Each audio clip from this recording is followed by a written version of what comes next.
gone shopping. I'll pick the kids up from school at lunchtime, and then I'll come home to get things ready for Jason's birthday party. Don't work too hard. I love you.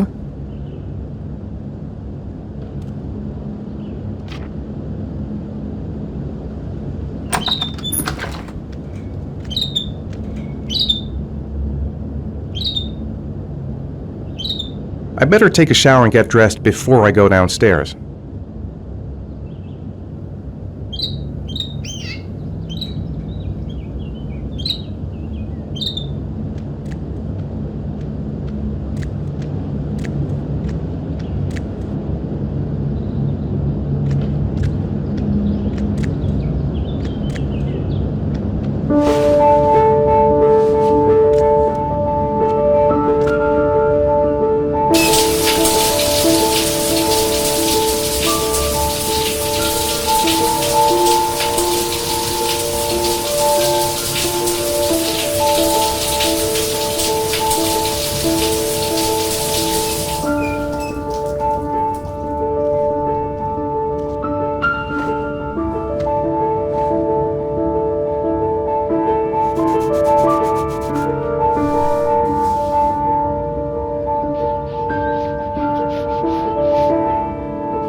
Nothing like a refreshing shower. I almost feel awake. I'm as clean as a whistle. Time to get dressed.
I've got some time before Grace and the kids get back. Better get some work done.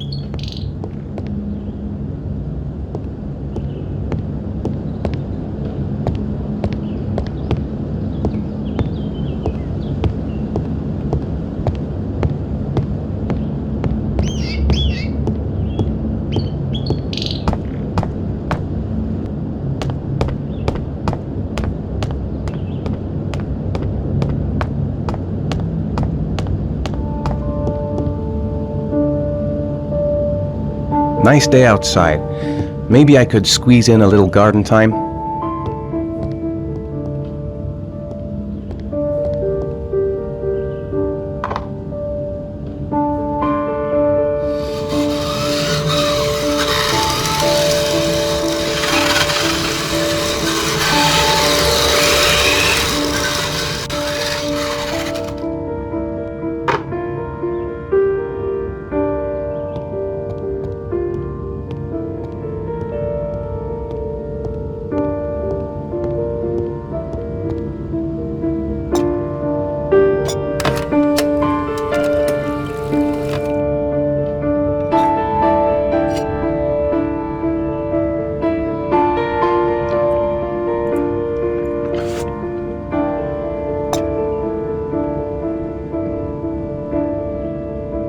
It's almost lunchtime. Grace and the kids will be back any minute.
I hope Grace found a present for Jason's birthday. Maybe there's something on TV. I could just relax on the couch until Grace and the kids come back.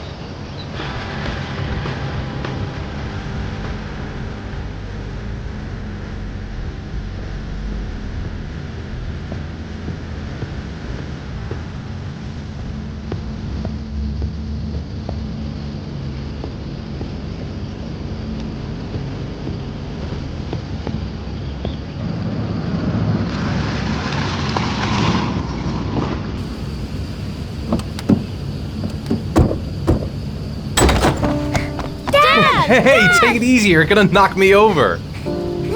So this is your big day, huh? Am I grown up now? 10 years old, that's not exactly grown up, but you're getting there. Now, can I drive your car? And I think you're gonna have to wait a little while for that. Ethan, can you please help me? I'm coming.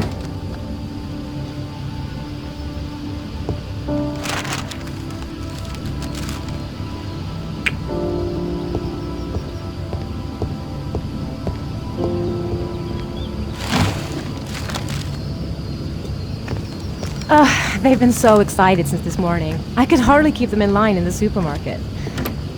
How's your day been? Managed to get any work done? Not really. I tried, but I didn't really nail it. I hope I get inspired because we're supposed to be presenting the plans to the clients next month. I've got a billion things to do.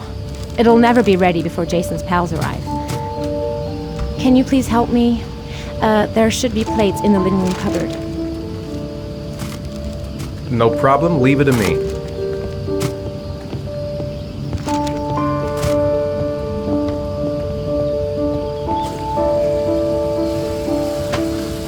That door's always sticking. Give it a big tug.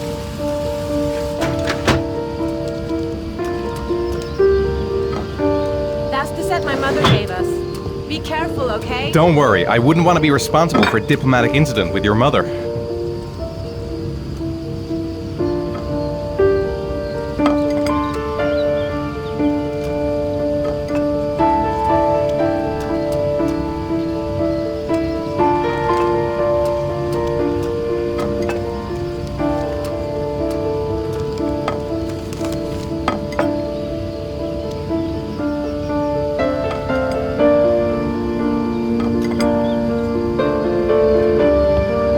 think I'll go outside and play with the kids.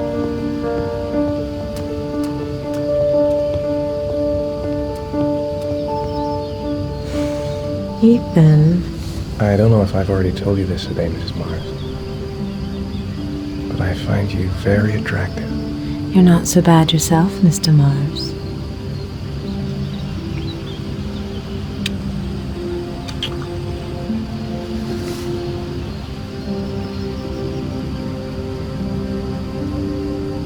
I know what's on your mind, Ethan. But now is not the right time for it. Shame. I've really got to focus on this party. We'll continue this little conversation later.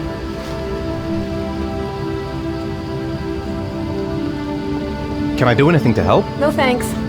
I should be able to manage.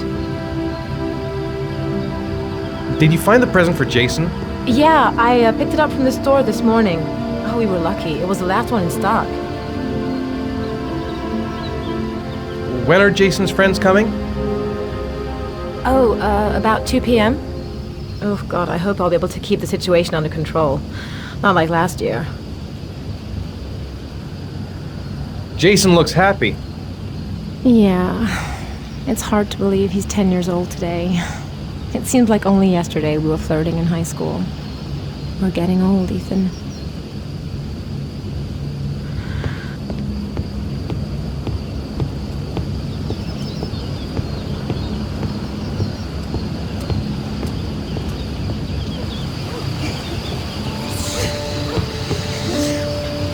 That's it, I'm free as a bird.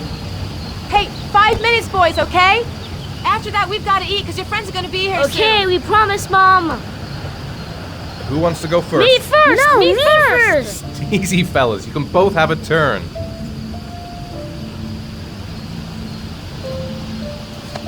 All right, Jason, let's do the helicopter.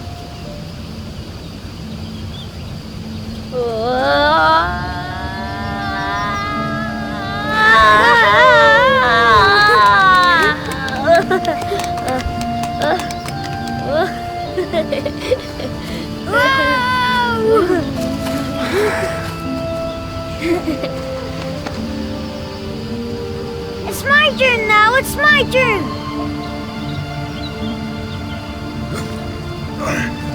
Okay, Sean, get ready. Here we go.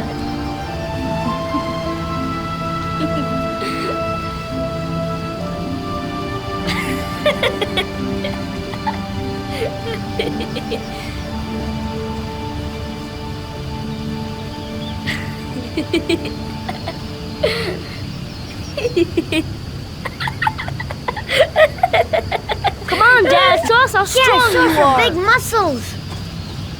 Be careful, hang on.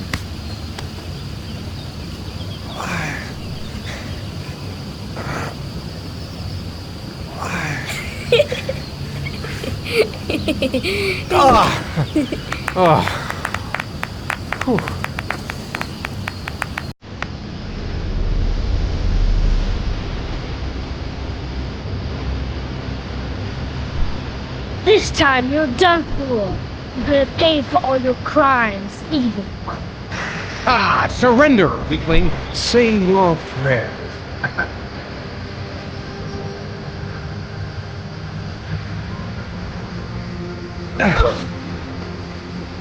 Come on, Jason.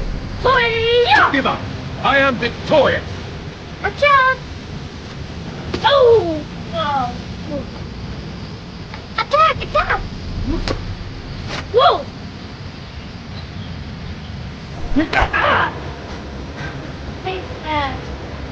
Come on.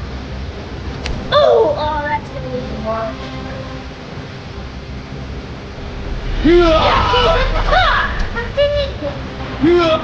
Jump. Go, Jason. Yeah. No. Whoa! Go! I got you. Yeah.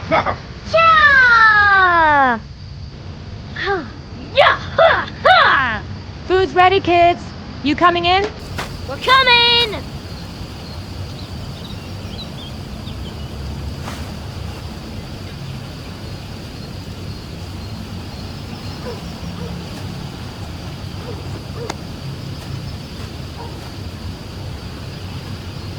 Lunchtime.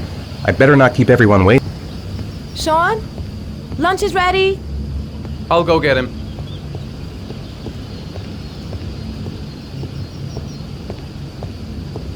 Why isn't Sean at the table? He should be around here somewhere.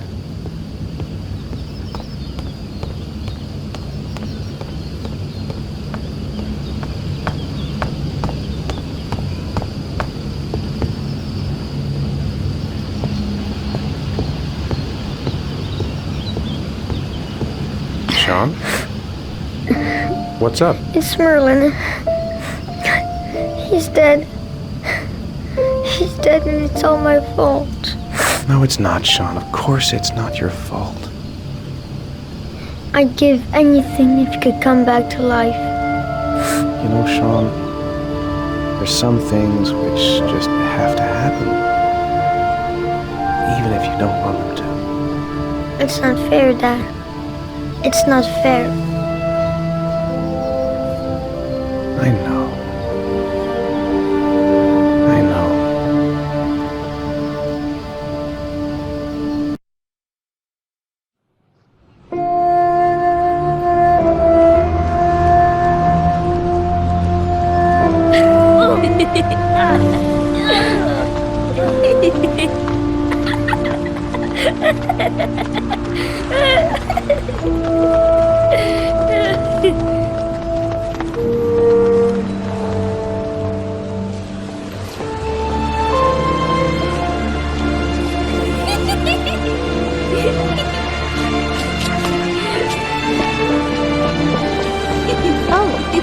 I'd like to have a quick look at some shoes for Sean. Can you watch Jason for a minute? I promise, we won't be long. Sure, no problem. We're not going anywhere, are we, Jason? Come on, honey.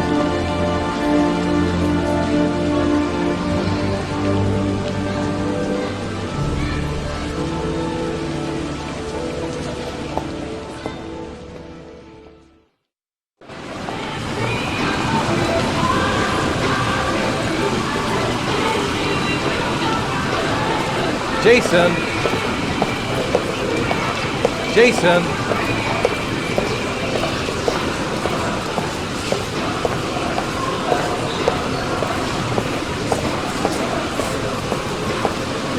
Jason!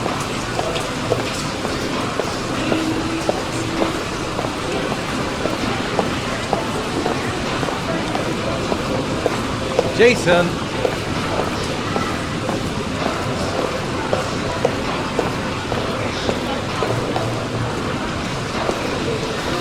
Jason, you really shouldn't wander off like that, you know? There's an awful lot of people in here. Please, Dad, can I have one? I would really love to have one. Please, Dad, come on. Okay, let's go buy a balloon. Great! Hey, champ. What's your name? Jason, Which balloon would you like, Jason? the red one. Here you go.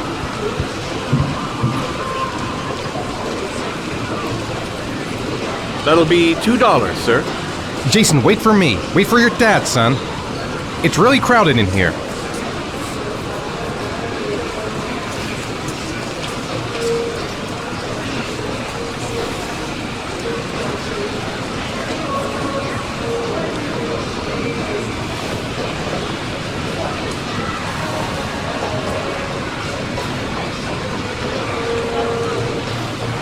Keep the change.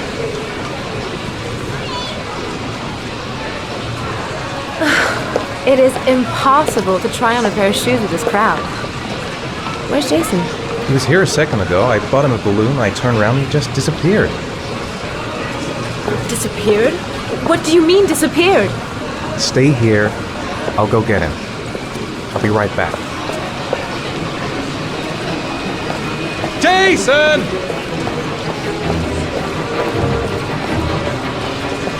Jason!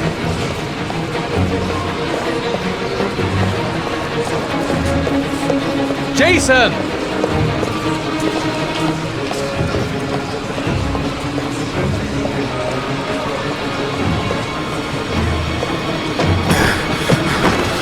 Jason!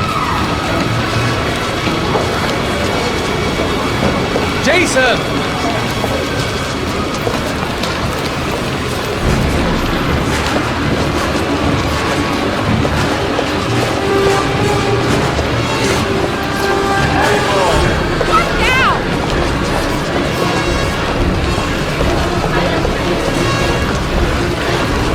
Jason! Careful!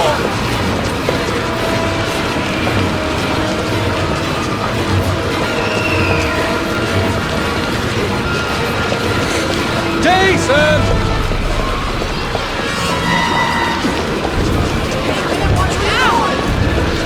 Jason, God, you really had me scared there.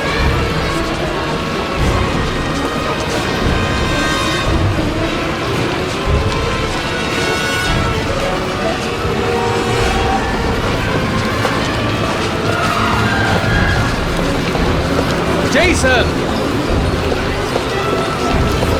Jason! Jason!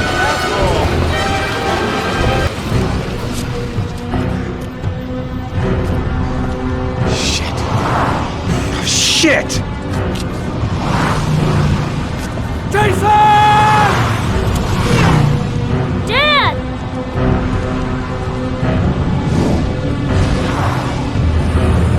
Jason! No!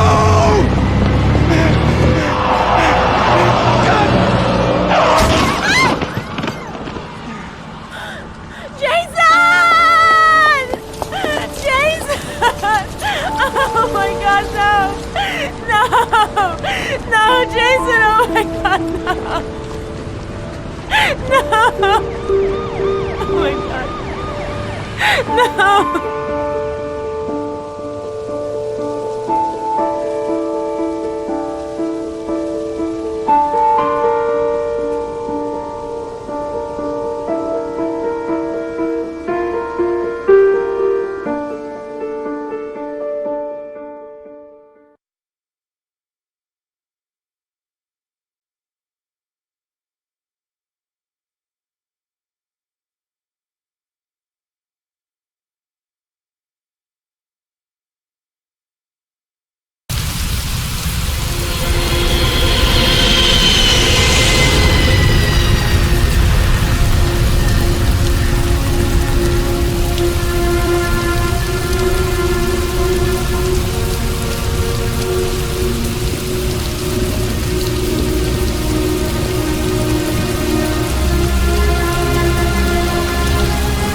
Hi, Sean. Hi, Dad.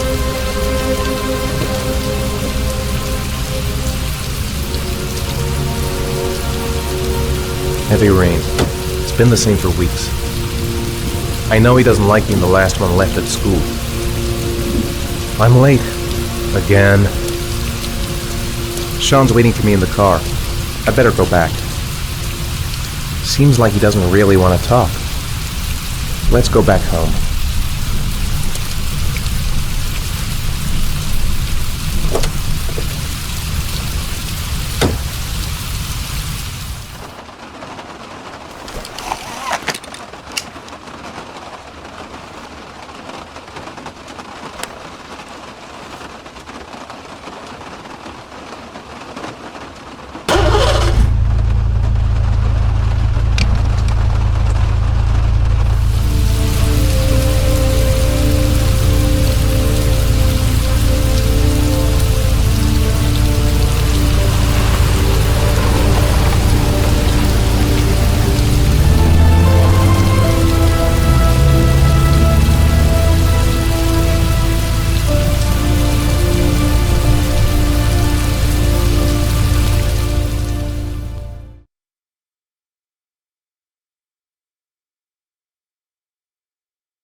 Grace has Sean this weekend.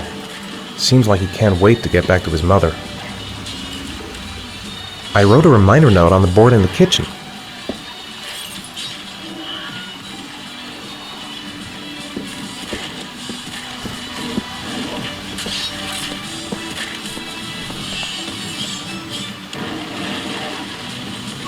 It's time for your snack. Are you hungry?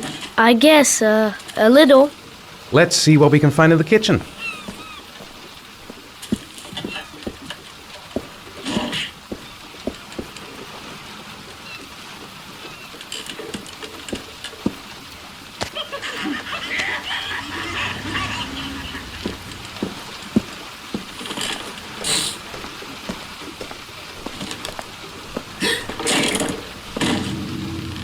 Here, Sean. Here's your snack. Thanks, Dad.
Sean hasn't done his homework yet.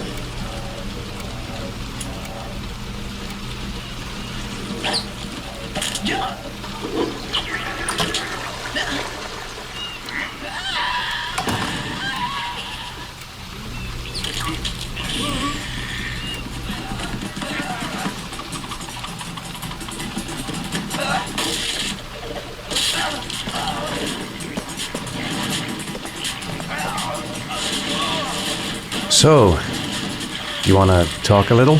Talk about what? I don't know, about you, your friends, how things are going. Nothing special.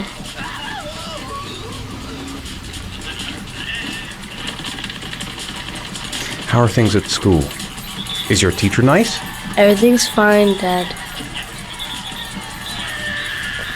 What do you say we play together for a while? I'd rather watch TV.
You've got a cold coming on. I'm gonna see if I can find some medicine for you. I think there's some medicine in the bathroom cabinet.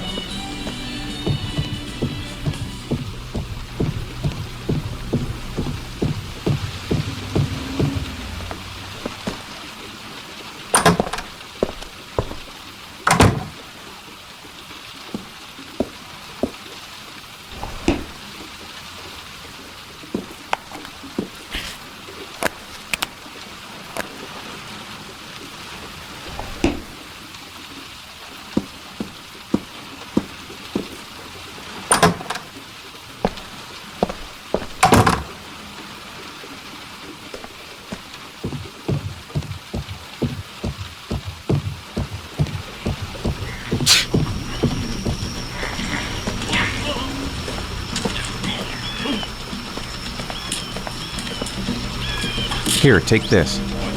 It'll make you feel better. Thanks, Dad. Sean, do you want to do your homework now? Please, Dad, let me watch TV a little while longer. We'll do it later, okay? I think we should just get right to it. Then it's done and out of the way. Now, get your bag and get set up in the kitchen. I'll help you.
Dad, I'm finished. Can I go watch TV?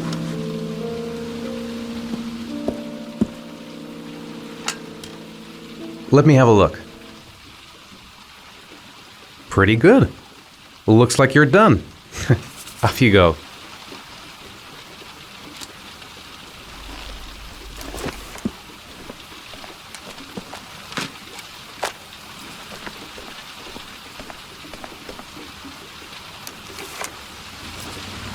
It's dinner time.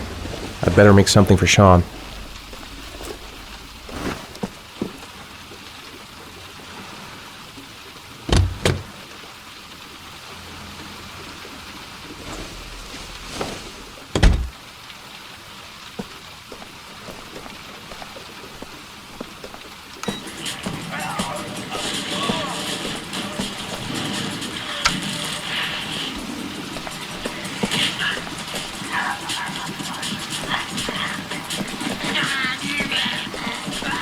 Do you want me to get your dinner? Oh yeah, I'm really hungry. Okay, I'll go see what I can find. I'll call you when it's ready.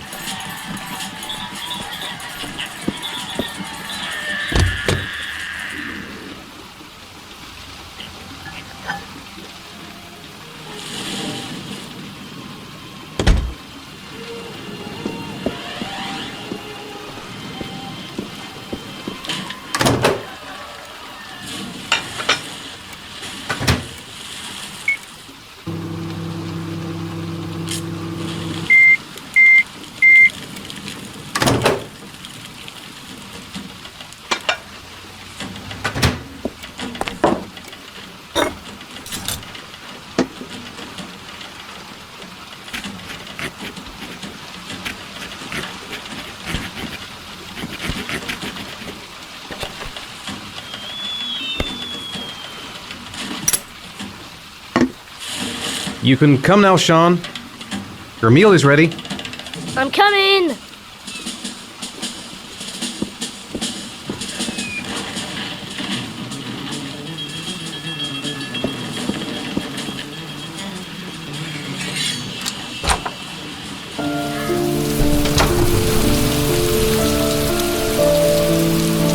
What am I thinking? I can't leave Sean alone in the house.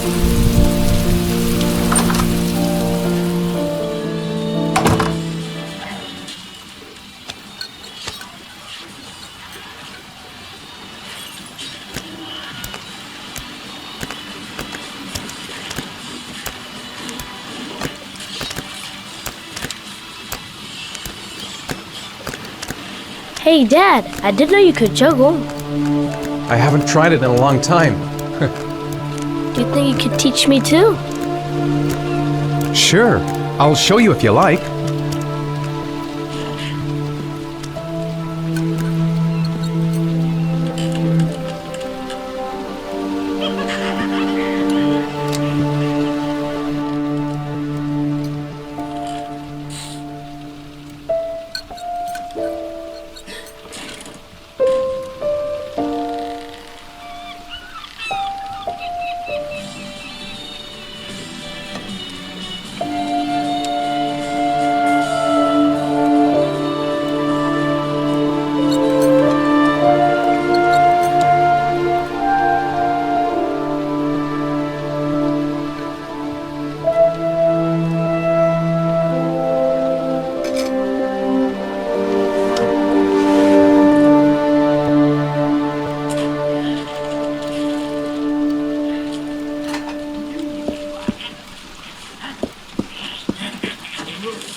Come on, Sean. It's time for bed.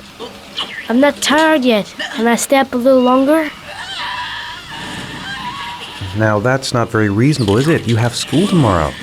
You have to get some sleep. All right, I'm going. Are you coming with me? Go brush your teeth and put on your pajamas. I'll come up.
Good night, Sean. My teddy! I haven't got my teddy, Dad! You must have left it somewhere in the house. Do you have any idea where it could be? No, Dad. Please, I can't sleep without him. All right, I'll have a look around and see if I can find it, okay?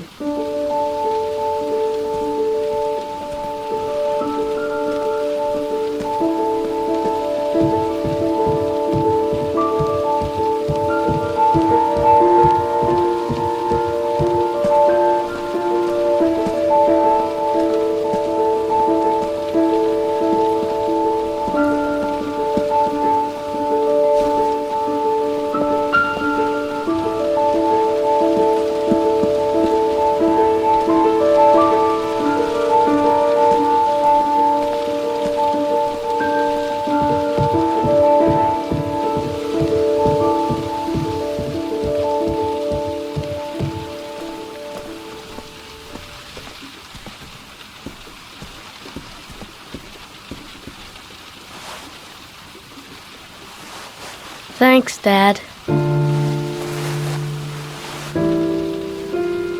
Good night, Sean. Night. Dad, Yeah? why do you look so sad? I think I just need some time to get back to the way things were. You know, Dad, what happened to Jason wasn't your fault. Good night, Sean.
Lauren Winter. Ring any bells? Nope, can't say it does. Oh, that Lauren Winter. 3rd floor, last door on the left at the end of the corridor.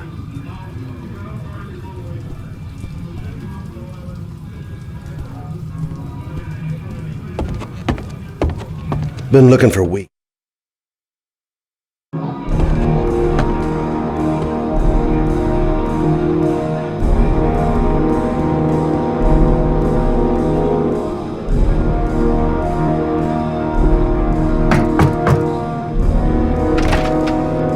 Lauren Winter? Sorry, I only see clients by appointment. Wait.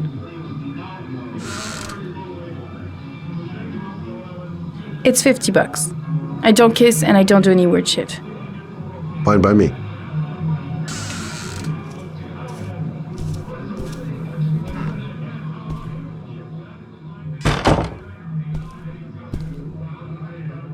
Put your money on the table. You got exactly 10 minutes. When the alarm rings, it's over, okay?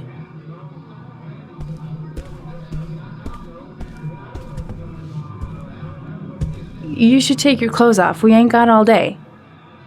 Actually, I'm not a customer. Shit, a cop. I should've known. What you want, a freebie? Is that it? My name is Scott Shelby. I'm a private detective. The families of the victims of the Origami Killer asked me to investigate the murders. I came here just to ask you some questions about Johnny. I already told the police all I know and I have nothing to add. Leave me alone.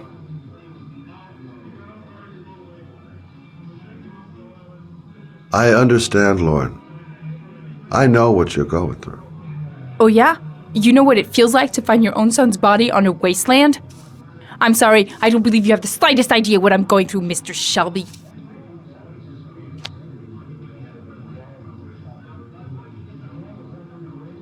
The killer is walking around free as we speak. He'll kill again if he's not arrested. My Johnny's dead, so what difference does it make? If we don't find the killer, there'll be other mothers who find their son's body on a deserted wasteland. But you're right. Why should you care? It's not your problem anymore, right?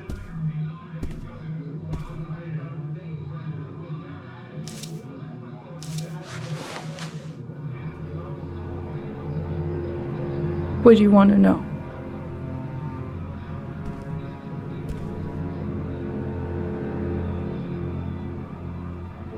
Did Johnny live with you? Yes. Of course, I made sure he never met any of my clients. I wanted to stop, you know. But we needed the money. I was trying to earn enough to get us out of here.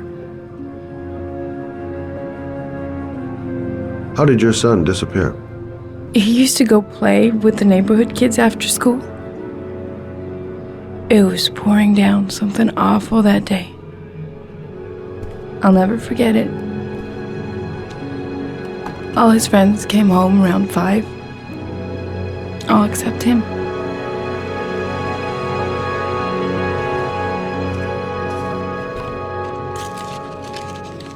You want one? No thanks, I quit. That's brave.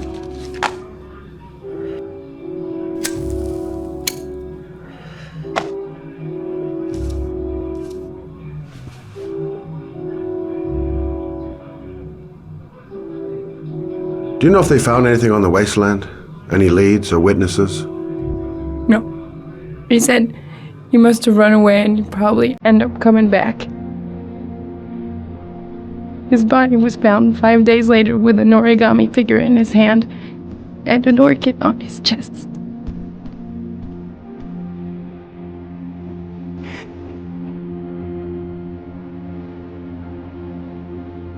Did you suspect anyone after he disappeared? I meet a lot of pretty shady characters in my line of work. Sure, I thought of it at first. But it didn't seem to make any sense. I don't believe any of my clients could have done that to my Johnny and all those other kids.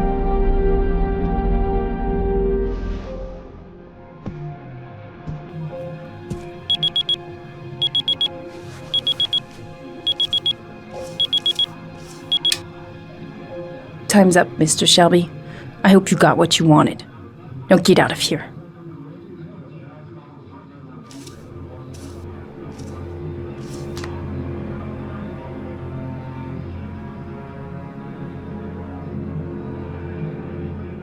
I didn't learn squat.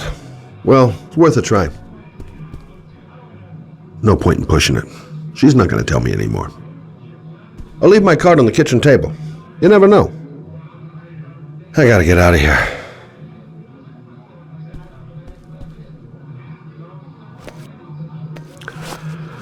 Well, if you remember anything, the smallest detail, give me a call.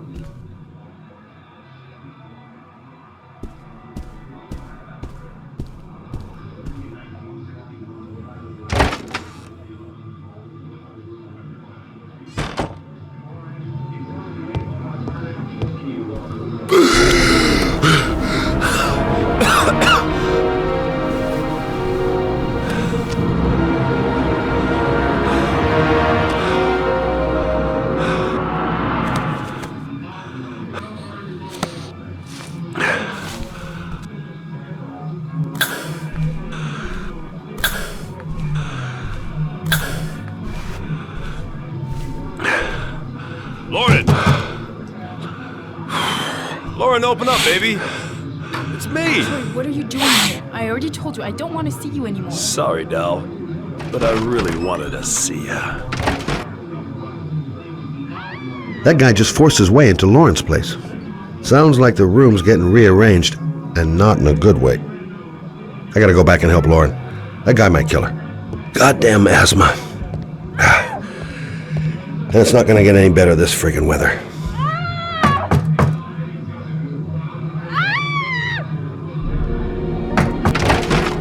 What do you want, asshole? Lauren! Is everything all right? She's just swell. Now beat it, loser! You again? If you're looking for trouble, you found it. I'm gonna beat the shit out of you. Oh!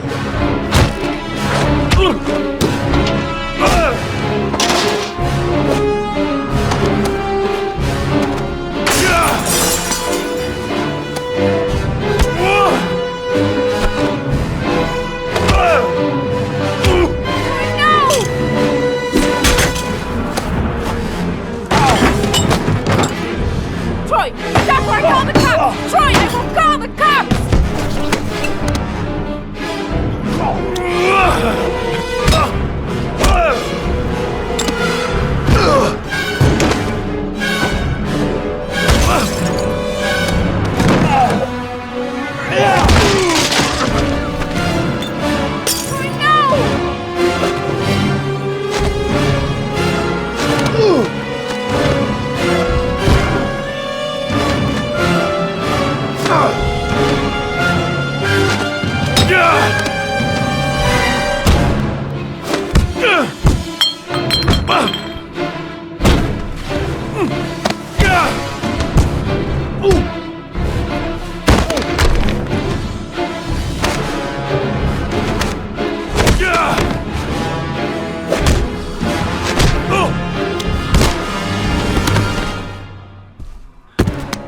I'll see you again, asshole.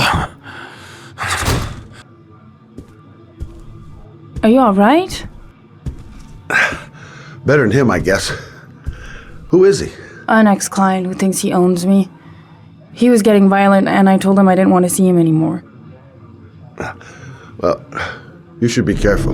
He'll probably be back. Sorry about the mess. Mr. Shelby, Yeah. thanks.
Noted that name somewhere. What was it?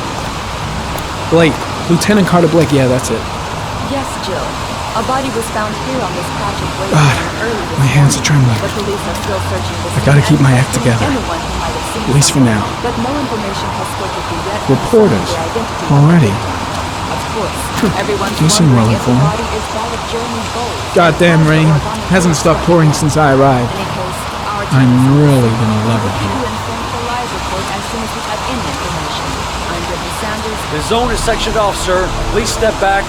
Agent Norman Jaden, FBI. You got a badge or something, Mr. Jaden? Yeah. Yeah, of course.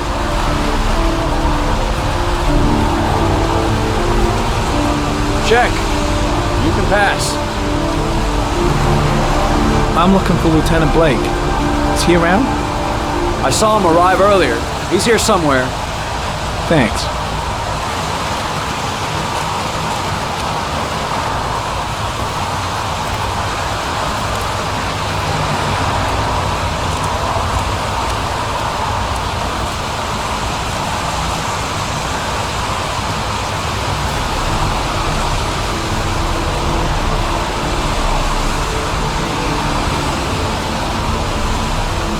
Video memo recording, Agent 47023, Norman Jaden, Tuesday, October 4th, 2011.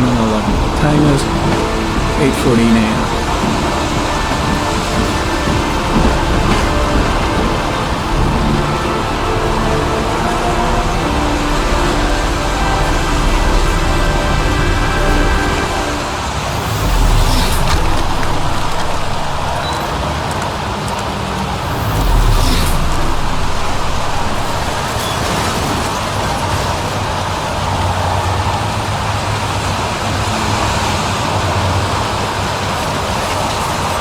Unrelated to the investigation.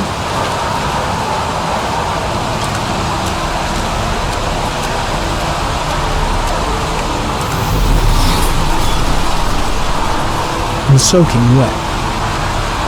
The crime scene is compromised by all these people. I doubt there'll be many clues left, if there were any to start with. I'm looking for Lieutenant Carter Blake.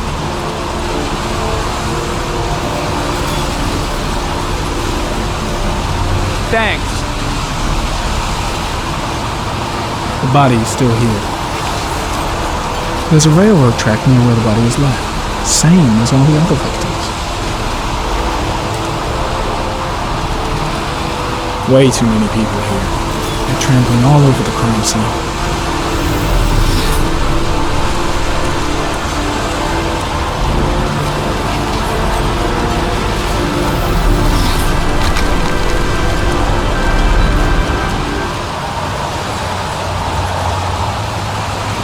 Airy comment, sample of no interest. Comes from one of the policemen present on the wasteland.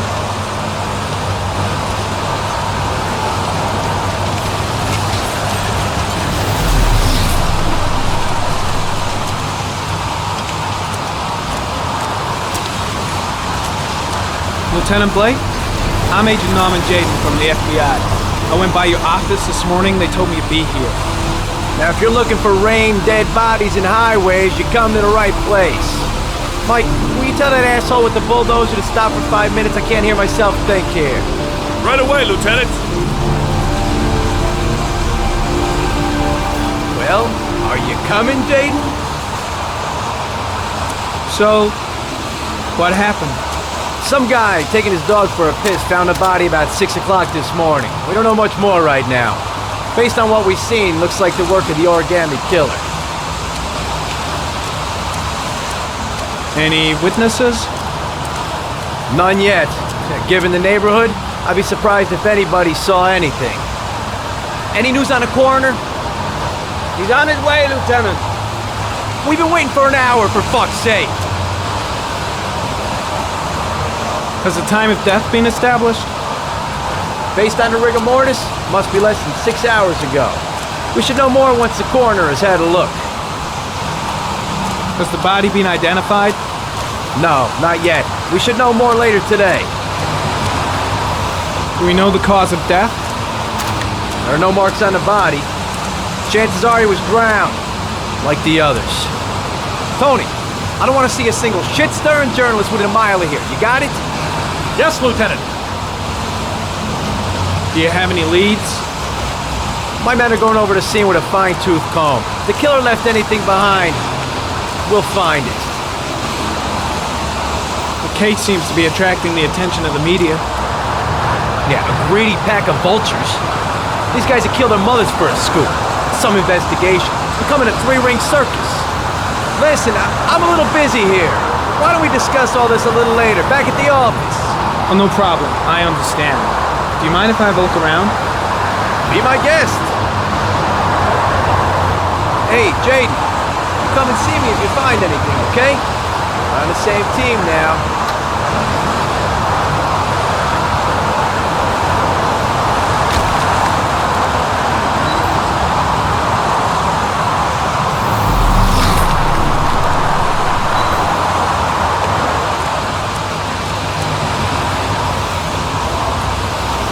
Harry comment, sample of no interest. Comes from one of the policemen present on the wasteland.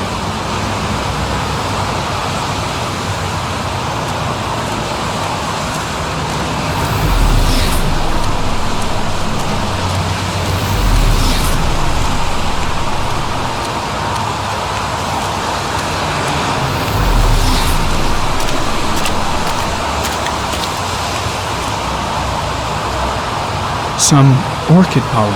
The concentration of pollen in the air is quickly decreasing because of the rain, but it gets higher in the direction of the body.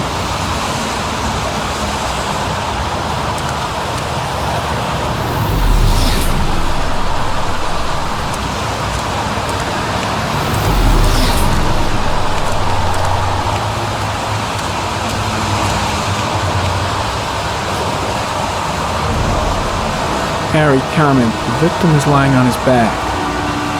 No visible signs of violence.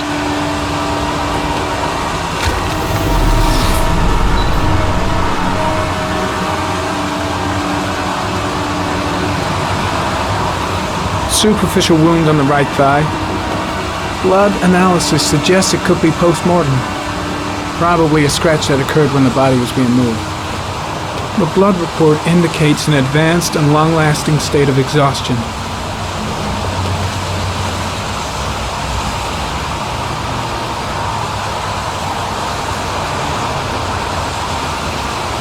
A small origami figure in the right hand. Fingers were probably closed after the time of death. The victim is Jeremy Bowles, declared missing 5 days ago. See reference file.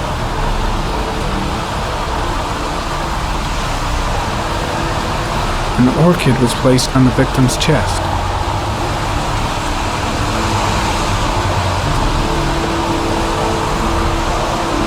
His face is covered with mud, like the other victims.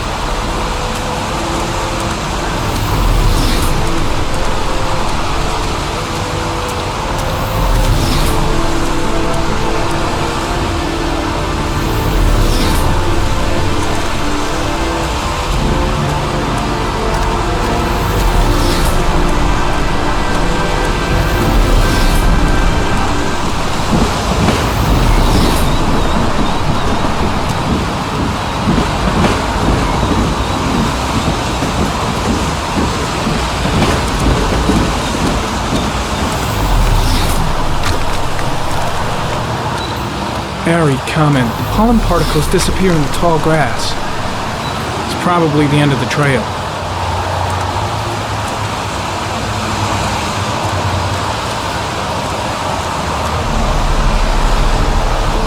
Very common. Traces of blood on the railroad track. Analysis confirms it comes from the victim.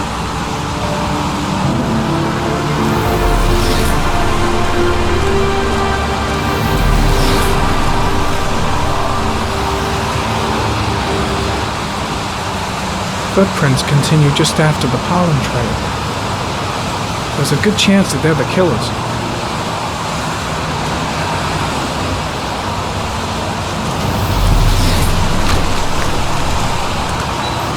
Very common. There are traces of blood on the fence behind the railroad line. It comes from the victim. The killer came this way with the body and probably grazed it on his way through the fence.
There's a good chance that they're the killers.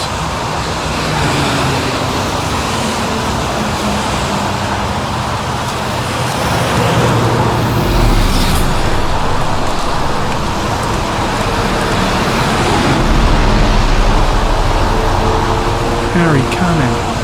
Tire tracks on the side of the road behind the railroad line. It may be the killer's car. You have seen all there is to see.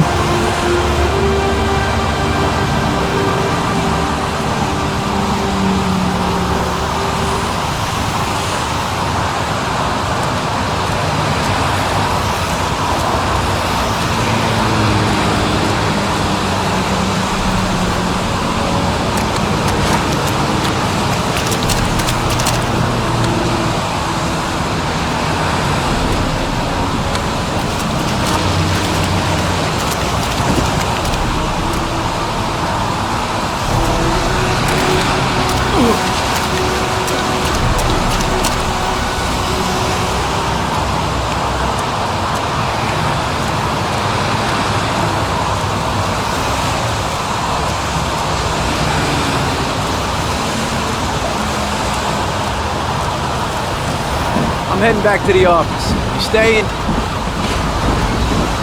No, I've seen enough. I'm leaving too.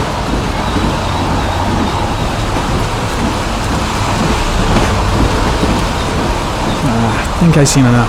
Better get back to the station before I catch pneumonia.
A butterfly.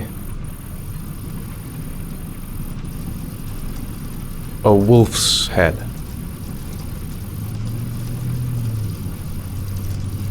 A crab.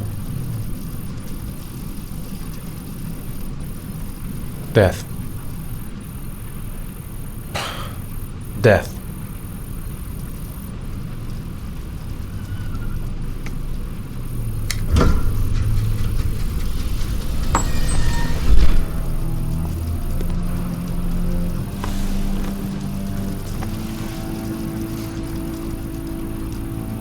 I have the results of your MRI scans. Everything seems to be normal. There is no physical damage from the accident. However, I am worried about your psychological condition. I know it's not easy, but you've got to start over, Ethan. You're not responsible for what happened. It's my fault Jason is dead. He'd still be alive if I'd been looking out for him. It was an accident. Accidents happen every day. You can't blame yourself forever for your son's death. How is Sean?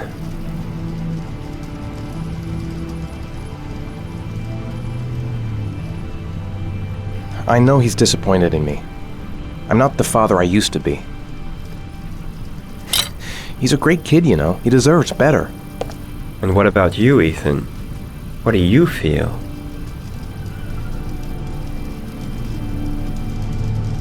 I feel sorta anesthetized, as if none of this was real. Sometimes I tell myself this whole thing is just a nightmare and that I'll wake up at any moment. Is there something else you wanted to tell me, Ethan?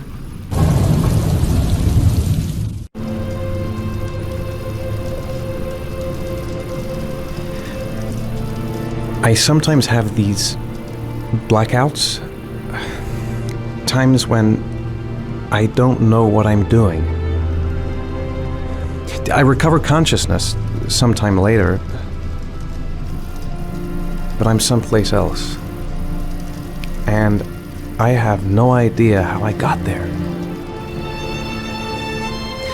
Do you think this could be related to the accident? You suffered a massive concussion and were in a coma for 6 months.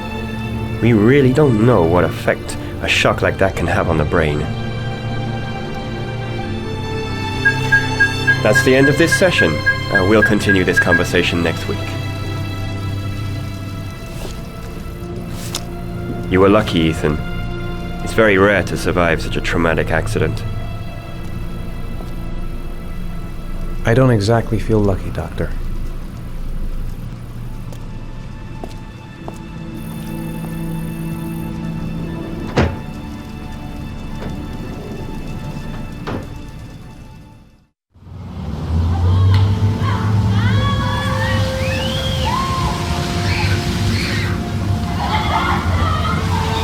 How did things go at school today? The teacher yelled at me for being late again. She's gonna send me home the next time it happens. I'm sorry about that, Sean. Next time, we'll really pull it together, okay?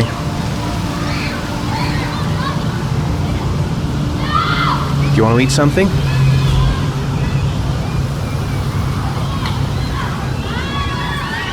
Is something the matter, Sean? No, I'm alright. Aren't you gonna go play with the other kids? I don't feel like it.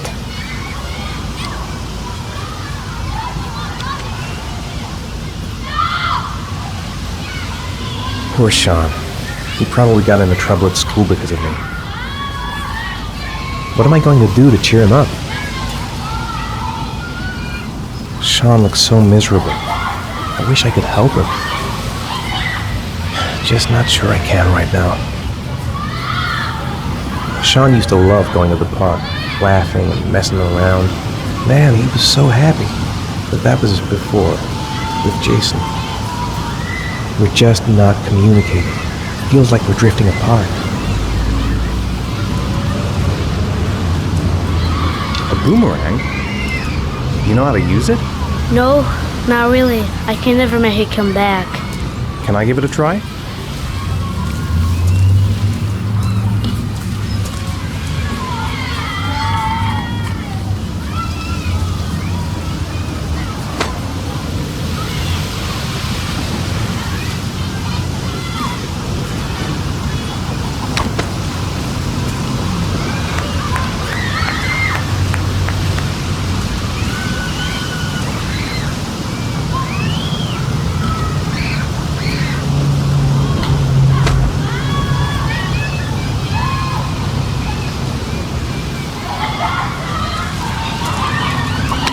Whoa! You did it, Dad! Do you want to give it a try? I won't be able to do it. Oh, come on, let's try it together. Now, the main thing is to get the right position at the beginning. Now, you gotta throw it straight and a little to the right.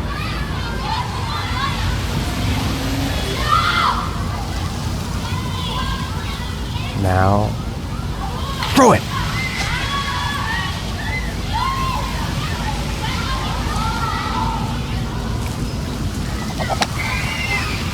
I did it! I did it, Dad! Good job, Sean. See? That wasn't so hard.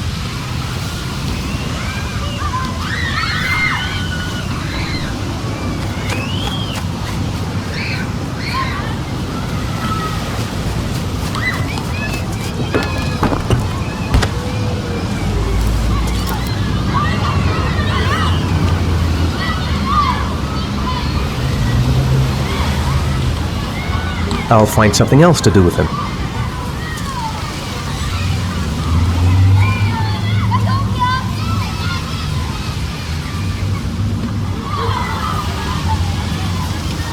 I'd like a packet of strawberry flavored chewies, please. Thanks.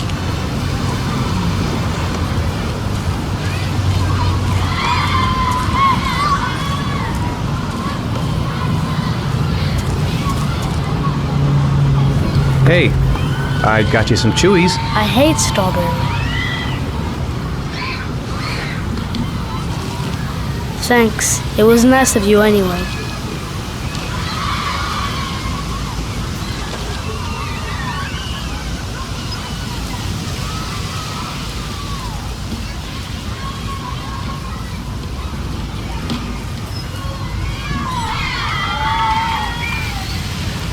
You want to go play on the swing? I'll push you. Okay.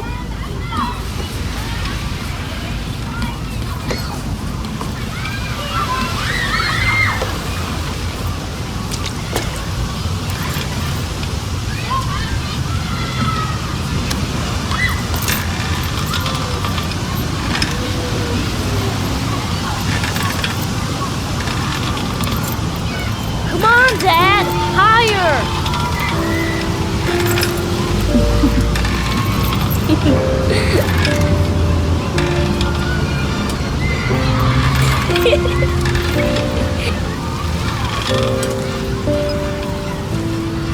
You're not pushing Dad.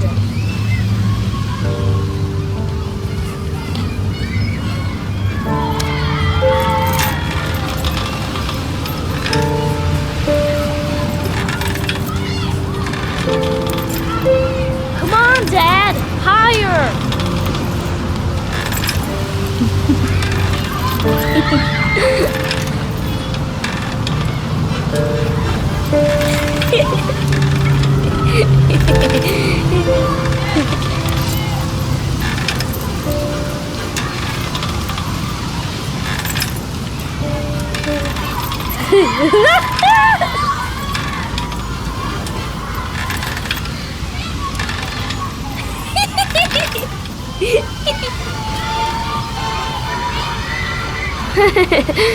That was cool.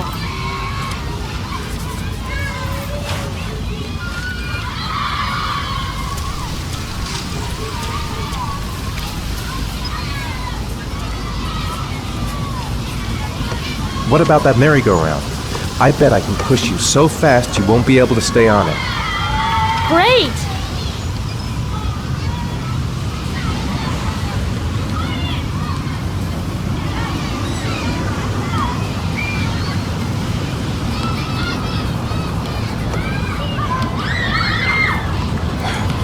Dad, as fast as you can. Faster!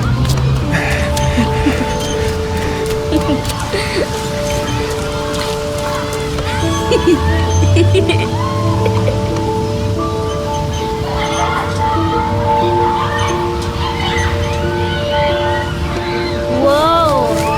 I think my head is spinning. Good training for astronauts, though.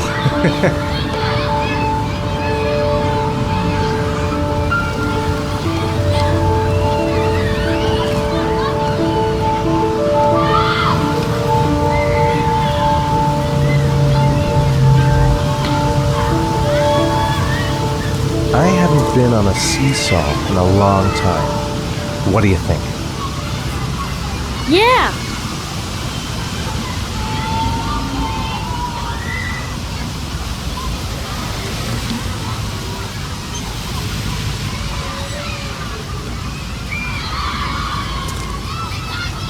Come on, Dad, make me fly!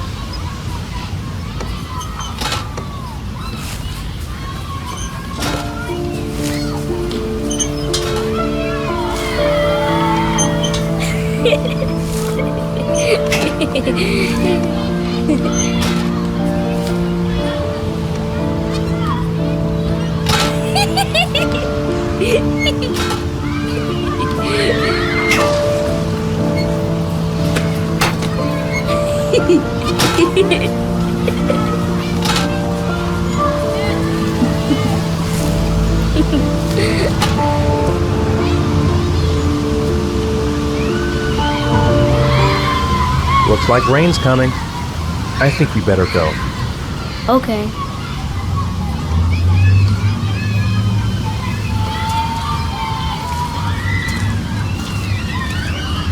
You know, sometimes I remember before. I mean, when Jason was still here. Sometimes I wish everything could just be the way it was before. Me too, Sean. Me too.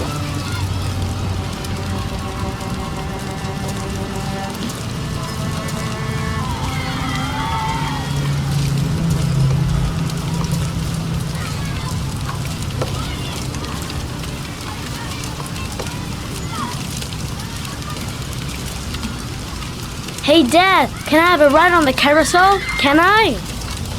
Sure. Go pick a horse and get on. I'll get a ticket.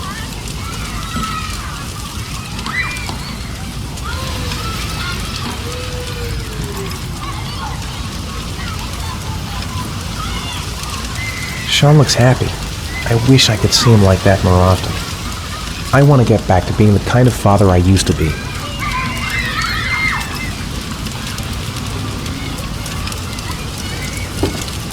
One, please. That's $1.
I could go for a little Larry time right about now. Let's get the formalities out of the way so I can get back to some real work. I gotta see Captain Perry. Orders are orders. Gee, I hate internal politics bullshit. Do you think it's gonna take long? No, he should be finished soon.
I'm off, Charlene. I'll look at the reports later. I'll cancel all appointments for this afternoon. Okay. Oh, Captain. Agent Norman Jaden from the FBI is here. Jaden, of course. We've been expecting you. I'm in a bit of a hurry. Do you mind tagging along? We can talk as we walk. Yeah, of course. I wanted to introduce myself before getting started, but perhaps there's a better time. No, it's fine. I just have to get to the press conference. We have them every day now. Believe me, it's not always easy finding something to tell them. Fortunately, today we have some news. Have you met Lieutenant Blake yet? Yeah, we met this morning. He has his own methods, but he's a good cop. I'm sure you'll get on well together. Do you know how to tie a knot in a necktie? I guess. To be frank with you, I could have done without the FBI on this one, but the press are all over us. This Origami Killer case crept up on us, and it's fast becoming a national concern. There are hundreds of killers in this country, but what do you know? This guy is exotic. He leaves flowers and origami figures. Work that one out. Then the press get onto it, and we suddenly become the center of the universe. I'm here to arrest a serial killer. With all due respect, sir, the rest of it, it's none of my business. No, of course not. All I'm asking is that you make progress, and fast. The press want a perpetrator, and we're gonna have to serve him up on a silver platter. Not bad.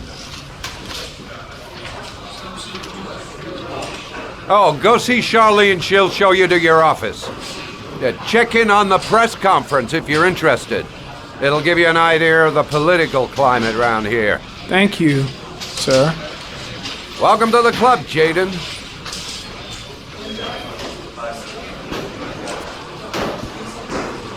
I saw Blake when I arrived. Maybe I should go talk to him. Captain Perry is doing his press conference now. Might be interesting to have a look.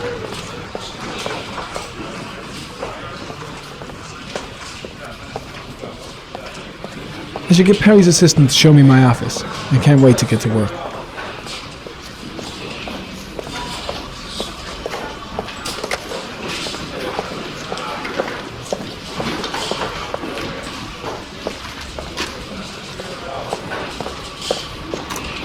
Nice watch. Oh, it's the present we offer to our new lieutenants. We bought the same model each year for the past 20 years for each promotion. It optimizes everybody's time, and it's the kind of thing that always goes down well. You can contribute to our fund if you like. We're still a few dollars short. Congratulate Larry on my behalf. I'll be sure to do that, sir. Captain Perry said you could show me to my office? Yes, of course. Follow me.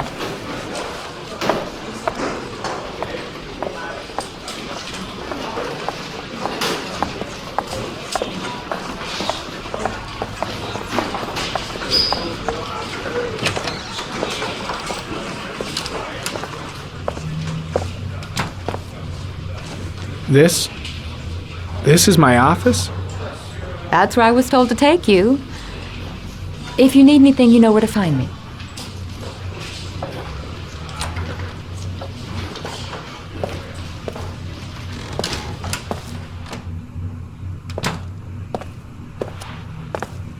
Okay, time to work.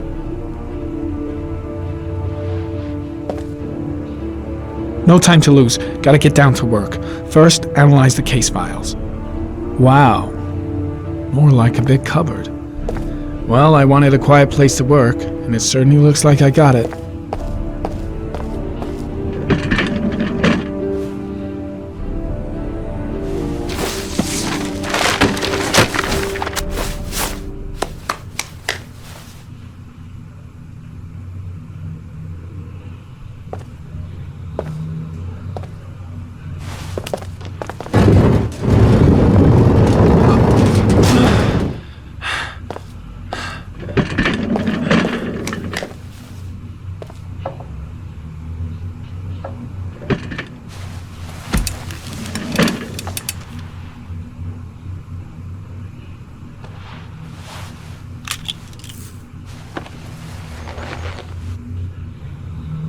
Step 1. Change the office.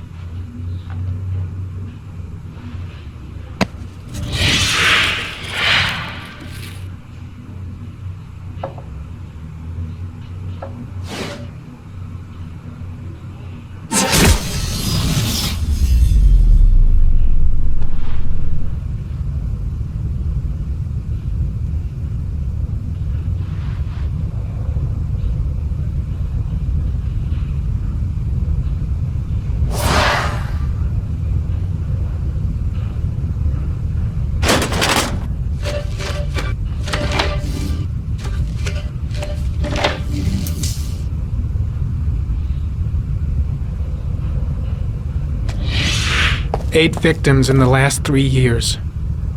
All boys, aged between 9 and 13. No signs of violence. The victims disappear from public places in broad daylight. No one notices anything. Bodies are found 3 to 5 days later, drowned in rainwater.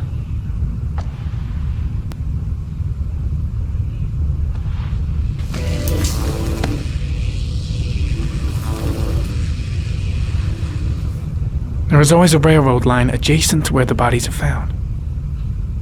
And all the victims disappeared in the fall.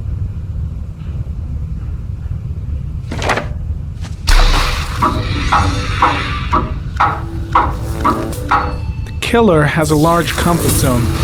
He gained confidence rapidly and moved away from his base. This won't make the geoprofiling any easier.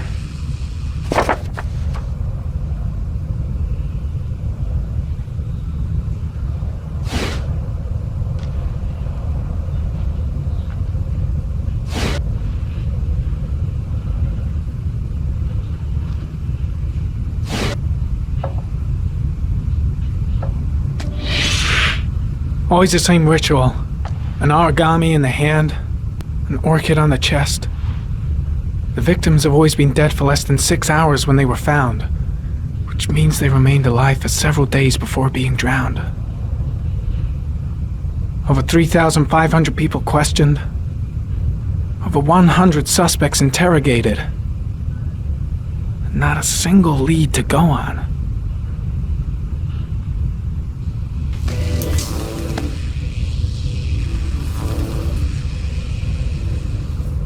The killer is white, aged between 30 and 45.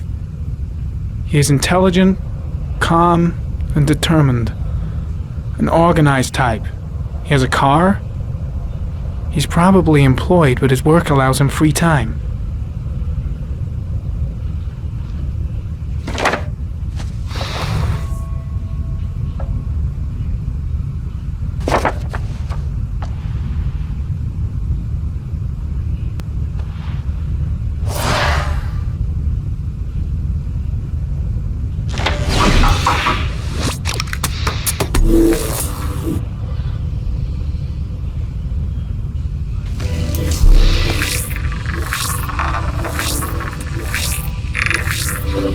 The killer's car is probably a Chevrolet Malibu 83.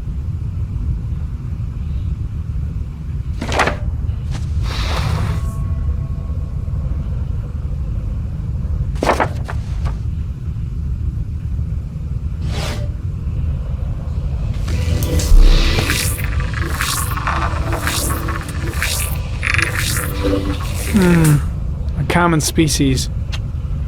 That doesn't help much.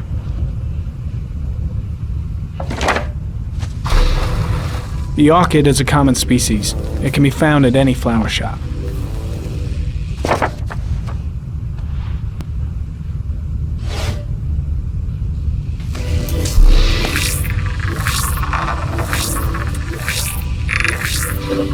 No prints or specific clues. Nothing much to go on.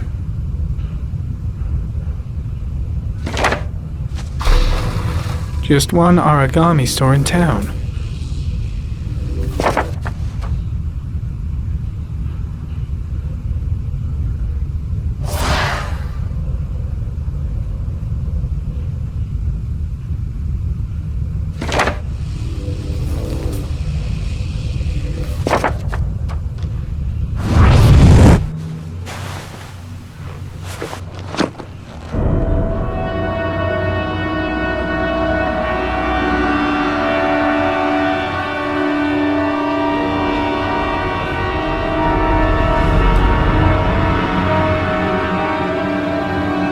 Here we go again. I better go wash my face.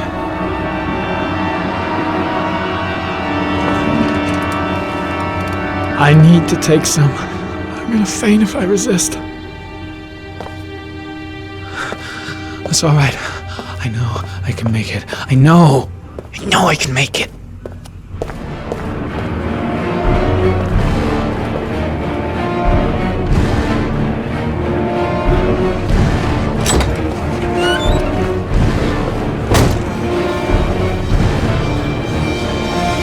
Is everything all right, sir?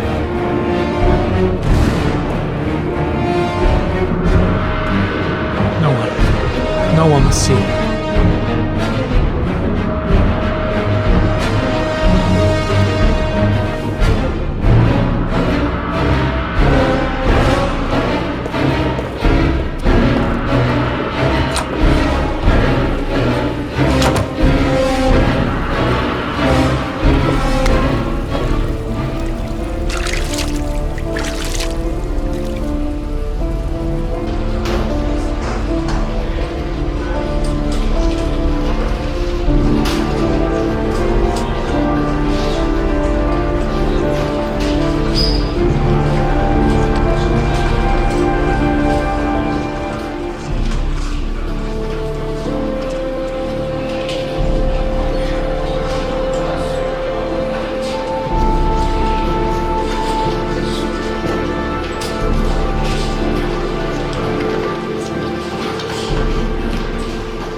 This is Lieutenant Blake, Mr. Marsh.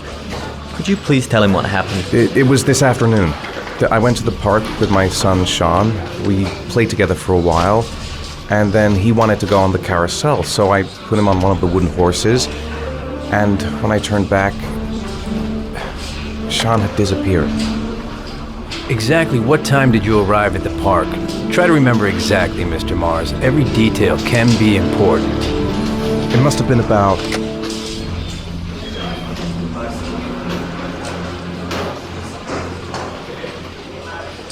4:15. Yeah, that's it, 4:15. I remember exactly because I looked at the clock in the park when we arrived. What was your son wearing when he disappeared? He was wearing a coat. A beige coat. And a pair of pants. Green pants. How could Sean have disappeared without you even noticing? Weren't you right by the carousel?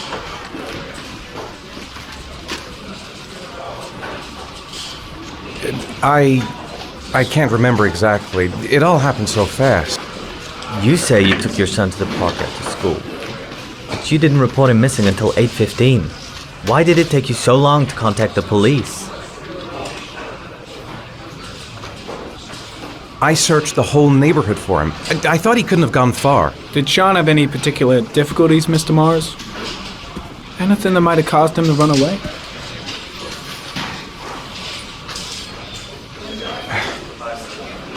Sean is a sensitive child. Our relationship has been a little difficult recently. Everything okay at school? Any particular problems between you and your wife?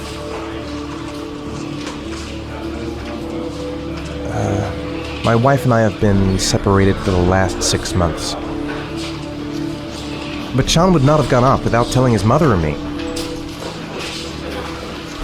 All right, that's all the questions I have for now. You're free to go, Mr. Mars. We'll continue to look for Sean overnight. We'll contact you if we have any more questions. Do you think the Origami Killer... Listen, your son's probably just run off and he'll turn up in a couple of hours. But what if it is the Origami Killer? Well, then we have about 4 days to find him alive.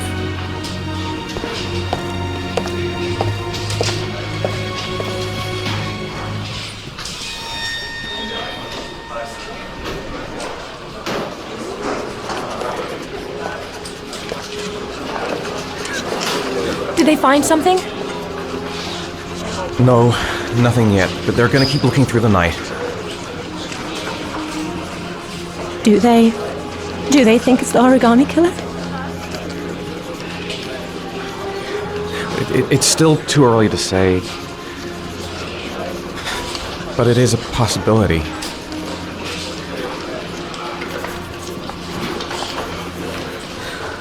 What happened, Ethan? How could you lose Sean like that? You should never have taken your eyes off him. I mean, for God's sake, how hard is it to keep your eye on a child in the park? Why did you leave him, Ethan? Why? Wasn't it enough losing Jason? I'm sorry. It's not what I meant to say.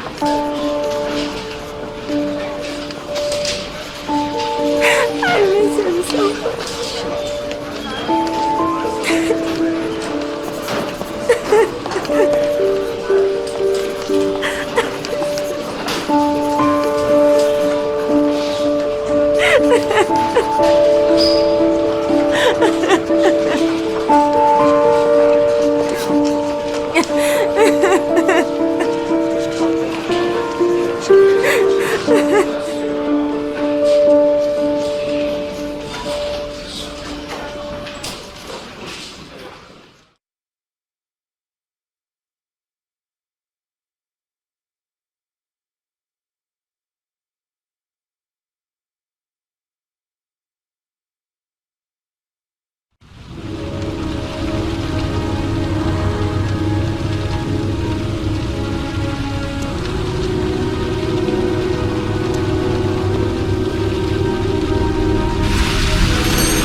Good evening. Good evening to you, sir. Can I help you, sir? Well, I hope so. My name's Scott Shelby. I'm a private detective. I'm investigating the case of the Origami Killer. I'd like to ask you a few questions. My son is dead, Mr. Shelby. I have nothing more to say. I also lost someone I loved. I know what you're feeling. Then you will understand that I do not wish to talk about it. The killer has kidnapped another victim. A 10-year-old boy. Like your son, Risa. I have 4 days before we find his body on a deserted stretch of wasteland. No one did anything to save my son. Now, you would please to move along, sir. Oh, do you sell inhalers? I'm all out, and at least I won't go away completely empty-handed. In the back of the store, to the right. Thanks. Said he didn't want to talk. Might have known something. Goddamn asthma. Can't breathe when it rains.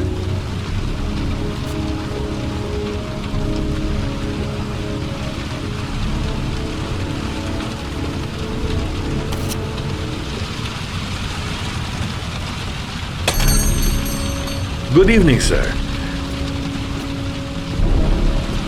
Are you looking for something in particular? Give me what you got in the register. Don't fucking try anything. Open the register, you dumb fuck! Put the money on the counter! Shit, are you deaf or what? Are you gonna open that fucking register or not? A young guy, and he's armed, and he looks nervous. Things are gonna get out of hand if I don't do something. You cannot have it. What did you say? You're out of your fucking mind, man! You don't get it, do you? I'm gonna put a fucking bullet right between your eyes. Left Don't do what I say, now! Shadows be robbing my register, sir. That money is... Hey, you! Come here! I said come here now! Don't move! Hands up! Put your fucking hands up or I'll shoot!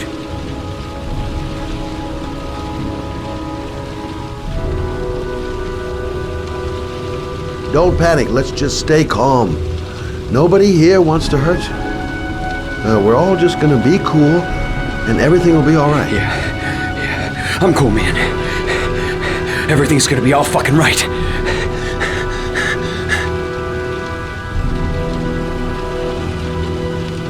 My name's Scott. What about you? What's your name? Andrew. My name's Andrew.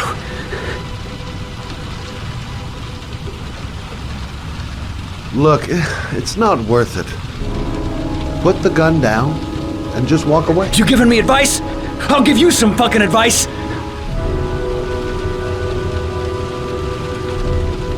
Do you have anyone you care for in your life? A girlfriend, maybe? A family? Yeah, a little girl. I got a little girl. Her name's Jessica. What would Jessica think if she saw you here? Ask yourself, what would happen to her if things go wrong?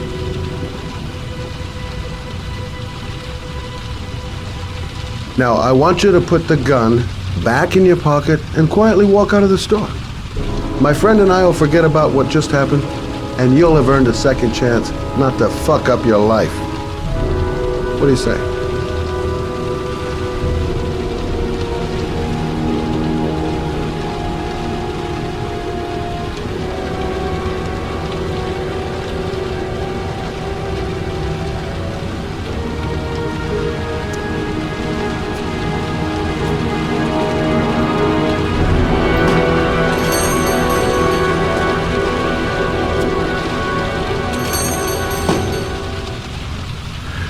Thousand thank you, sir. I don't know what would have happened if you had not been here. Well, at least I didn't come by for nothing. Have a nice day. When my boy, Reza, disappeared, I received a letter with a locker ticket inside. Inside the locker, I found this box. I do not understand what it means, but I think it must be a sort of message from the man who took my son from me. Can I?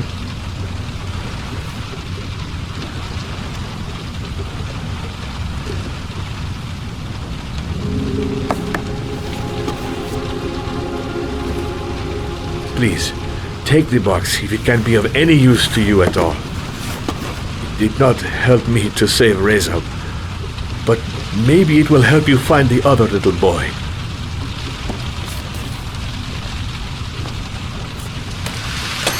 Mr. Shelby. I was beginning to think that there was no good to be found in this place. I can see now that I was wrong.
Goddamn insomnia. I'm totally exhausted, but I just can't sleep. A hot shower. That'll create the magic of sleep.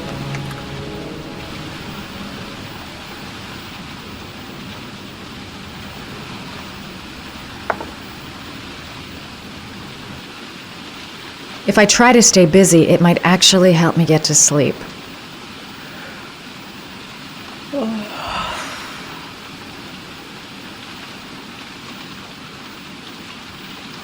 I shouldn't take those damn pills again.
A hot drink is what I need.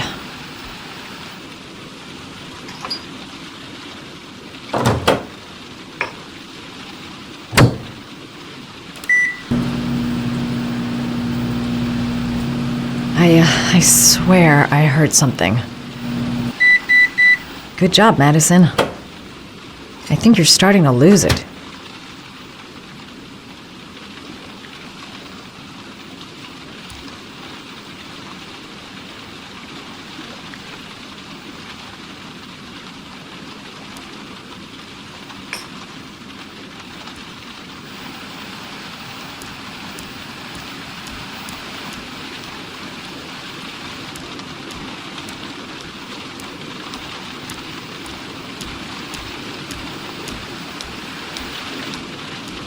"2:47 a.m. Always the same time.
fridge door. I'm sure I closed it. Come on, it couldn't have just opened on its own. Look, going without sleep is driving me crazy. Get up, close the fridge door, go to bed. Simple.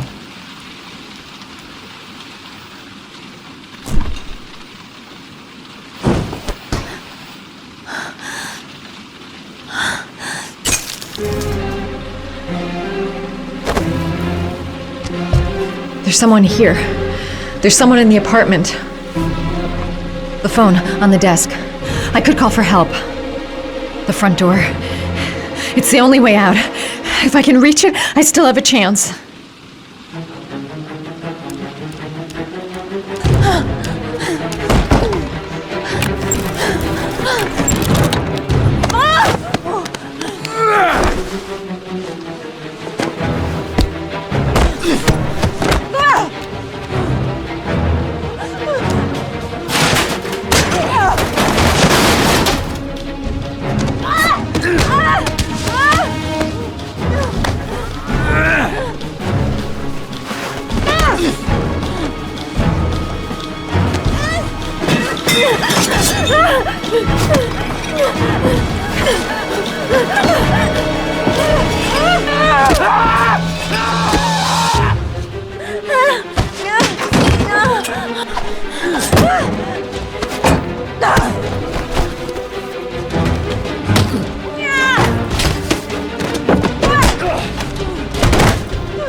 When the parents came home from church, all their children were gone.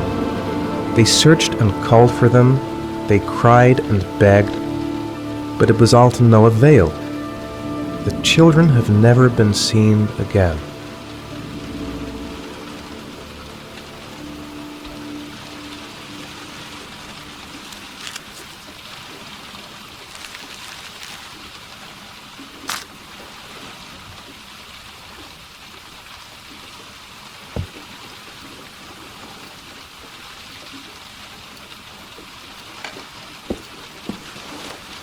I have to get out of here and find out what this ticket is about.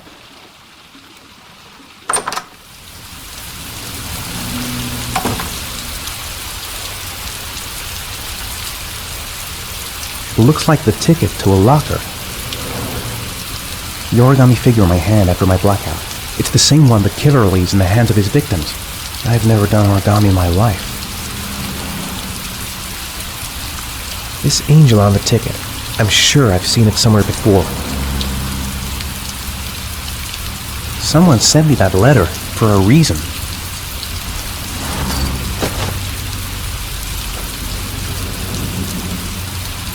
This doesn't make any sense. It couldn't have been me. I couldn't ever have done that. I think I know where this ticket comes from. That letter might be linked to Sean's disappearance. I need to show it to the police.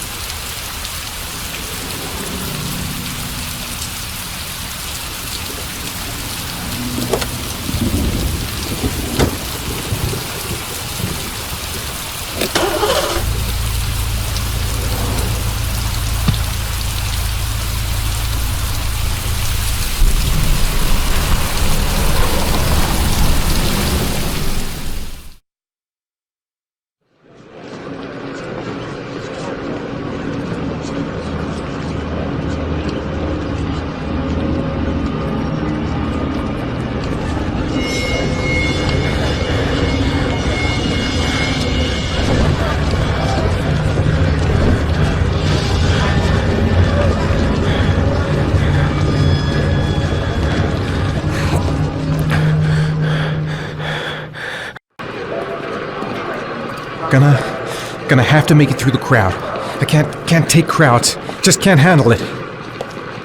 I'm just not gonna make it. The luggage lockers. They're on the other side of the station. No time to waste. I need to find out. I can't make it. Too many people. Too many people.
Jason!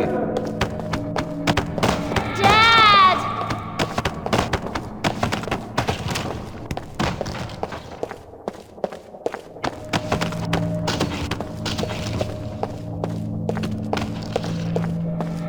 Dad! Jason!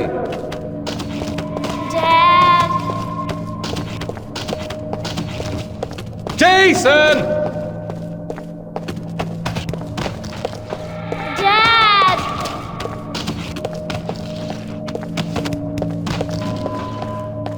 Jason!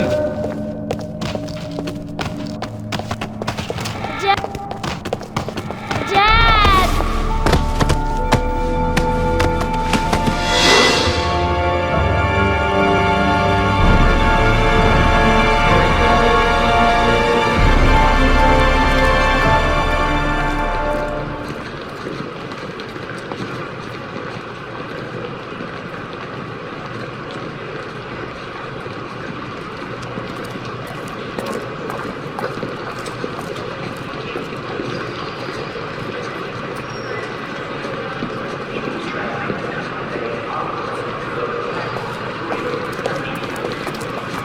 Made it. I made it. I managed to get through the goddamn crowd. Line 18, box number 3.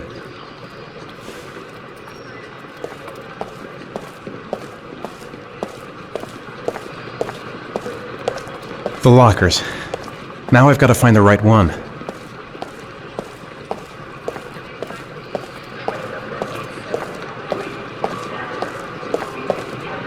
A nightmare. The whole thing was just a fucking nightmare. Jason is dead.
The box from the locker.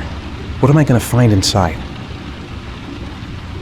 I took a room in the first motel I saw. Am I the one who put this box in the locker? I don't remember. A shoebox. What's the connection with Sean's disappearance? Gotta open it and find out what's inside.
Help!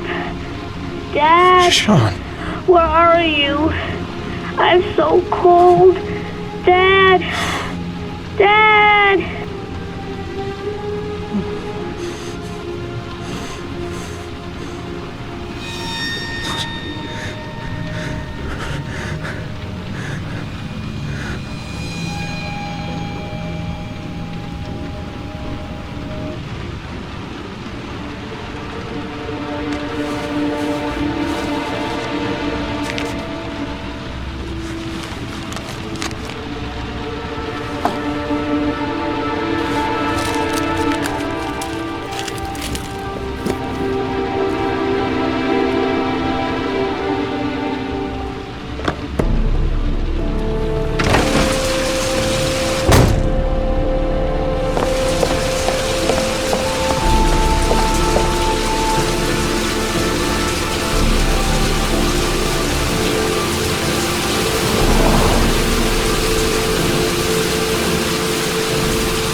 The killer is white.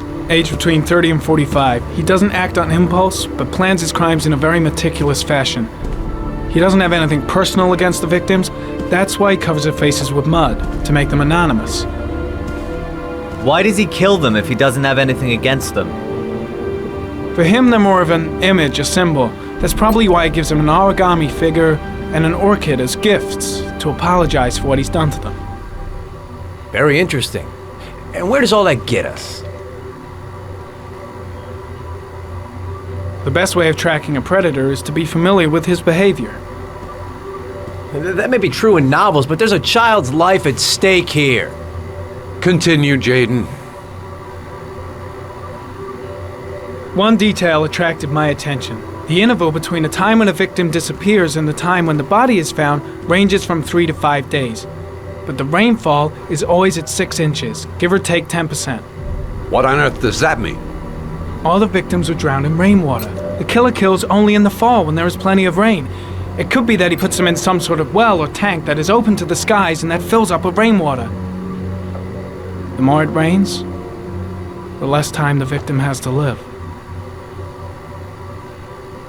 Then I studied the geographical distribution of the murders. Generally, a killer commits his first murder near to where he lives, so he has a safe place to flee to if any complications arise. The more confident he becomes, the further he roams from his base. By analyzing the locations where the victims disappeared, I was able to isolate a zone where the killer might live.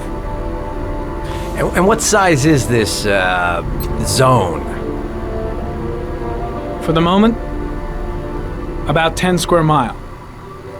Oh, great. Must be 10,000 people live in that sort of area. You gonna question them one by one? The more clues we get, the more we can reduce the zone. We can then cross-check it with our list of suspects and identify the killer. So what's next? There are 2 suspects whose psychological profile might fit and can be connected to the comfort zone. I'd like to question them. God damn it. We're wasting our time with this bullshit. The killer's out there somewhere, and we gotta get off our asses and find him. The killer is no ordinary murderer. He is intelligent, organized, and methodical. You won't find him by patrolling the streets. Tell me, Agent Jaden, did you get your vast experience on the job, or did you just fucking read about it in some school book? I came here to find a killer. And that is exactly what I'm gonna do. With or without your help. Fucking asshole! That's enough! You said it took 6 inches of rainfall before the victim died. How much time do we have left? If the weather forecasts are right, less than 72 hours.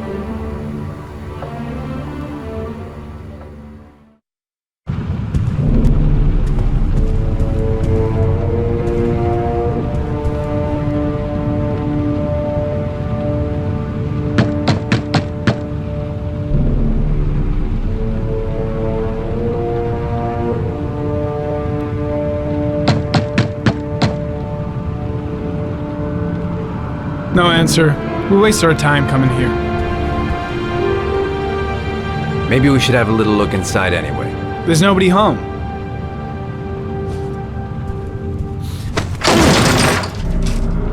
There is now.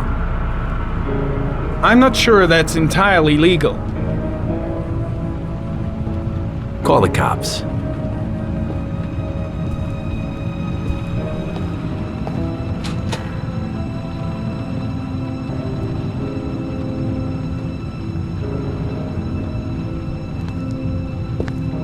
Looks like Nathaniel Williams is a pretty religious guy. He's a God-fearing idiot, waiting for the end of the world. We questioned him a few months back because he was causing a disturbance in the park. He was ranting and raving. Said he heard voices. Had this idea in his sick little head that I was the Antichrist, that I'd come to Earth to persecute him. Real twisted.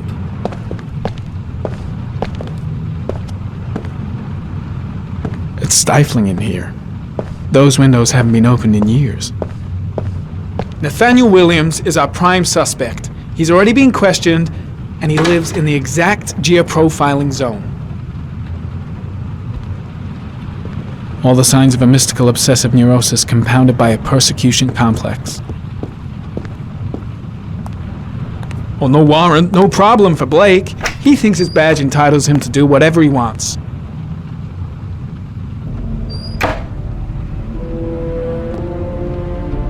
You don't have to be a profiler to see he's not a killer. We're wasting our time here. The guy's taking a break from reality, holed up here in this crazy apartment.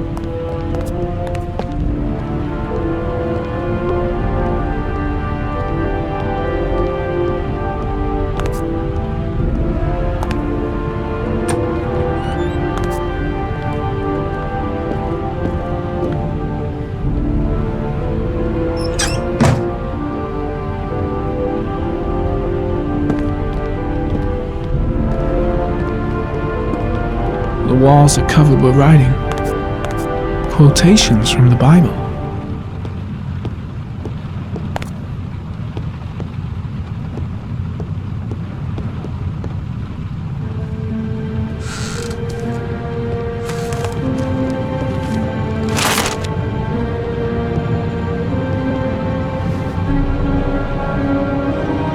Good timing, Nathaniel. Just the man we're looking for. Angels and ministers of grace defend us. I'm Agent Norman Jaden, FBI. I'd like to ask you a few questions. As God is my witness, I haven't done anything. I'm innocent. Relax. Nobody's accusing you of anything. We just want to talk. Where do you work, Nathaniel? You have a job? My sole occupation is praying to the all-merciful Lord for the salvation of humanity. Nathaniel, do you remember where you were last Tuesday at 4:30 p.m.? Here? I was here. I was praying. All day. Was there anybody with you? No. No, I was alone. Why all the crucifixes? Are you afraid of something? The hour is nigh, and the wrath of God shall strike men down. I'm preparing for the end of the world.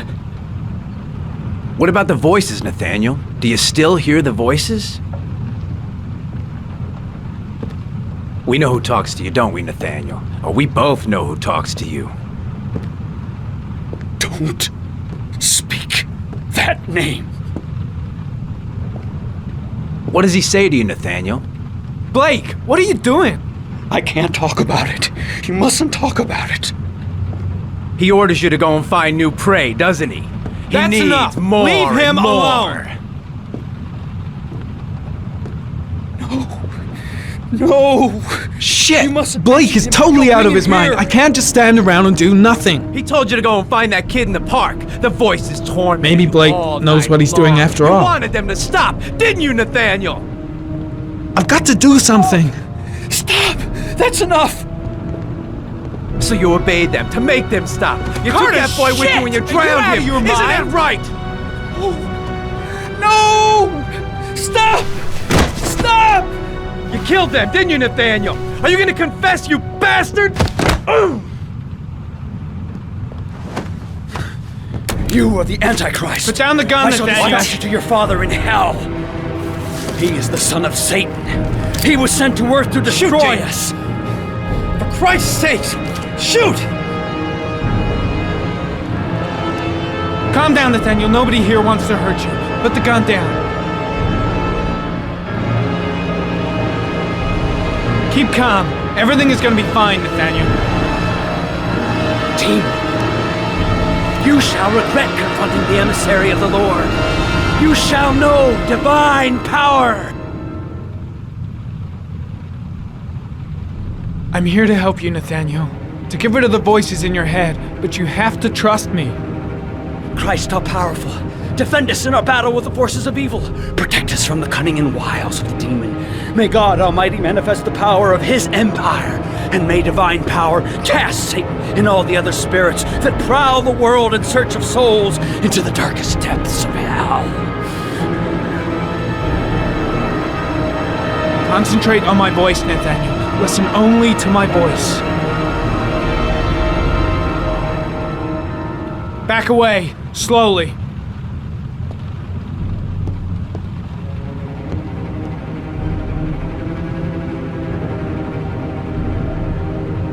Now drop the gun. Drop it, Nathaniel.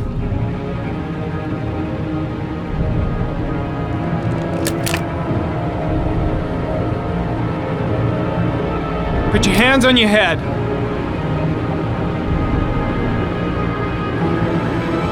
Turn around.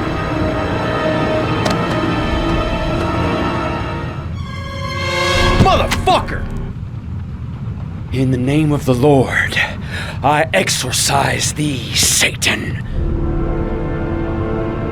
Okay, freak, the show's over. You're under arrest.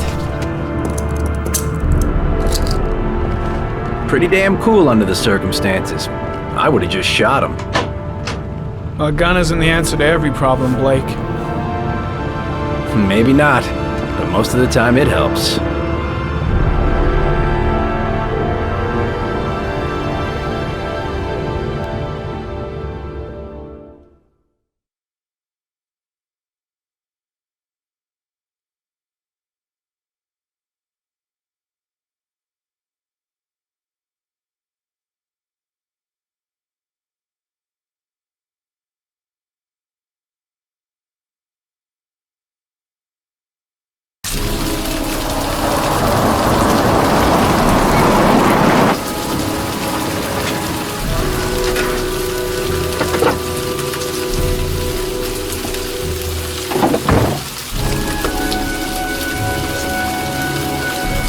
Susan Bowles, mother of the Origami Killer's latest victim. Maybe she knows something about the circumstances surrounding her son's death.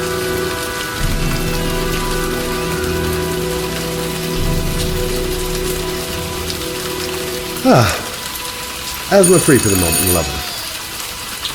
Good old inhaler in my pocket, just in case. No answer. Baby screaming inside. Not a promising start.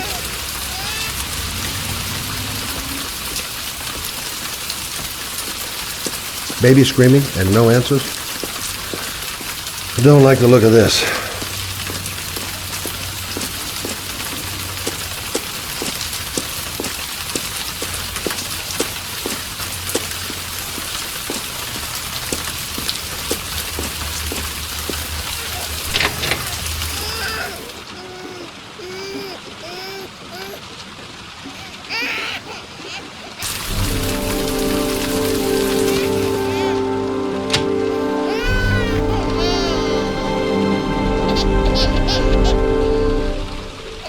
Anybody home? Mrs. Bowles?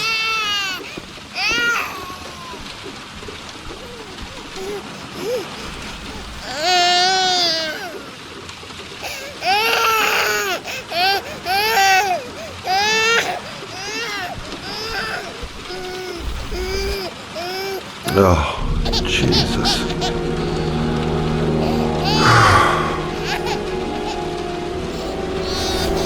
Wait a minute. Come on, I have to search the house. Maybe it's not too late.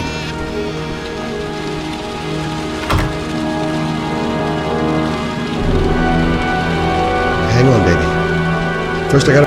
Mrs. Bowles! Mrs. Bowles, are you there?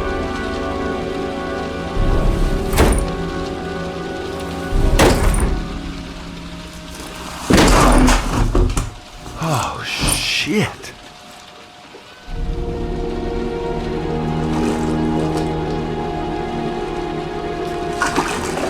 Mrs. Bowles! Mrs. Bowles, can you hear me? Wake up! Wake up!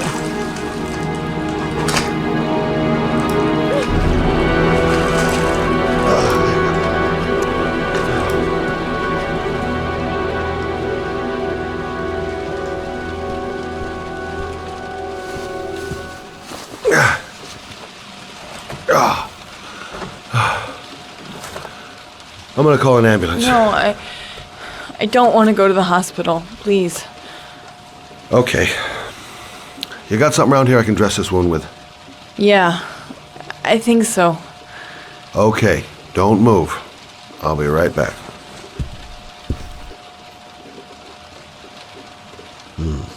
Need some bandages and disinfectant. Gotta be here somewhere. Quick, she's losing blood. I gotta hurry. Let's see. I need this, and this, and this.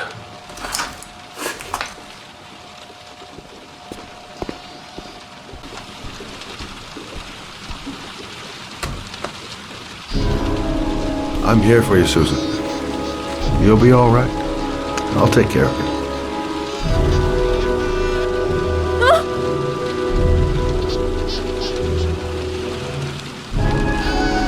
Stay with me, Susan. Susan, do you hear me? Susan, stay with me. Can you hear me? Stay with me. Okay, come on.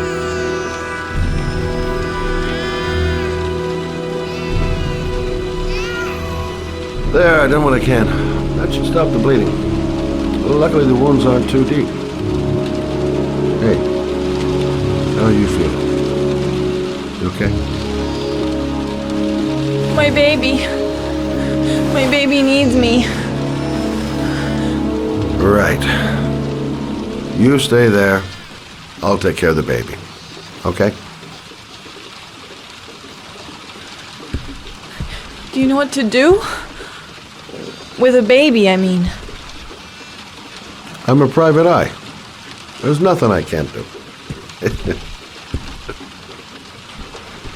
Her name is Emily. Gotcha.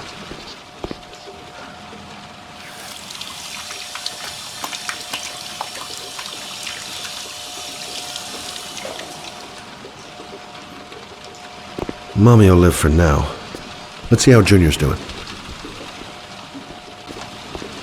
I was a private eye when I walked in here, and now I'm a babysitter. Go figure. Hi there, Emily. So, what seems to be the problem, huh? Oh! Going by the smell, I got a pretty good idea.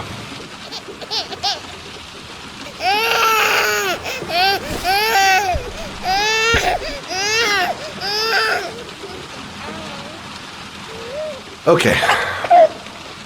How do you do this again?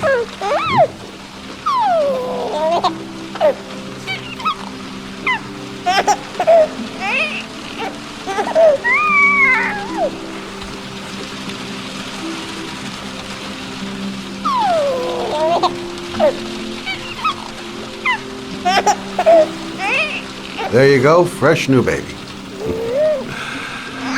That should feel better. Right, Emily?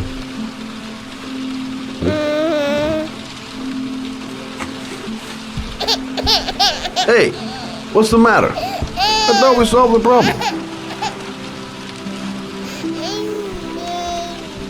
Of course. Now I know why you're crying, my little peachy poo. Mother, I guess I better warm this thing up.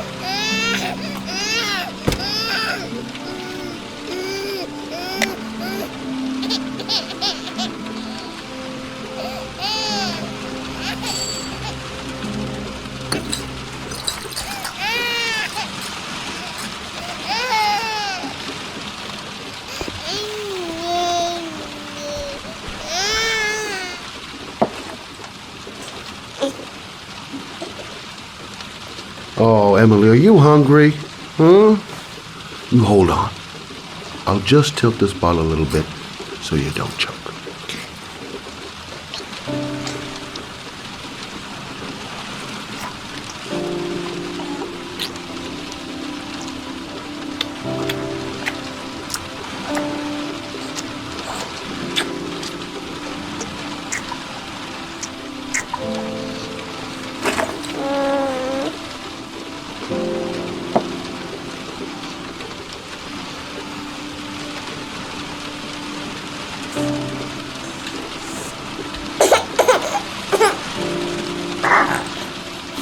Oh, good job, Emily.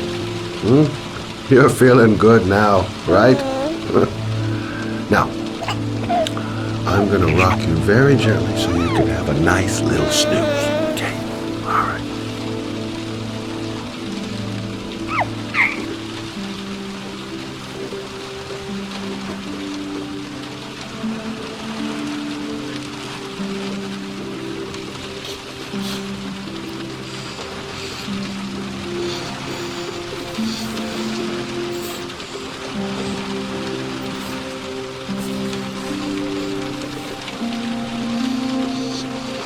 Right. That's about the limit of my maternal powers. Poor kid. Life ain't gonna be easy for her.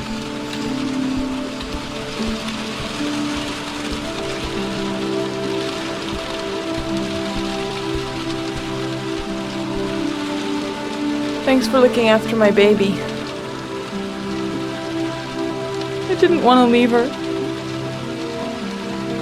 I just couldn't cope anymore. Just not having Jeremy around. He was such a good boy. I can't understand why anyone would want to hurt him. Do you take care of this baby on your own? Doesn't Jeremy's father live with you anymore? He disappeared. The day after Jeremy. I don't know what happened to him. Maybe he couldn't take it. Ever since I've had to look after Emily all on my own, and I couldn't do it anymore. I understand. Did your husband say anything before he disappeared? Did he leave a note or something? No. He left the house without a word, and there was just the cell phone. A cell phone? Yeah, I found a cell phone in his dresser. I'm sure it wasn't his. I'd never seen it before. I tried to turn it on, but it didn't work. Do you still have it? Yeah, it's in a drawer in the living room. You can have it if you'd like. I'm sure it's of more use to you than to me. Do you have any family or anybody to help you? Yeah. My mother. I didn't want to ask her for anything. We don't really get along. But I guess I'm out of options. Well, look after yourself. And Emily. I will. I promise. In a drawer in the living room. That's what Susan said.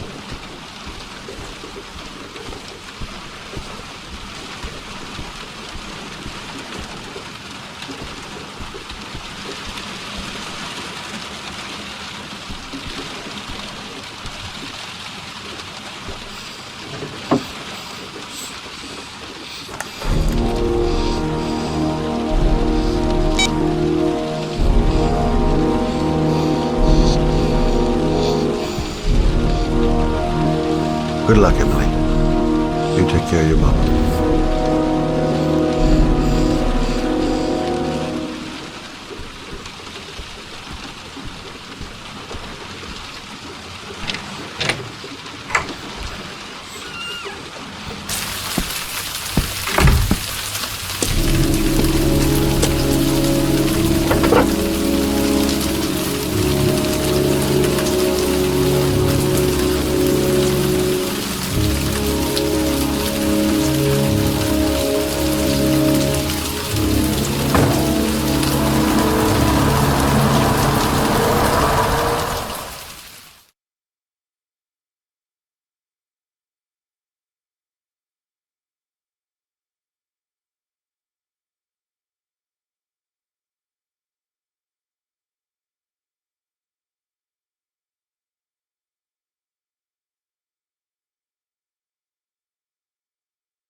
can't stop thinking about that well. Sean seemed exhausted.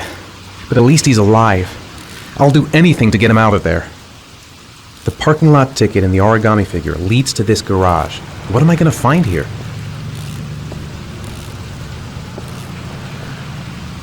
Excuse me?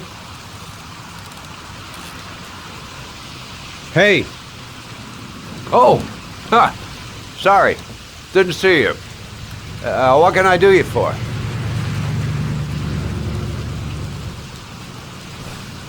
I'd like to get my car.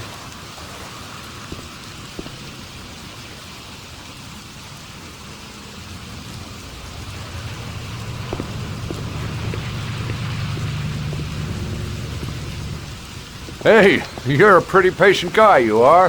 That car's been there for 2 years. We took it out for a drive every month and checked the tires and batteries, just like you said. Here, I've been here before. It's the 3rd floor down. Don't the remember service it. elevator is at the far end of the garage. Thanks. Ah, you have yourself a good one, Chief. A car? Why am I being sent to look for a car? Car's been here for 2 years. What does that mean?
Your destination is 4 miles from here. Leave the parking lot and take the first right.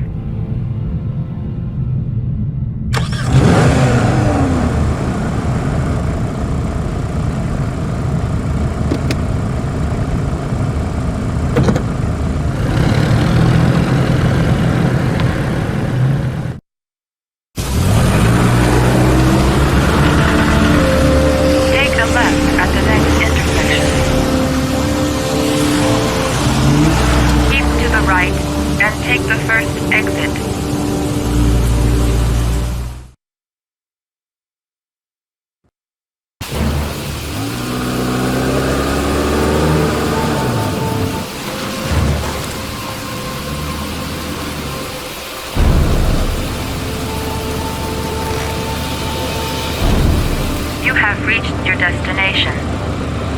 Are you ready to show your courage in order to save your son? Listen carefully. Take the highway and drive against the traffic for 5 miles. If you haven't reached your destination in 5 minutes, you will have failed. I can do it. I'd do anything to save my son.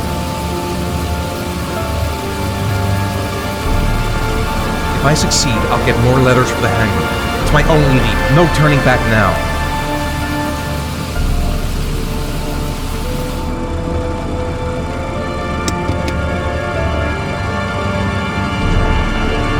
I've got to do it. For Sean's sake. I have no choice.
The reception.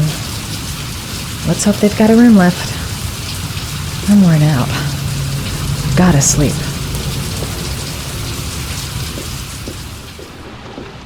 The atmosphere here is one of concern, as there is still no news of 10-year-old Sean Mars who participated yesterday. A recent report indicates that the police are now treating this as another kidnapping by the Origami Killer. If this information is confirmed, Hello there, sweetheart. What can I do for you? I'd like a room. For you? Anything. Feeling the register.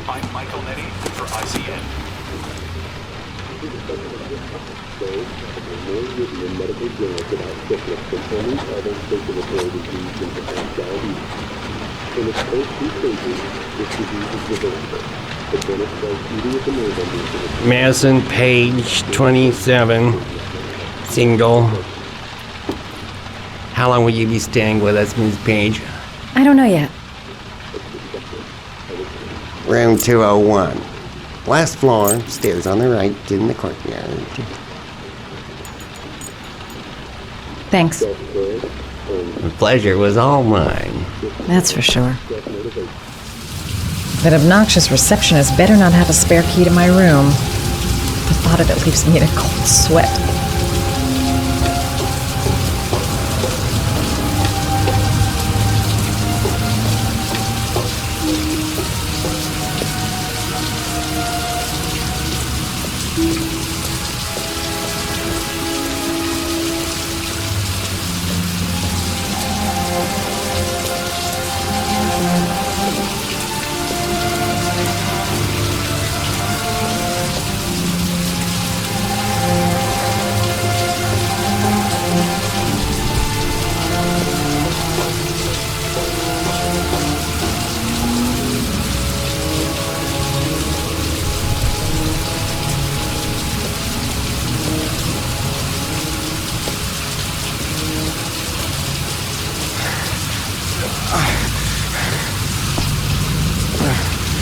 Sir?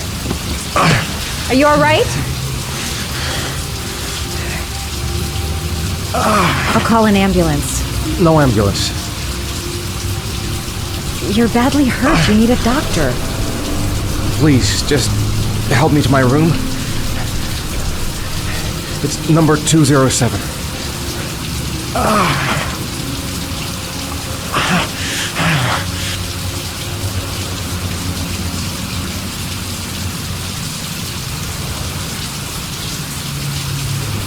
He's really out of it.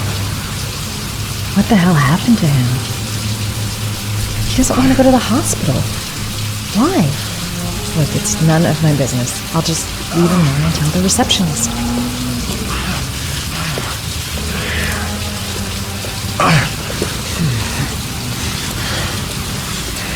Have you got the key?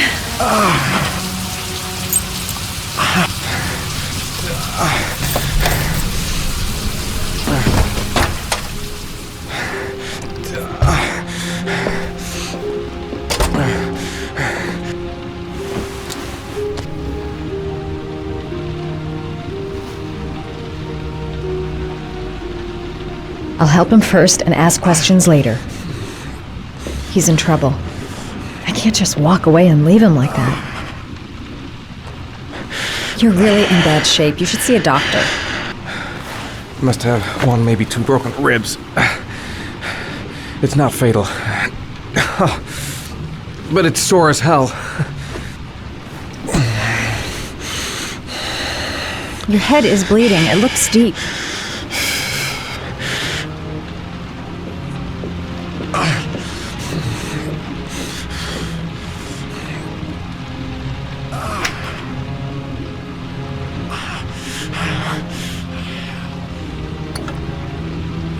I should disinfect his cuts.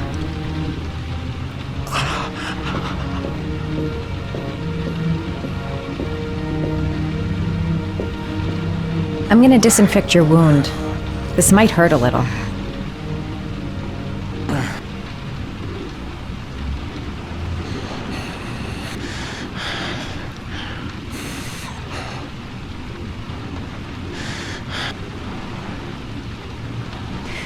There.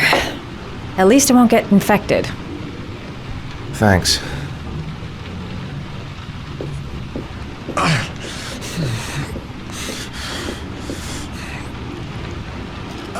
Paracetamol painkiller. Administer in cases of intense pain. Do not take more than 1 pill every 24 hours.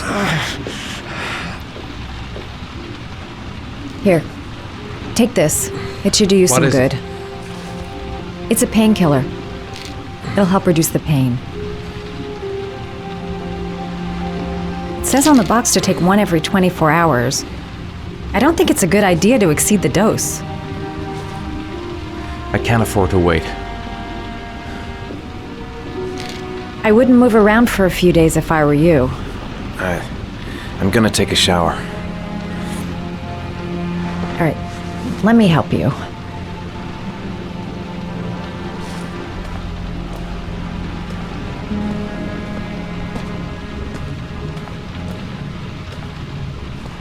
I'll wait here until you come out. Let me know if you need anything.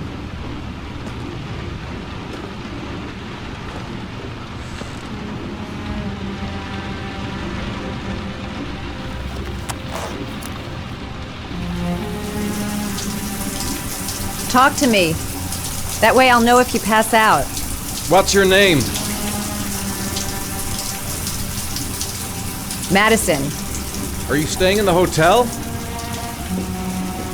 No, I live in town. I suffer from chronic insomnia. I seem to only be able to sleep in motels. Don't ask me why.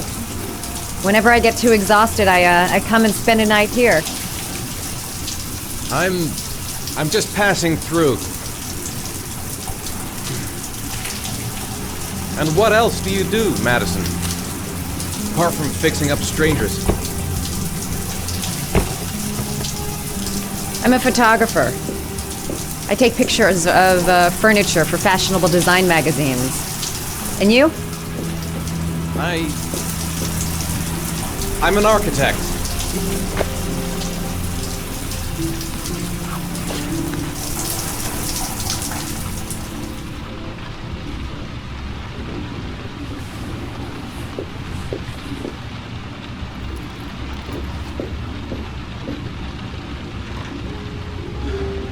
Thanks for staying. I feel a lot better now. Okay. I better get going then.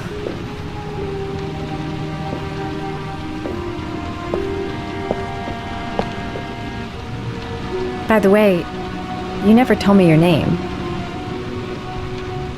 Ethan. Be careful, Ethan.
Why didn't you shoot? Sorry? Well, back there. Nathaniel could have had a gun. Could have killed me. Why didn't you shoot? I prefer to have all the information before I make a decision. I try to make rational choices when possible. Come on, you had a fraction of a second to react. You could have whacked me before you had time to move. I'm sorry. I thought you were a tough guy, a street cop who's been through the mill. I didn't think you'd scare so easily. Why don't you fuck off, Norman?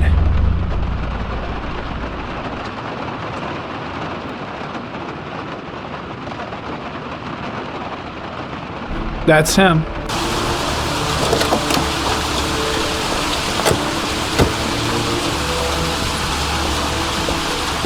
Miroslav Korda? Yeah? Lieutenant Carter Blake, I'd like to ask you some questions.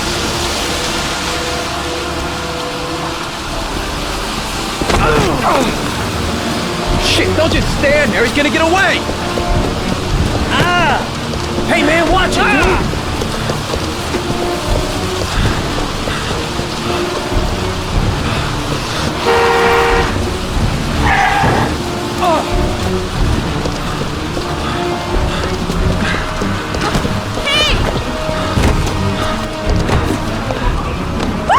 Hey, watch it, man!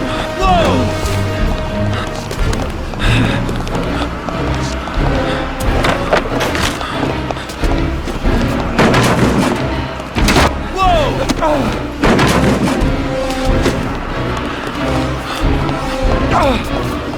Hey, man, watch it!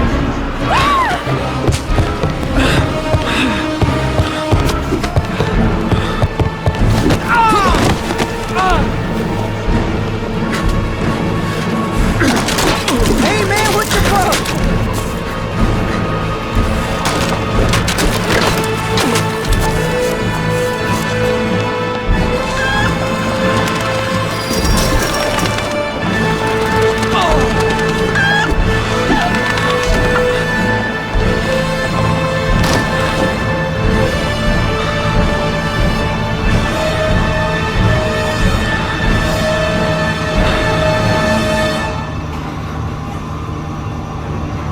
Damn place is freezing. My hands are numb.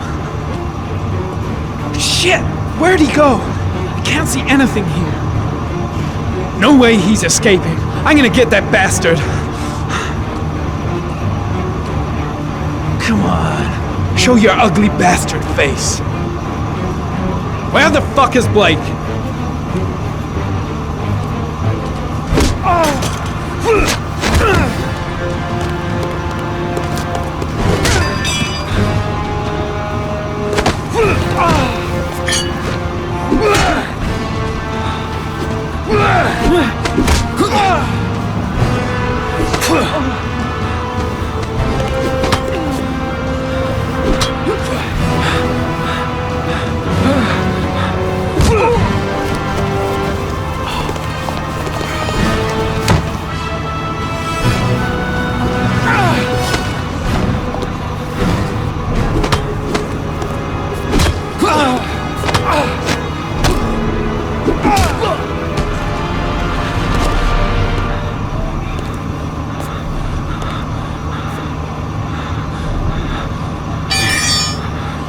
This time it looks like we got our Origami Killer.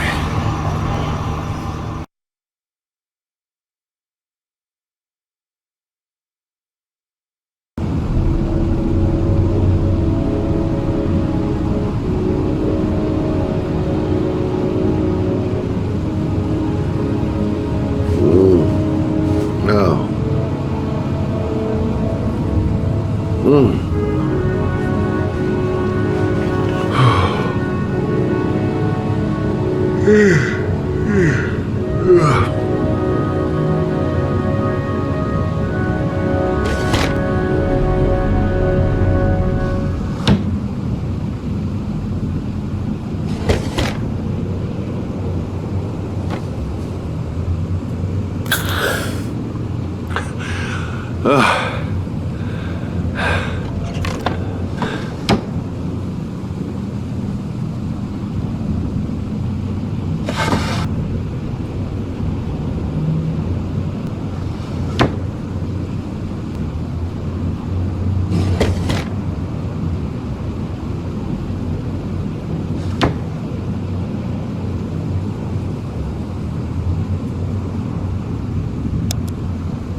I needed the rest. I haven't been sleeping well since the murder started up again. I've seen the parents of all the victims. And all I've come up with is this telephone and a box of origami figures. Can't breathe with this goddamn humidity. Hope it stops raining soon. All the newspapers are talking about Sean Mars, the kid who disappeared.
You said I could contact you if I remembered anything.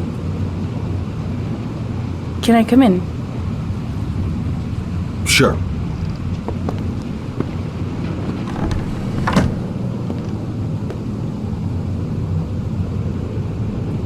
Let me take your coat.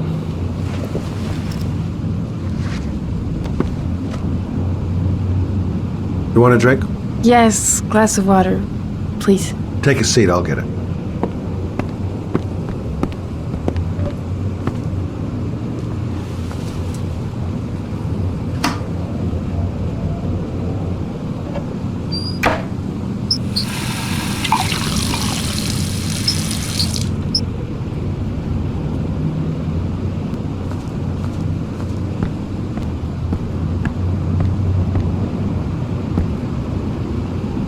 Thanks.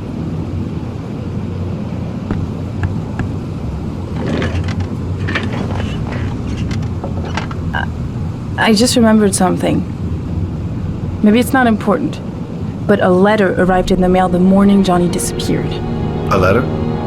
What kind of a letter? It was addressed to Johnny's father. I don't know what was inside it, but he read it and then he left. That's the last time I saw him. And you think there's a connection between that letter and Johnny's death, is that it? Do you remember anything else about the letter? Well, I don't know why, but I kept the envelope.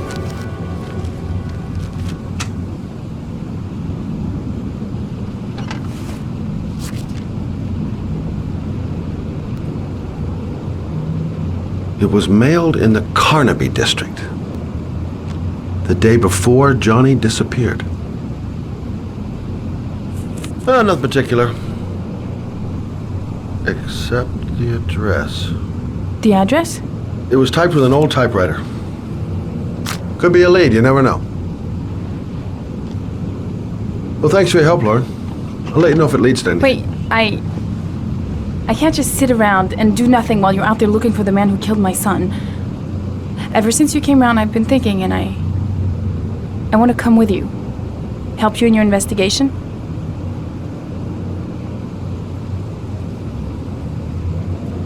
I'm sorry, Lauren, but that is out of the question. If you won't let me help you, I'm keeping the envelope. It's all or nothing. Listen, an investigation like this is dangerous, and I don't have time to play the bodyguard. How many clues have you got, Mr. Shelby? This envelope.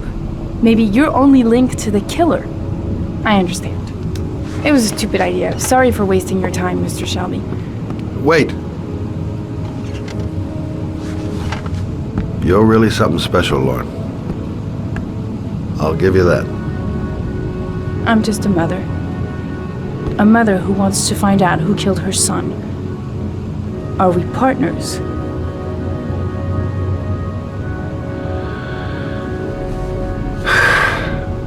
We're partners.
Were you talking about my brother, you big monkey in a cheap suit? You think, oh, you're a big man, I'm a bigger man. Ah, you should know. Hey, Ooh, monkey, I'm talking to you big ape. What are you saying about my monkey? You know, get wild with me, my little friend.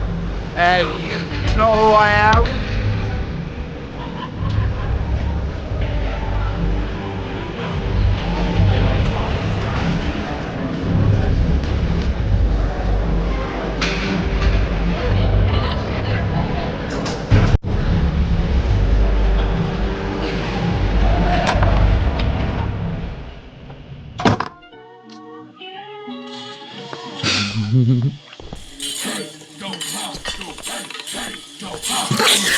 Mr. Kramer? Shh! This is the best part.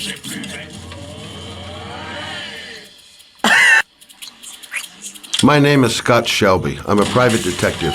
I'm investigating the case of the Origami Killer. I'd like to ask you a few questions.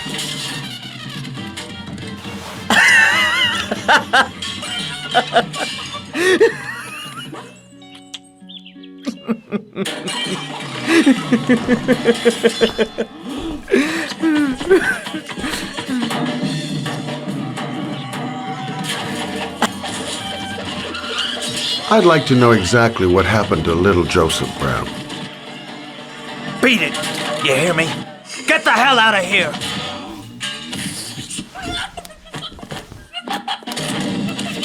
What do you want? A witness saw little Joseph Brown get in the back of your limousine. That was the last time anybody ever saw it. Now, I know you've been arrested and interrogated until your father made a little phone call and the file was closed. I'd like to hear your version of the facts. The kid was lost. I just offered to drive him home. The police arrived, I explained the misunderstanding, and I was released. End of story. Nothing to get excited about, right?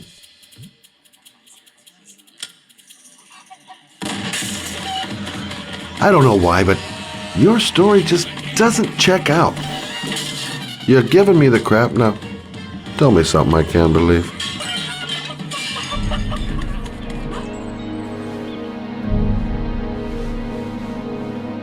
Very well. I'm the Origami Killer. I get my victims into my car. I drown them in rainwater. Then I dump them on a wasteland with an origami figure in one hand and an orchid on their chest. I do that because I'm bored, Mr. Shelby. And it's a creative and entertaining way of having fun. Is that good enough for you? Or do you want more? This interview is over. Get rid of this clown!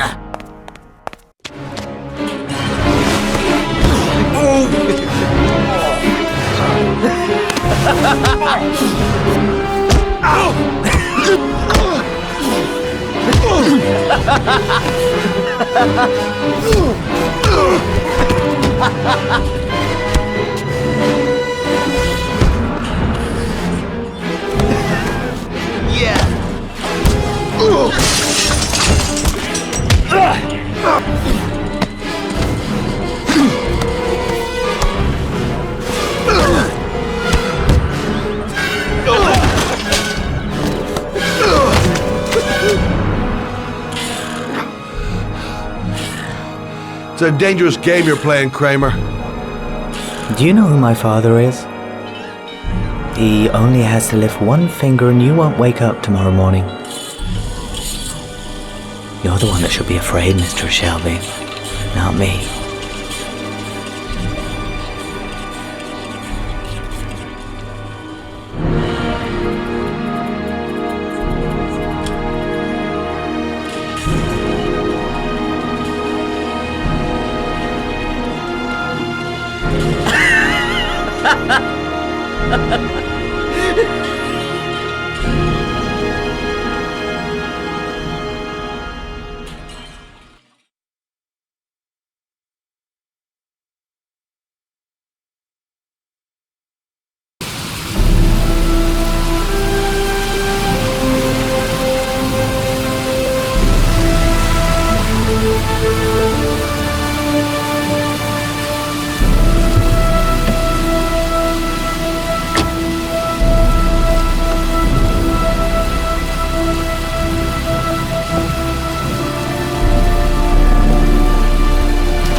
Now where am I supposed to go?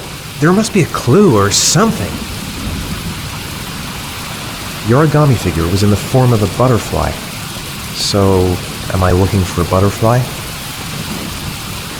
What the hell am I supposed to do here? It might be a trap. I'd better be careful.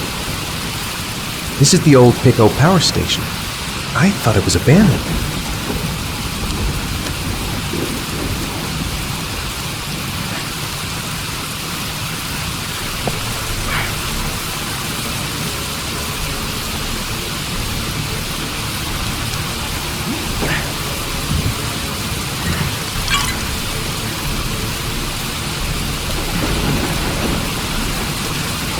There's got to be a way into the building.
Electrical condensers. Going by the sound of them, they're still active.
I should never have got into this pipe.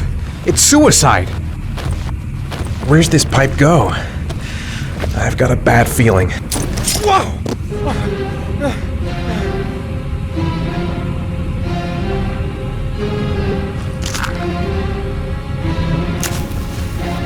Glass. Broken glass. Sharp as a razor. Impossible to go back. I'm gonna have to crawl through it, slowly, so I don't tear up my arms.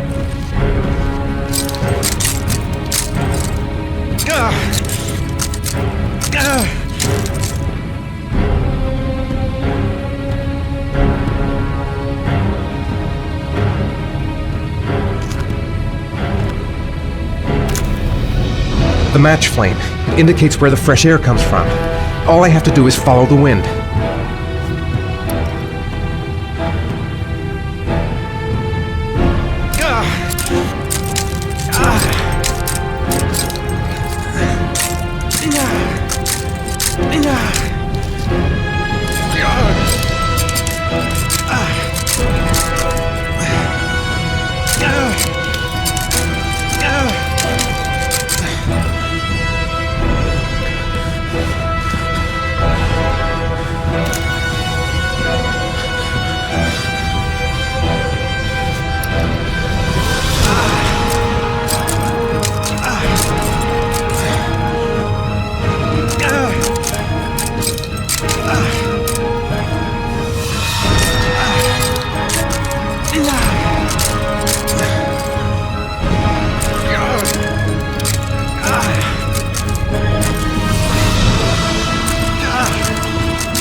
Whatever, I don't really have a choice. There's no other way out.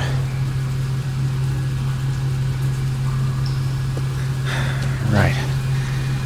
I guess I don't really have any choice.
Oh my god.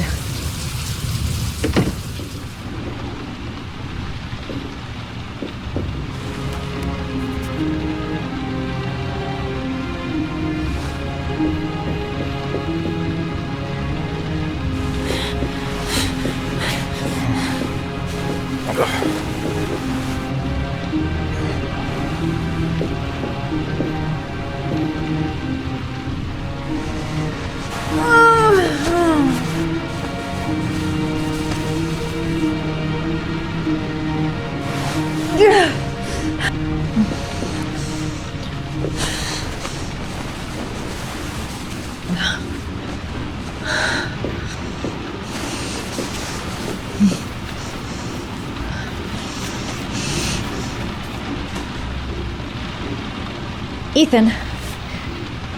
Ethan, can you hear me?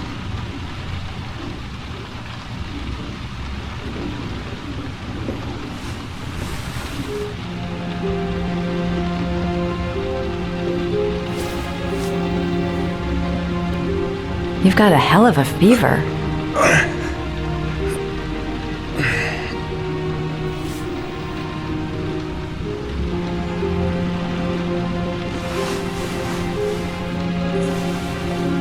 I'm gonna have to get your clothes off to disinfect those wounds.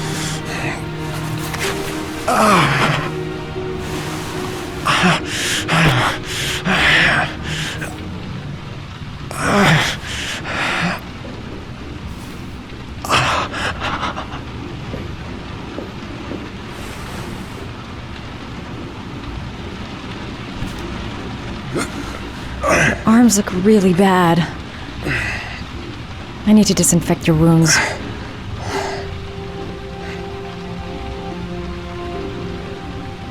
Calm down, girl. There must be something I can do to help him. He's burning up. He's running a fever. Oh my god. What happened to him? I've never seen anything as bad as this before. How did he get this way? Okay. The first thing is to keep calm. I'm gonna give him first aid.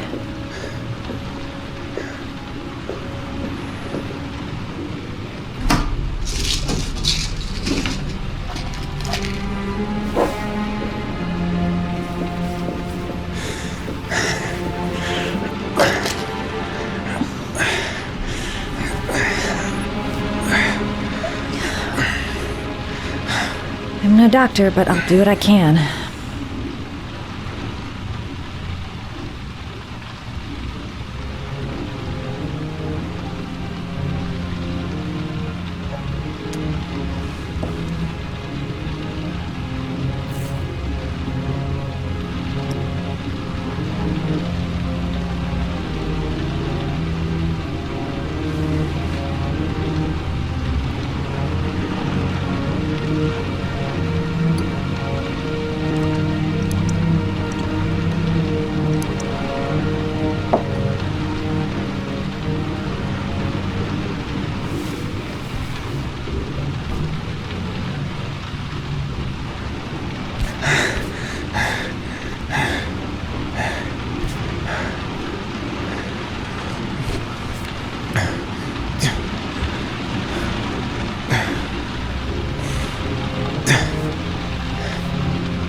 Your wounds are disinfected.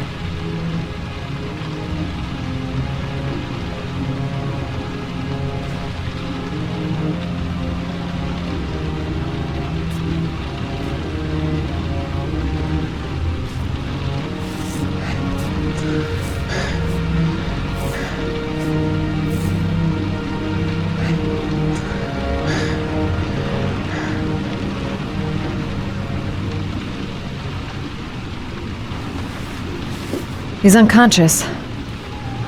Now I'll just have to wait and hope he wakes up.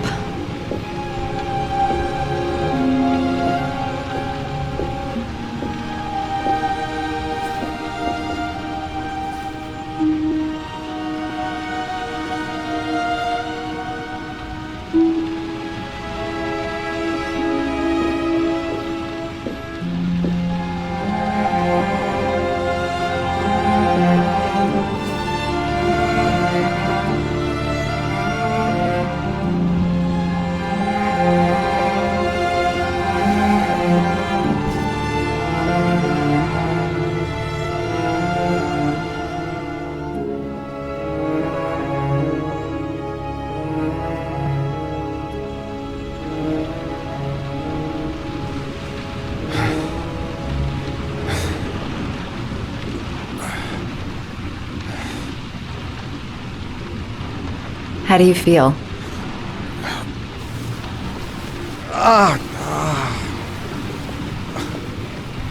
I've been better. Was I out for long? About 3 hours. Why the guardian angel act? You don't even know me.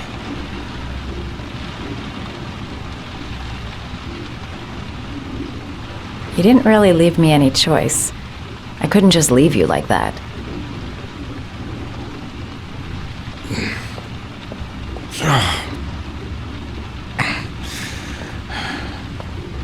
You said you were here because you're an insomniac?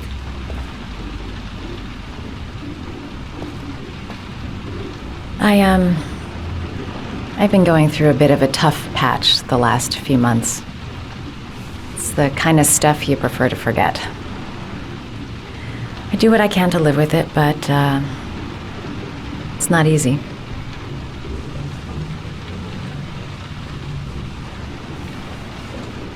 You got some kind of a problem? Bigger than you can possibly imagine. I'm sorry. I shouldn't be asking you questions. I mean, after all, we hardly know each other.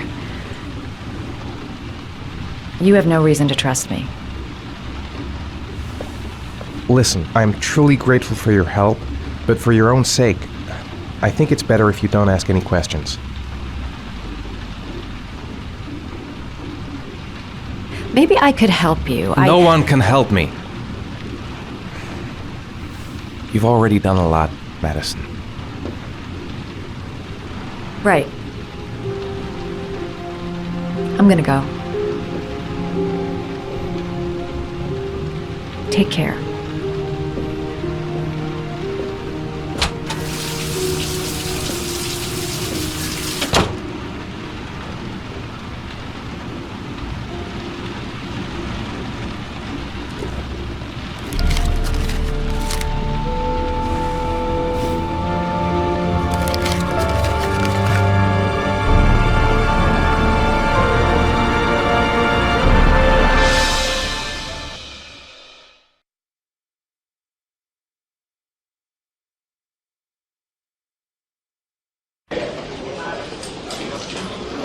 I didn't do it. I swear I didn't do it. I've got nothing to do with that business. I never killed nobody. Oh, no? Then why did you run away when they came to question you? I already told you I forgot to report to my parole officer. I didn't want to go back to prison. When I saw the cops, I just bolted. I wasn't thinking straight. We checked out his statement. He has an alibi for at least 3 of the murders. Fuck, that bastard was a perfect fit. Shit!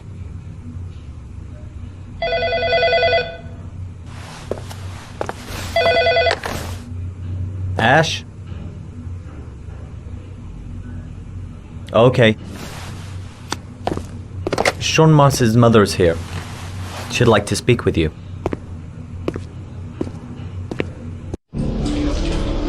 It was a few months back. The middle of the night. It was pouring down. Ethan came home completely drenched at about 3. I asked him where he'd been. He spoke about drowning, the rain.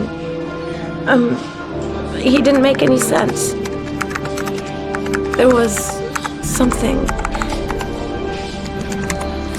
in his eyes. As if it wasn't really him. There may be no connection, but the next day there was that announcement about another victim of the Origami Killer.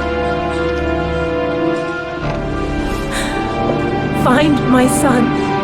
I'm begging you.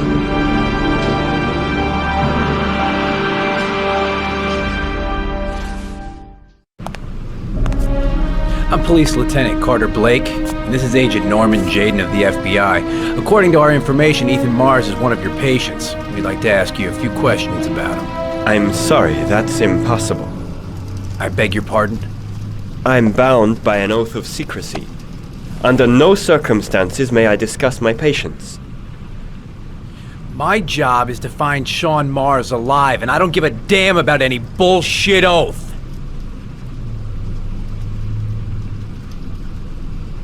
It's your duty to inform the police if you suspect one of your patients, Doctor. I'm sorry, I can't help you. And now I must ask you to leave. You need to cooperate, for your own sake.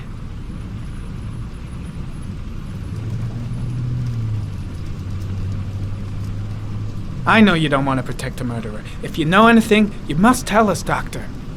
Are you threatening me? I'm just giving you some free advice, Doc. I suggest you take it. Blake, that's enough. Let's get out of here. I am going to call the police and make a complaint about your behavior. Doctor, you are really pushing my buttons. The only thing I'm interested in is saving that kid's life. So, you're gonna be a good boy and tell me what I want to know, or I am really gonna lose my temper.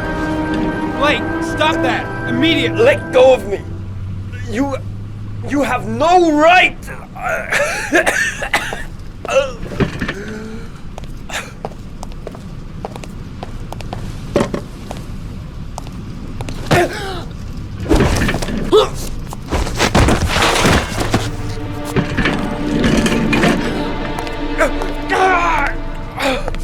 Come on, Doc. There's an easy way and a hard way. It's your fucking choice. If you don't let go of this man immediately, I'll report you and you'll be off the case. What the hell's the matter with you, Norman? Were you getting cold feet? You don't want to save Sean Mars anymore? I want to save Sean Mars just as much as you do, but that doesn't give me all rights. So you're gonna stop this shit right now! Ethan Mars has had psychological problems since his first son died. Feels responsible for his death.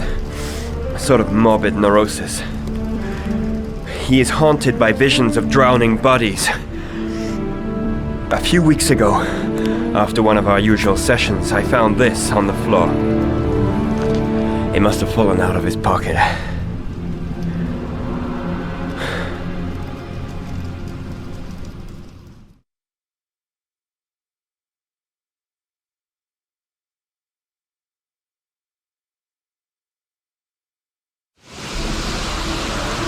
Ash, I want you to assign every available man to finding Ethan Mars. I want a man outside his place day and night. Notify all agencies to start looking for him. I want you to keep an eye on the train stations, the airports, the bus terminals. I want every cop in the city on his ass, so that if he moves, we know about it. Yes, Ethan Mars is the Origami Killer.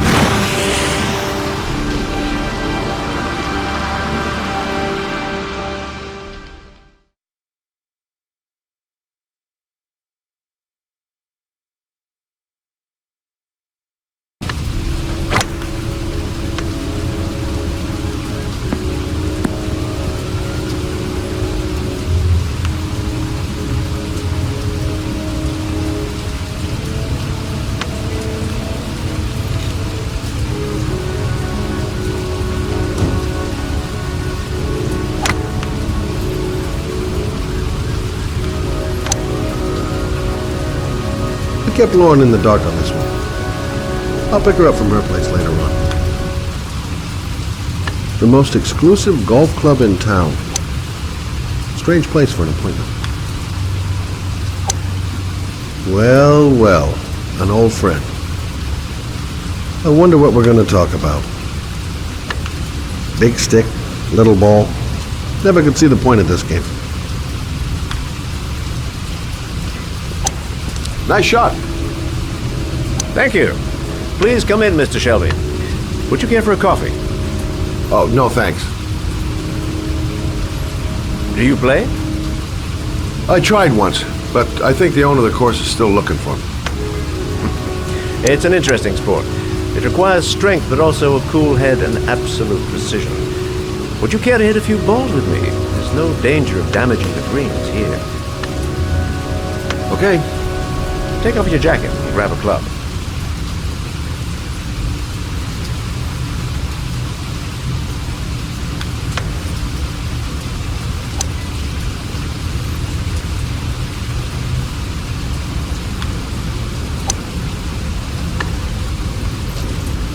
balls are in that basket.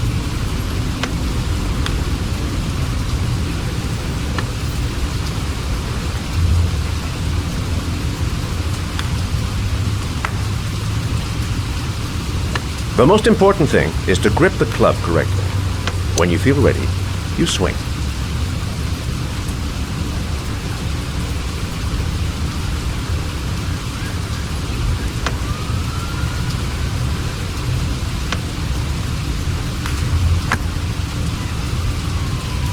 Well, it's only your first ball. You should try to strike it a little harder next time.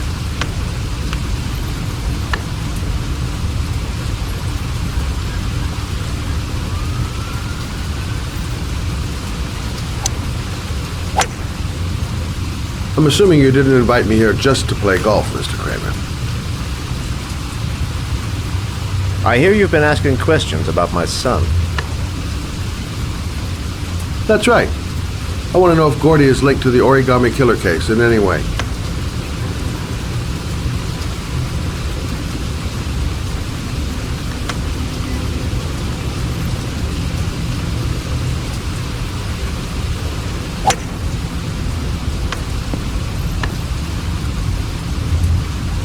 My son had nothing to do with that sordid case.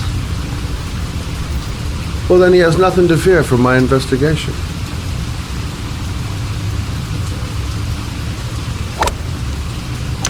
You have no business investigating my son. I told you, he had nothing to do with it.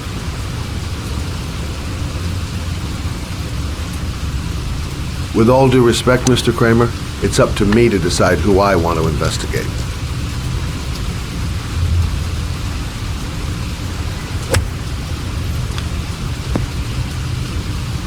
I'm an influential man, Mr. Shelby, and I pay very well for loyalty. Are you trying to buy me? Let's just say I'm trying to show you where your interest lies. How much do you want to leave my son alone? I think you misunderstood me. I don't play that game.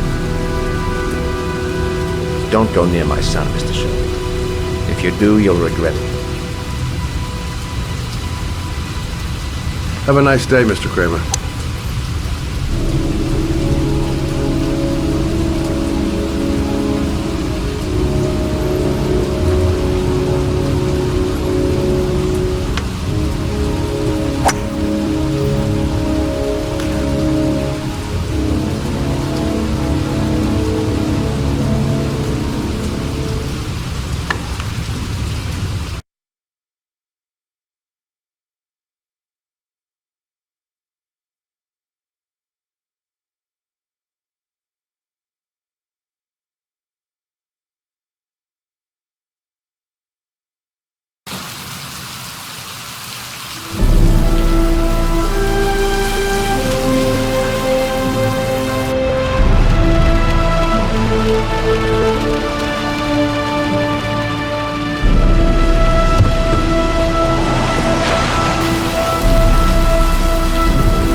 Porcelain lizards?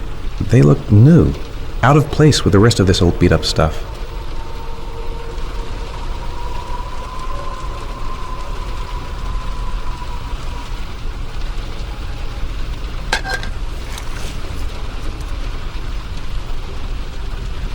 There's been a fire in here. Everything is all burned up. The pain's coming back. Drugs are beginning to wear off. Still feeling weak. I can hardly stand. Where are you, Sean? 9711 Marble Street. It's the right place, but what am I supposed to do in this dump?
you prepared to suffer to save your son? You have 5 minutes to cut off the last section of one of your fingers in front of the camera. If you succeed, you will get your reward.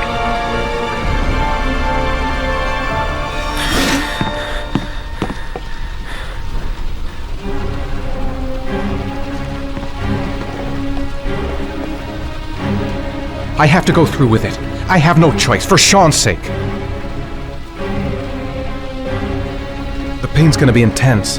Gotta find some way to reduce it.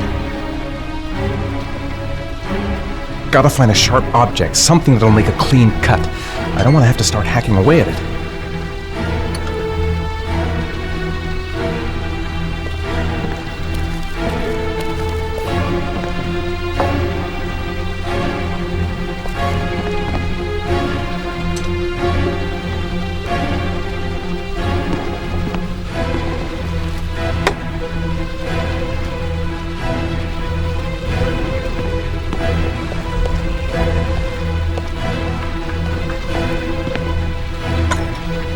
You have 4 minutes and 30 seconds left.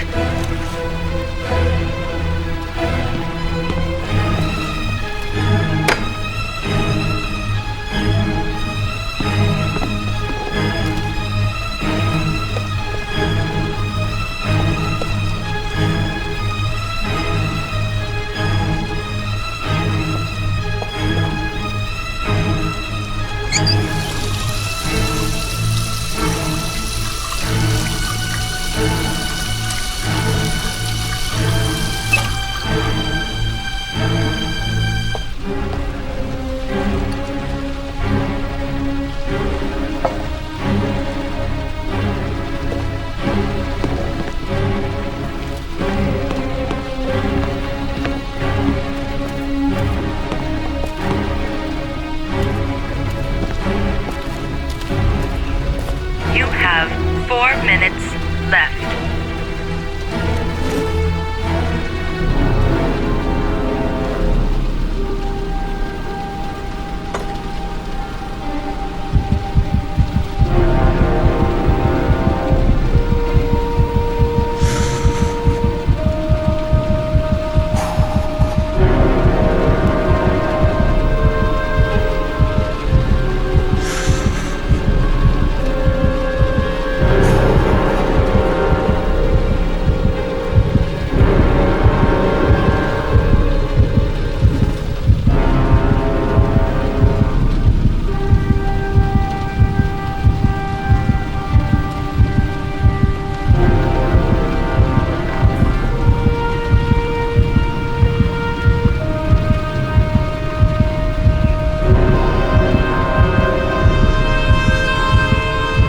You have 3 minutes and 30 seconds left.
That's affirmative, Lieutenant. We're in position. Perfect. Nobody moves until I give the signal. Is that clear? We nail him as soon as he sets foot outside. Right, Lieutenant. Lucky that patrol spotted his car. What's he doing in there? Beats me. You're the profiler, right? I thought you were supposed to be right inside the killer's head. Well, that's just it. What I know of Ethan Mars doesn't match the killer's psychological profile. I know what the jury's gonna choose between your theories and concrete proof.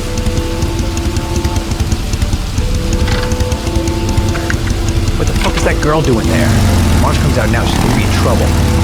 What do we do, Lieutenant? Want to get her out? No, stand down.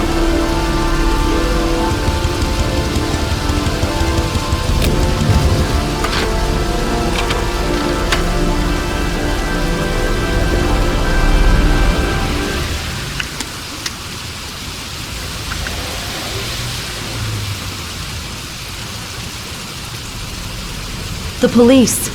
They staked out the building where Ethan is.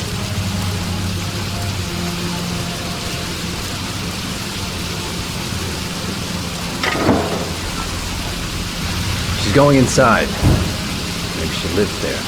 Oh, it's just as well. We don't want anyone hanging around if Mars comes out. Ethan, what happened? The police. They're out there. I think they're here to arrest you. We've got to find another way out. Shit. What's he up to in there? Wait for a go on my word. A solution. There's got to be a solution. Come on. Think of something. Think of something fast.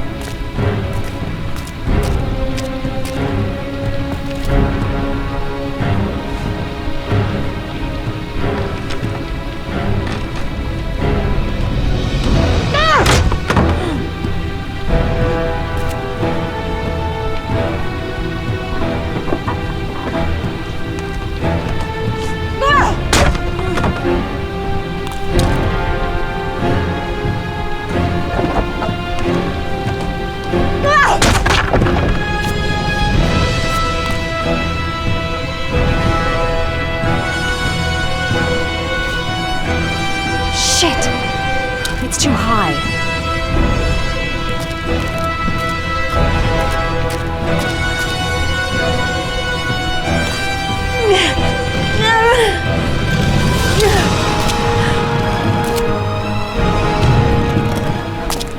Ready on my go. Stay here, Jaden. Out of the question. I'm coming with you. 2 men at the door, hold your positions. It's a go.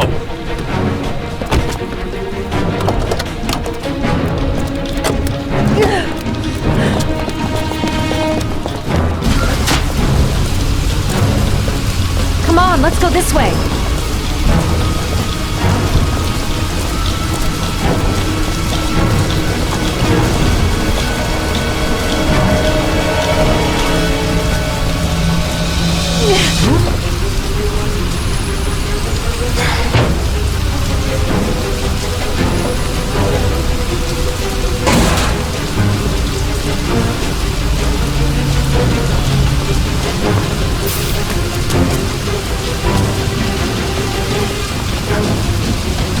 Hey, you, don't move!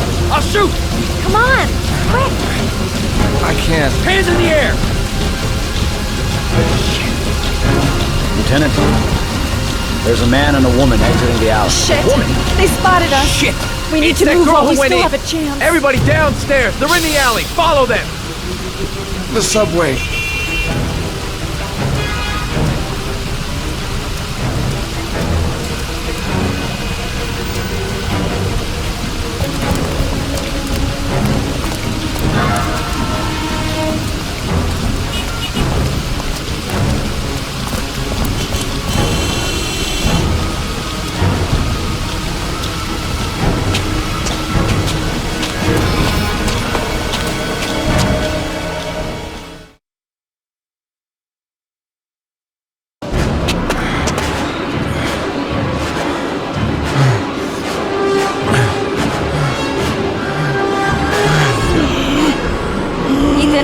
Ethan, what's the matter? We've got to keep going. Ethan! Ethan, they're coming!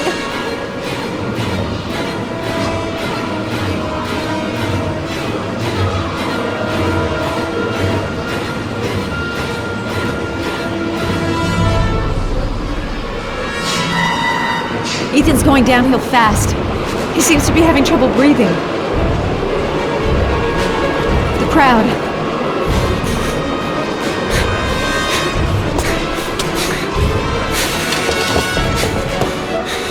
Careful! Hey!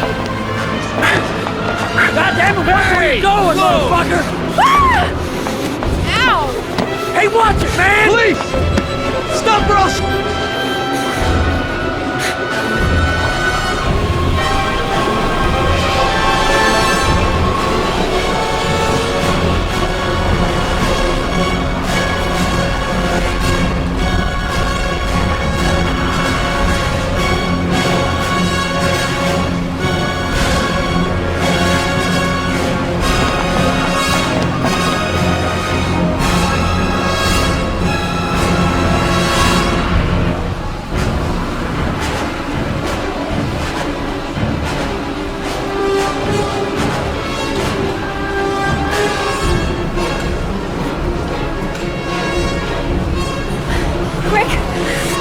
Ethan, quick! It's gonna hit us!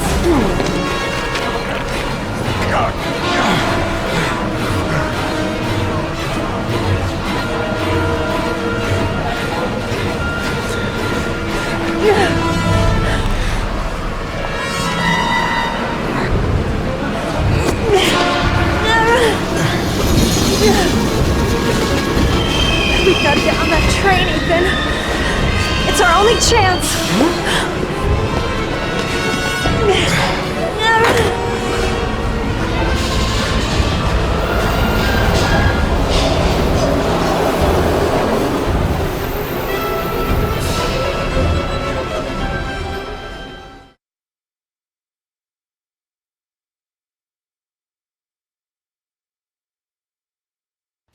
Less than an hour ago, we heard from the police who have identified the man thought to be the Origami Killer.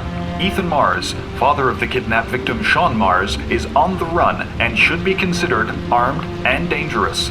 A police manhunt is now underway, and they hope that they will soon be able to announce the apprehension of this dangerous lunatic.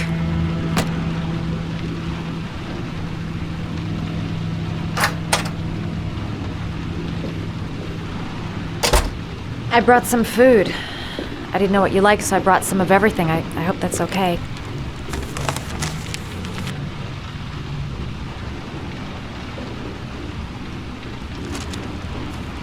Why are you helping me, Madison? You know nothing about me. You could have been killed. I don't know. I guess it just seemed like the right thing to do at the time. You needed help, I helped you. You're all over the news reports, Ethan. Every cop in the country will be hunting you. They say you're the Origami Killer. Is it true? Are you the killer, Ethan?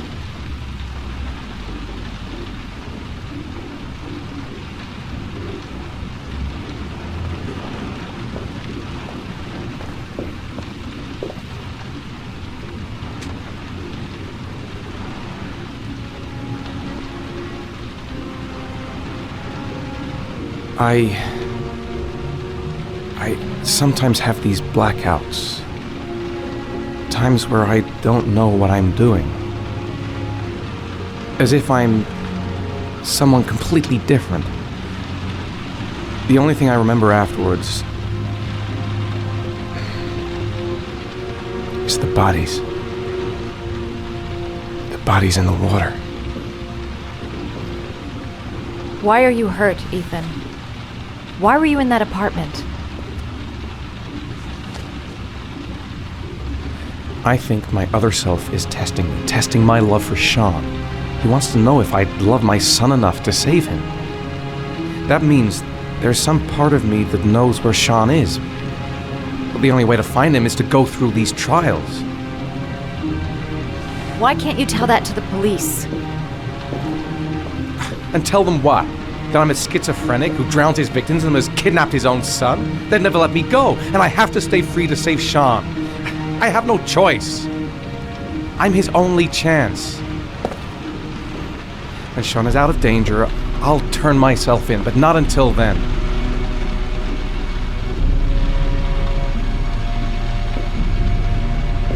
You can't keep going like this.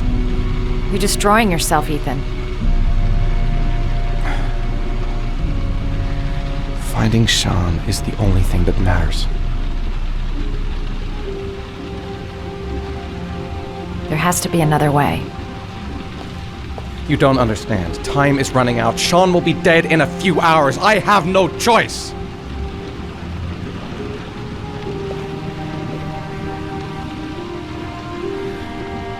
Please, Madison, leave. Forget everything that's happened. There is nothing more you can do for me. If you want to help me, leave. Leave me to do this on my own.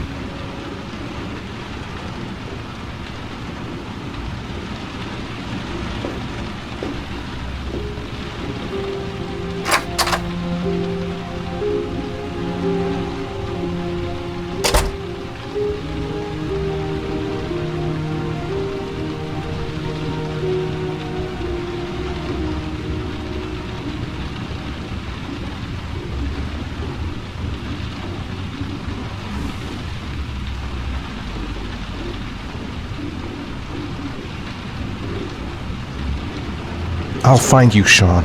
I swear I'll find you. I don't have much time. I've got to find my son before it's too late. The box. I have to open another origami figure.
Your vodka, sir. Thanks. You look preoccupied, if you don't mind my saying so. Problems with the investigation?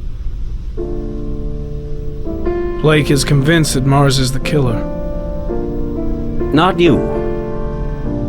I thought there was some evidence to that effect. That's true. But it just doesn't make sense. His psychological profile doesn't fit. Neither does the geolocalization. I can't see this father drowning 8 victims before kidnapping his own kid. Mars is not the Origami Killer. I'd stake my life on it. Then who is? I haven't the faintest fucking idea. Maybe you should review the evidence in your possession. That's just what I was thinking of doing. Oh, one last thing, sir. You should be careful not to overindulge in you-know-what. It can be dangerous. Very dangerous. I'm trying to keep a handle on it, but that's difficult. It gets more and more difficult. It'll end up killing you if you're not careful. That would be most unfortunate, sir.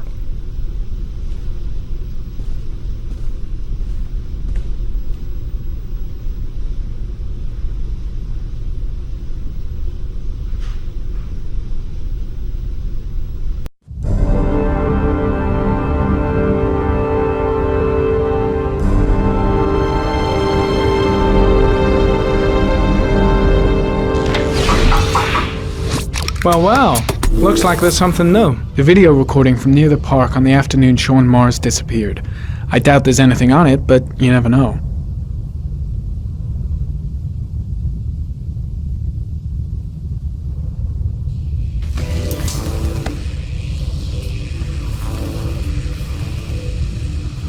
A Chevrolet model corresponding to the tire prints passed at 16:02 heading for the park, when in the opposite direction at 16:37. That could fit the time that Sean Mars disappeared. Could it be the killer's car?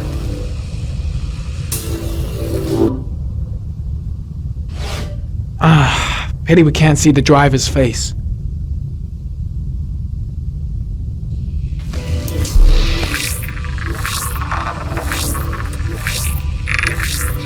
The car was stolen. Let's see. A certain Jackson Neville was suspected of stealing it, but the charges were dropped. Not enough evidence.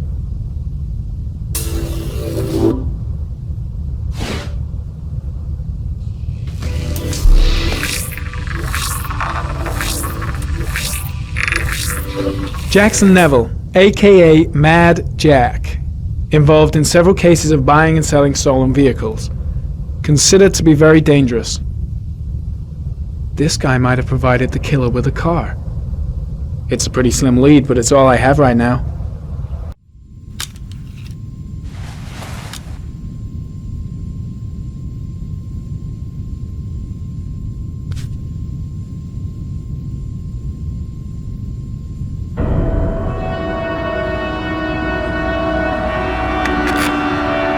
Oh, one last thing, sir. You should be careful not to overindulge in the water. It can be dangerous. Very dangerous. Shit, it's coming. Trypticane. The tube is on the bedside table. All I need is to take some, and the pain will go away. I should resist. This is gonna kill me. I know I can resist. I just need to stay in control and do something until it goes away.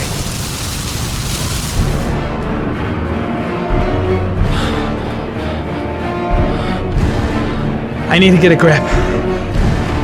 Give it some time to pass.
Manfred!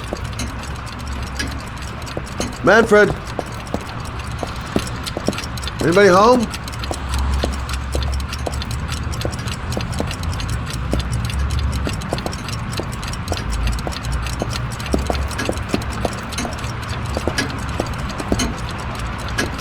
Hi there, Manfred. Who is it? Scott.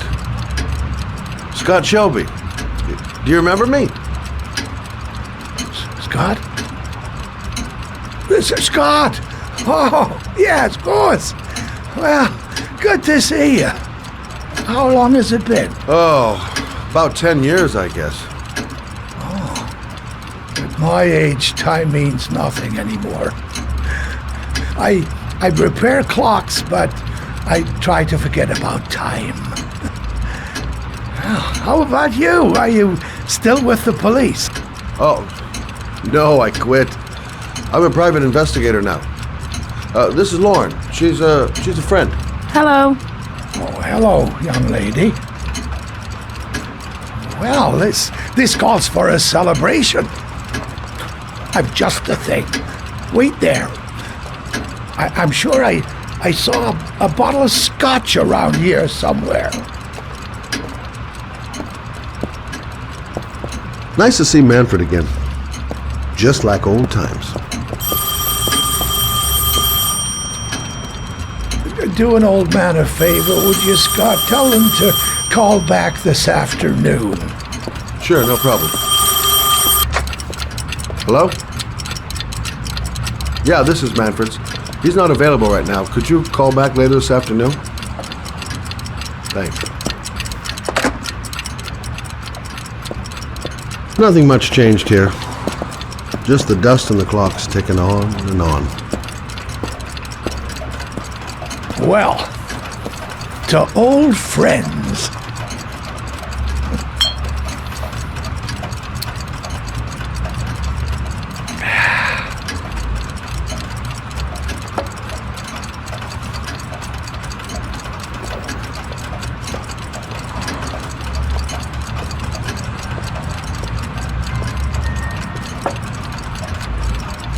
Do you like it? Yes, it's beautiful. It's a Stradelli, crafted in Venice in the 18th century. It's one of my favorite pieces.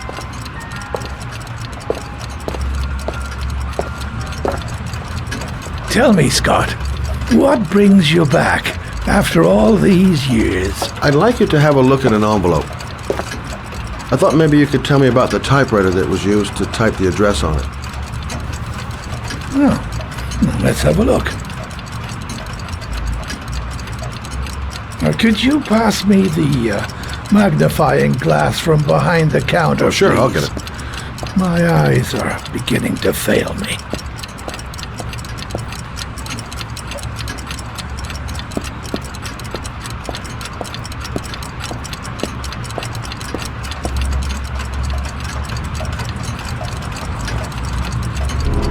Thanks. Well, let's see what this envelope has to say for itself. The Royal 5.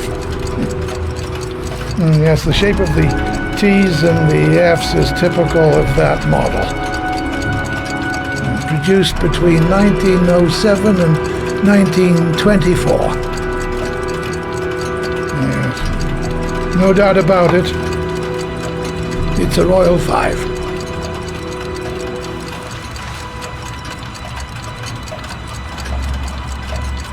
These typewriters, are they rare? No, they're fairly common. I'd say many folks have one gathering dust in an attic or in their cellar. Do you keep a record of all your clients? Oh, yes, indeed. Well, at least the ones who pay. Any chance I could get a peek at that? Oh, yes, of course. I keep my account books in the office. If you're not in a hurry, I have a list of all the clients who ever bought a Royal 5 or had one repaired. Yeah, that would really help us out. Delighted to help. Give me 2 minutes, and I'll be right back with the list.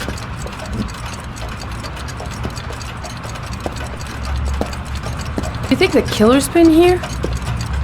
If he has a 1920s typewriter, he may have needed Manfred's services to get it fixed. We'll know when we get the list.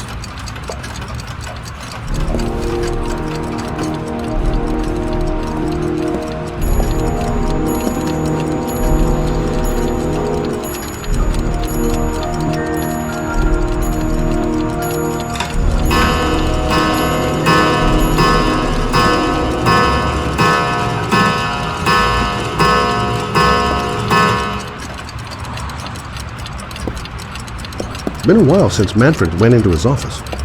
I should take a look. The killer's name might be in Manfred's papers.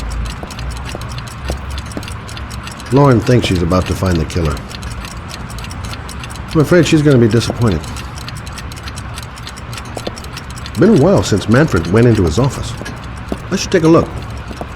Hello? Manfred! Hello? Your call is lodged, sir. A police car will be there in a few minutes. I need to know who you are, sir. Sir? Hello?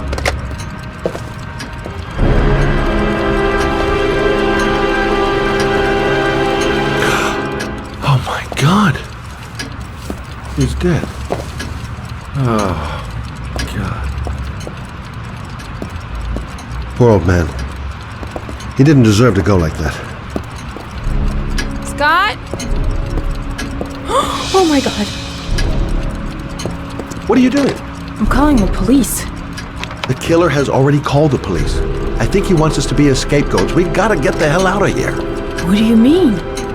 We have nothing to do with his death. We were just here when it happened. Look, we're running out of time to find Sean Mars. The last thing we need is 24 hours in a police station explaining this whole thing. Well, so what do we do?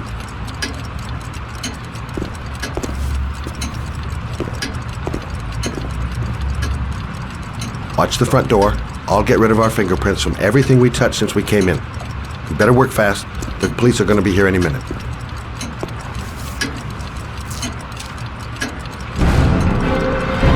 What are you doing, Lauren? If someone comes in, we're going to be in trouble.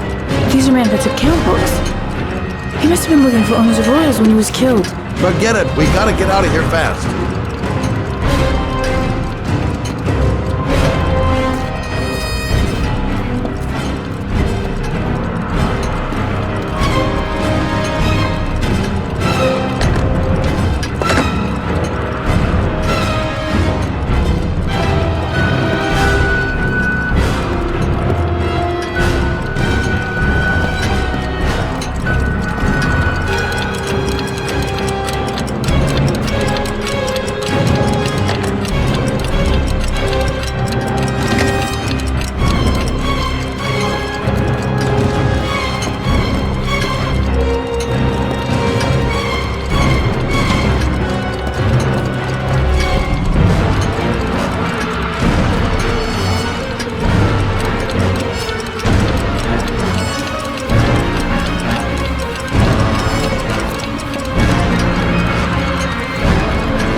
Any second. I'm almost finished.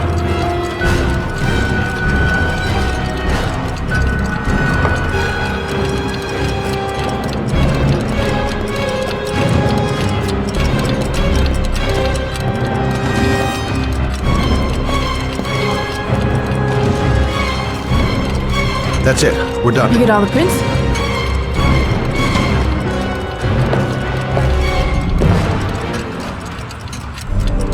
I got what I got. It should be enough to prevent them from finding us. Come on, let's go.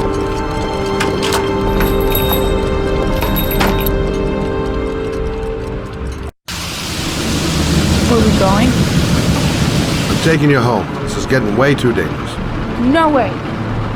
We're partners, remember? We had a deal.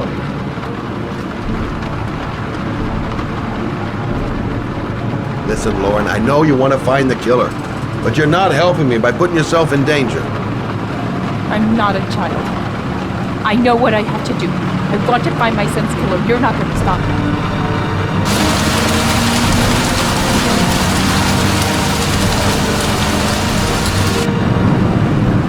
Stop the car. What? Stop the fucking car!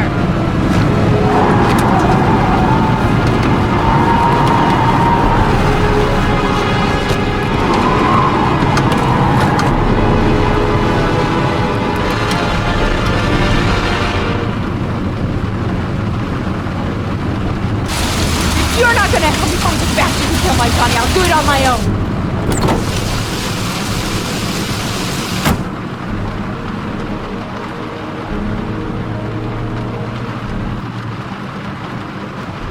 It's all my fault. I should never have let her come with me.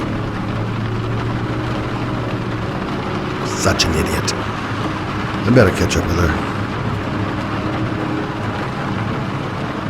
This girl's stubborn as a mule. She doesn't let up, with or without me. I can't just leave her like that. She'd do anything to find the guy who killed her son. Crap, I have no choice. I guess I'm doing this to protect her.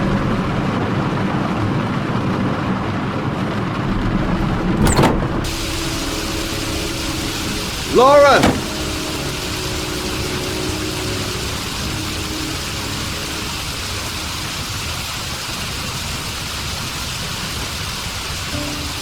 I miss him. Miss him so much.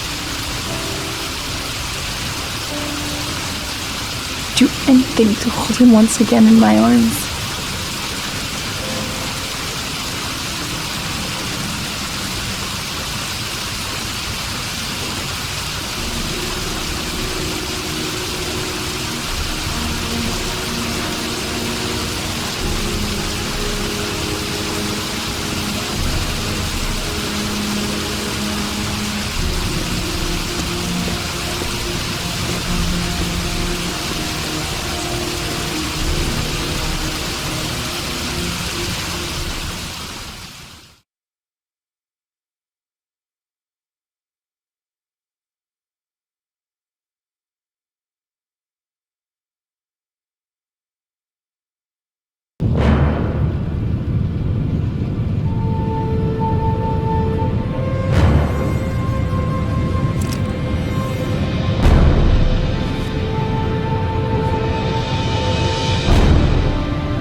Yeah?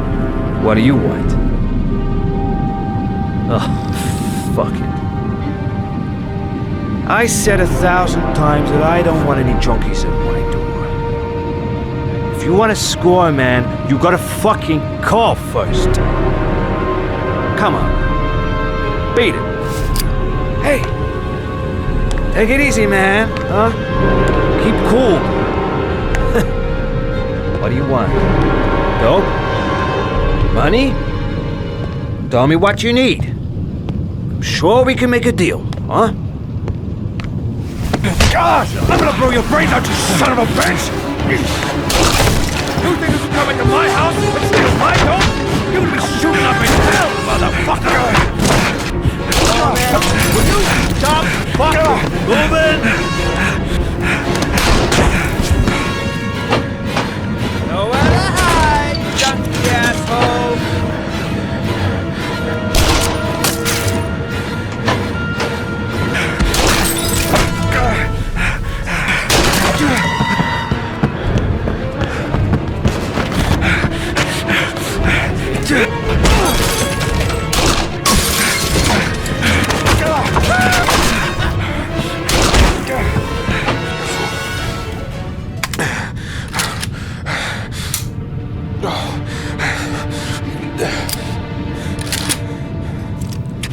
Hold it, man! I give you whatever you want. Got dope? I got cash? You want some dope? Please. Please don't kill me, man. I got children. These my girls, see? This one's Sarah. And a little one. That's Cindy. Please, man. I want to see them again. Please. Please don't shoot.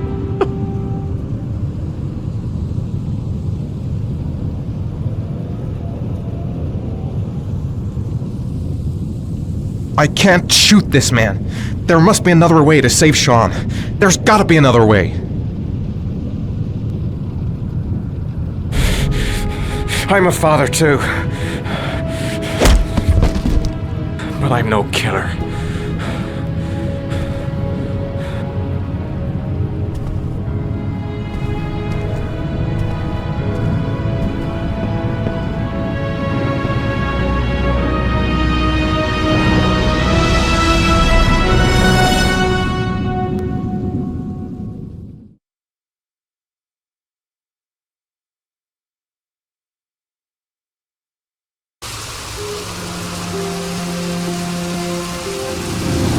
Matt, it's Sam.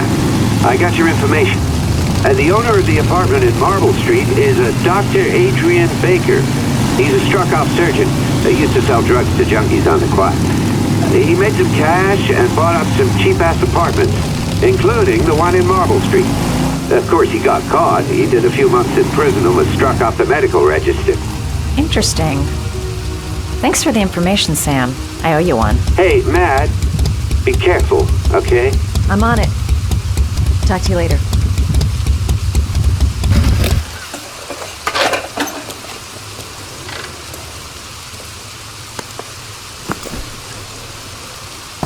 The owner of the apartment where Ethan cut off his finger lives here. It's not much of a lead, but it's all I've got. Gotta find some way to get him to talk about the Marble Street apartment. I'm gonna act all doped up. I hope he goes for the bait.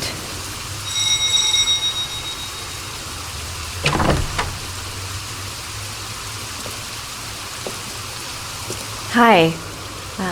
I was told that you could get Bitropin without a prescription. Sorry, you were misinformed. Goodbye. Hold on. I really need your help here. I can pay. Well, why didn't you say so? Please come in.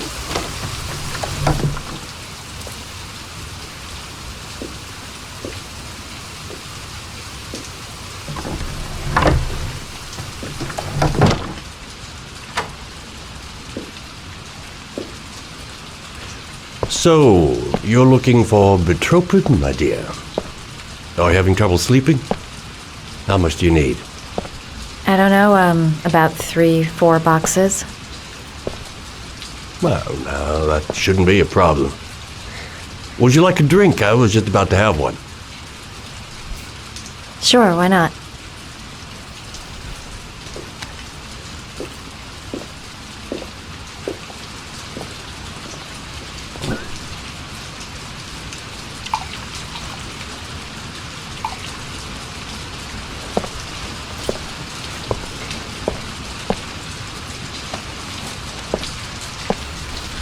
I haven't seen you around here before. Who told you about me?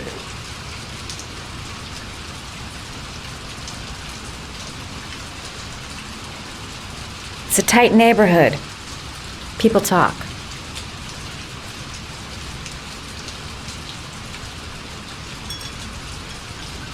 Can you get other types of medicine? Everything has a price, my dear. What about you? Do you have a price? Forget it. I'm not for sale. I heard you had some apartments for rent. I'm looking. Sorry, darling. Those are all booked up. Shame.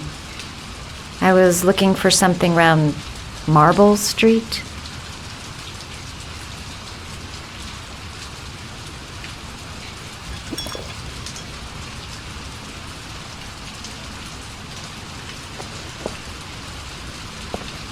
You're not drinking? I'm not really thirsty.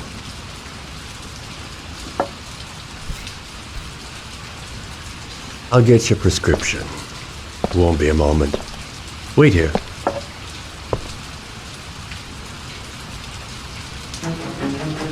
That guy gives me the creeps. I better take a look around to see if I can find anything before he gets back. Quick! I gotta find something. He seemed to be upset that I wouldn't drink. get the feeling I did the right thing. Don't make a sound. He's near.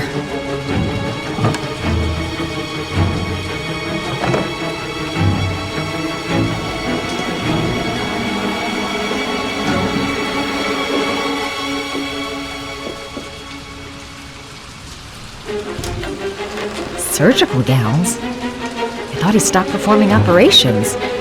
Must be some kind of a weird nostalgia for the past. Could the doc be the Origami Killer? There's something about the way he looks.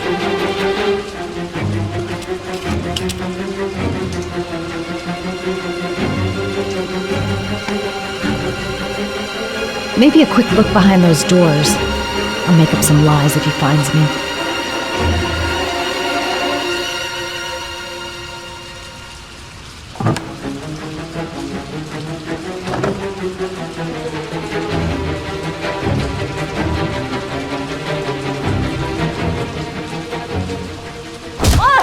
Nosy little ferret.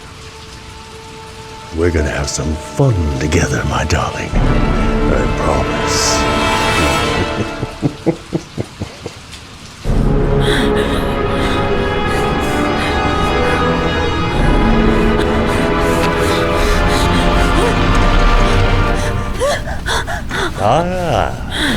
Say hello to Matthew. He claimed he had come to the census. Another one of those goddamn government spies. So, you're interested in my Marble Street apartment. I rented to my friend Paco, if you must know. I have no idea what he does there. Maybe that's where he fornicates with his dancers from the Blue Lagoon. To be honest, I don't give a damn. Just as long as he pays his rent, he can do whatever he likes.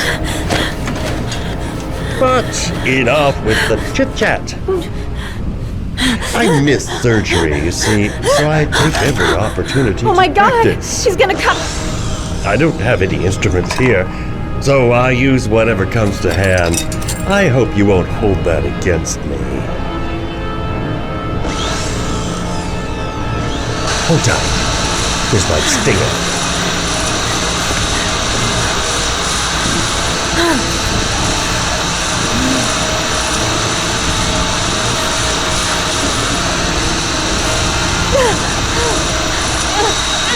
Have you ever noticed? As soon as you start to do a little housework, someone always comes calling. I'll get rid of our visitor and be right back. Don't move. I won't be long.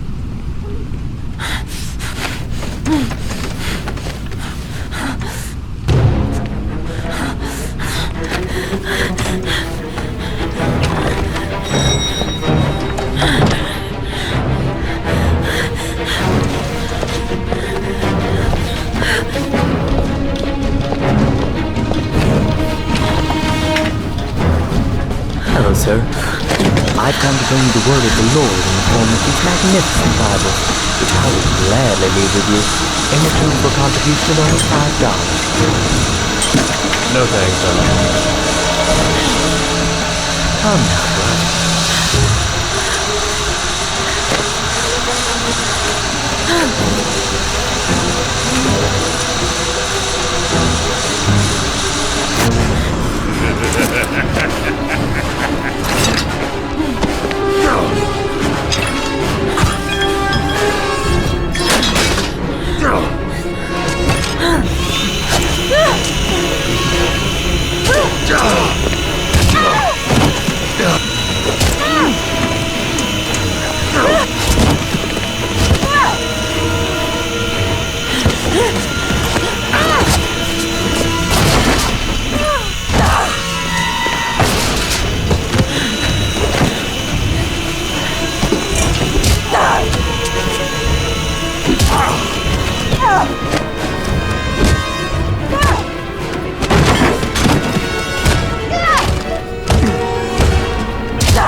Mad Jack is suspected of stealing the car I'm looking for.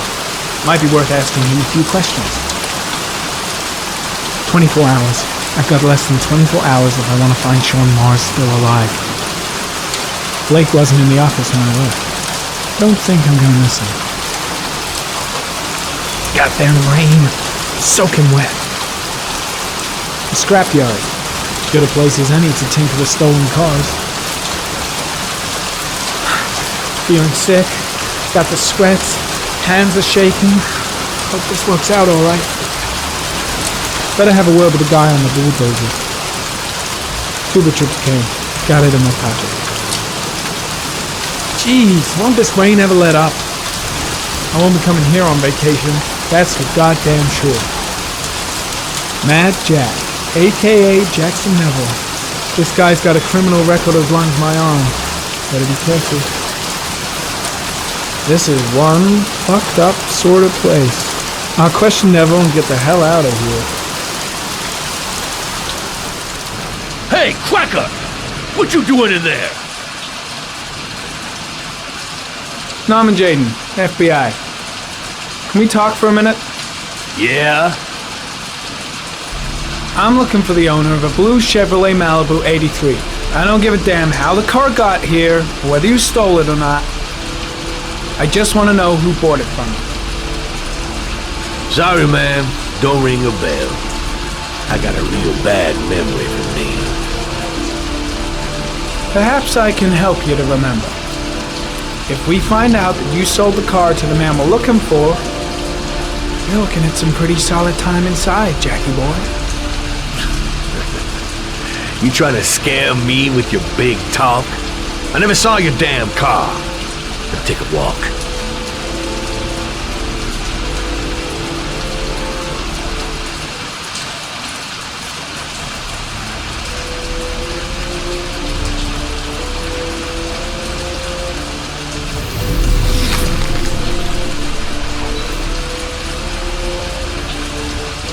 Blood. Now why is there blood here?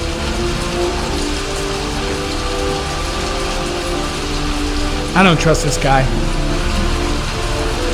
The blue Chevrolet is my only lead. Not much help, this so-called Mad Jack. He's either clean as a whistle, or else he's got something to hide.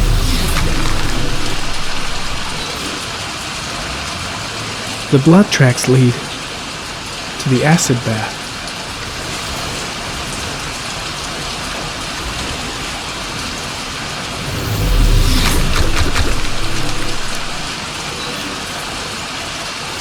Size 10, most likely a visitor. Fingerprints, probably Mad Jack's.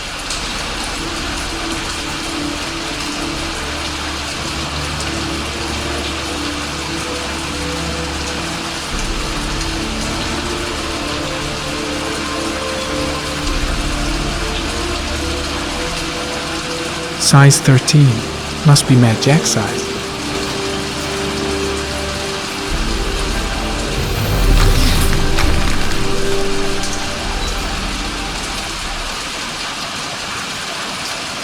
Not the car I'm looking for.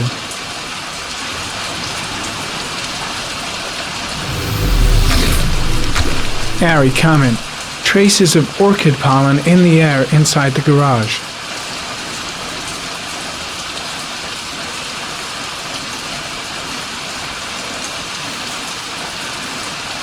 Same brand of tire as the car I'm looking for.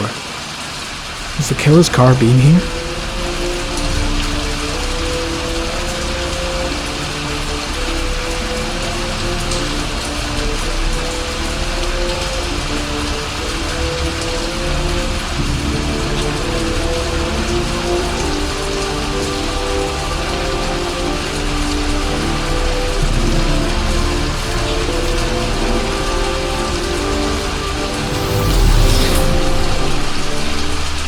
Few traces of blue paint, same tire tracks. No doubt about it.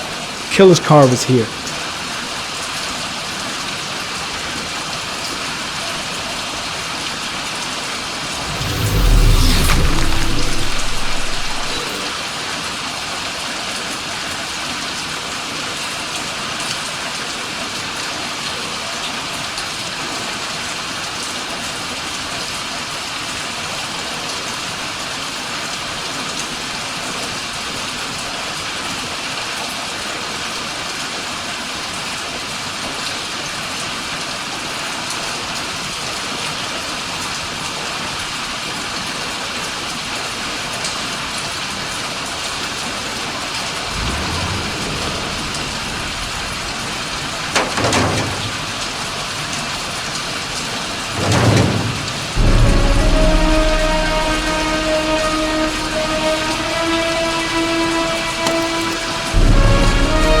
One of your cop buddies asking too many questions.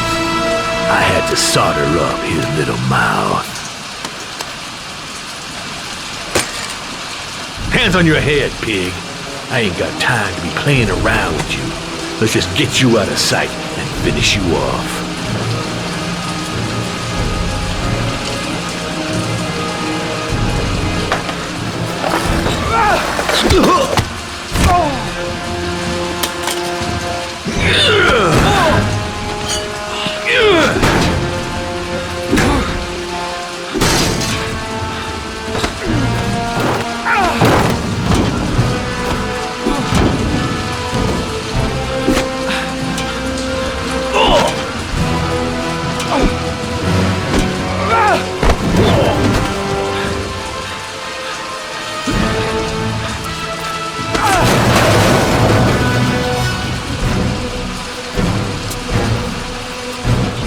Enough fucking around.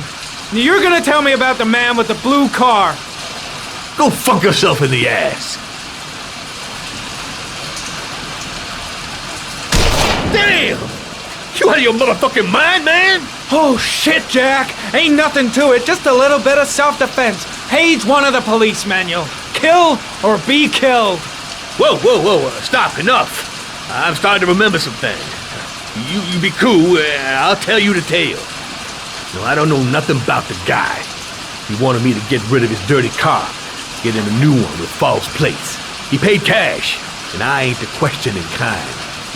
Said I was supposed to drop the word to a guy named Paco down at the Blue Lagoon when the car was done. Now that's all I know. We'll continue this discussion down at the station. You're under arrest. You have the right to remain silent. Anything... Shit, not now. Anything you say can and will be... Hey, you look like you got a problem, man.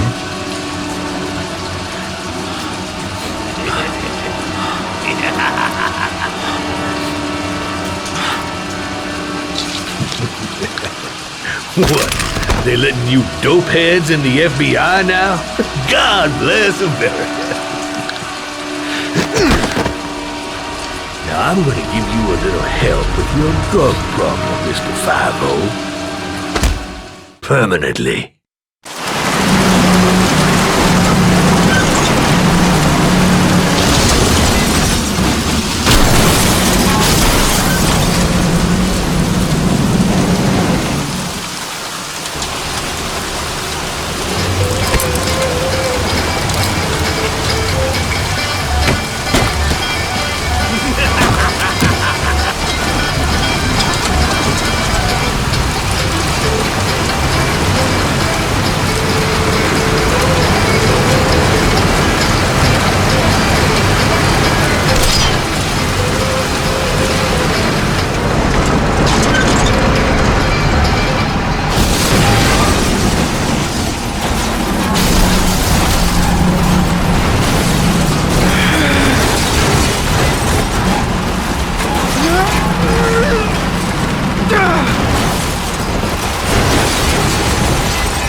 So, you think the Origami Killer killed Manfred? That makes sense. Didn't want him spilling his guts to us. And you suspect Gordy Kramer, right? Oh, him or one of his men. Gordy has the time and the means, not to mention the fucked up attitude to go along with it. He's only a suspect, but he's a pretty guilty looking one. Are these your files on the case? Yeah, I've been working on them for a couple of years. I built up a mountain of paperwork. Magazines about origami? You think the killer could have subscribed to one of those? If he was even remotely interested in origami in the last 30 years, his name may be in there somewhere. Trouble is, there's over 500 names. That gets us squat. I'm starving. Do you have anything to eat? Well, I'm no chef, but I should be able to make some scrambled eggs if you like. Great. I'm soaking wet. I need to warm up a little. Is it okay if I take a shower? Be my guest. Go in my bedroom. It's the next door. Oh, I'll cook up the eggs while you're under the shower. I'll get started right away, so I'll be ready when she finishes her shower.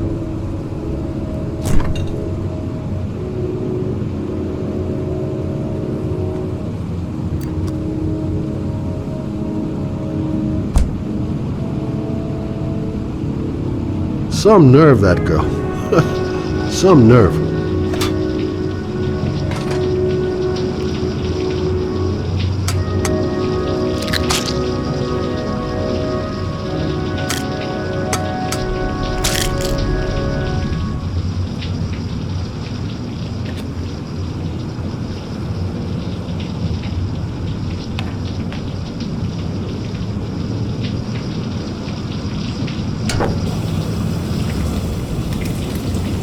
Hope I didn't leave any prints in Manfred's shop. The last thing I need is to have to start explaining things to the cops. Poor Manfred. We'd just been toast in the old days. Didn't bring him much luck.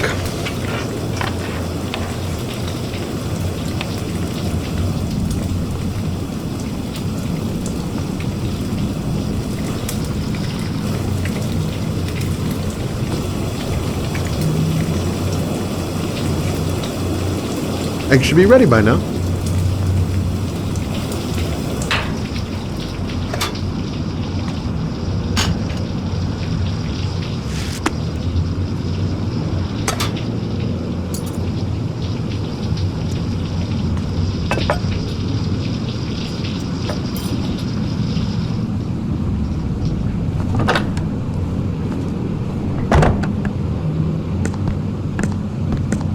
I took the liberty of borrowing your bathrobe. Looks better on you. Hey, that almost looks good enough to eat. What's that? The notebook I took from Manfred's place.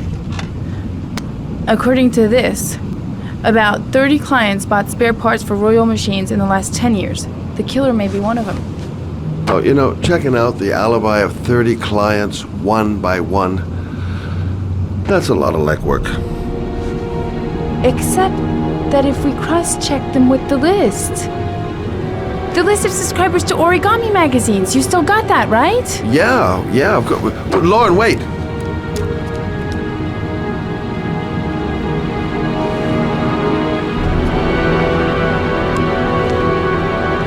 If the killer really used a Royal typewriter and if he subscribed to an Origami magazine, his name should be on both lists. Well, Lauren, I mean, that's just an assumption, but yeah, I suppose. His name is here somewhere. Help me, we're gonna find him.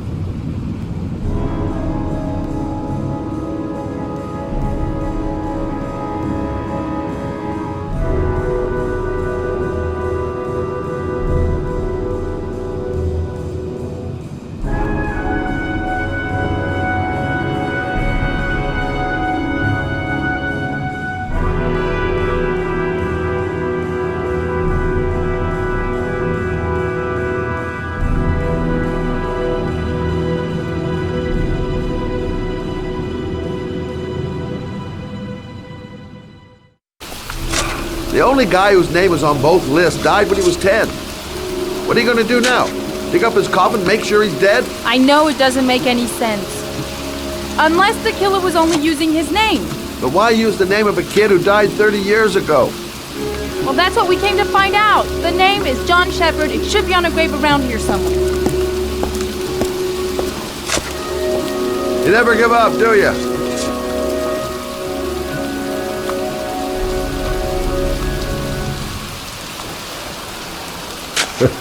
This girl knows her mind all right. No point in trying to reason with her.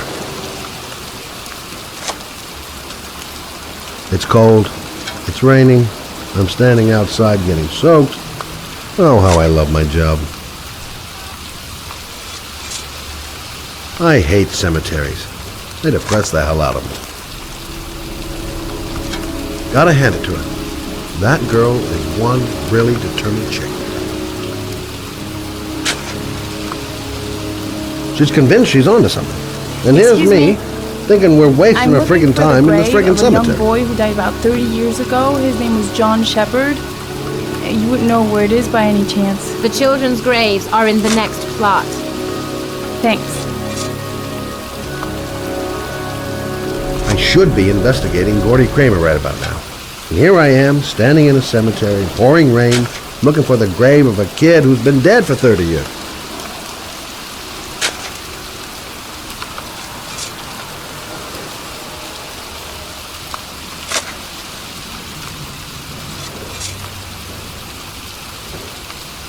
Excuse me. I'm looking for the grave of a boy named John Shepard. Straight ahead, a little further on. Thanks.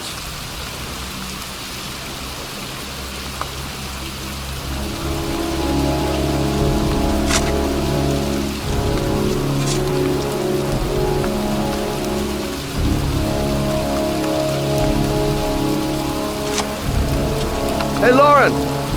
I found it!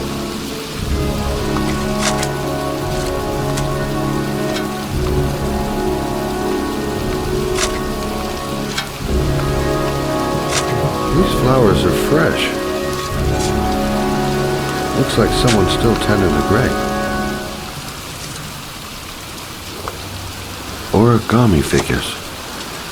That's one hell of a coincidence.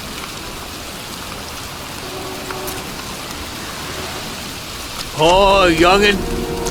That one I knew well. You knew John Shepard?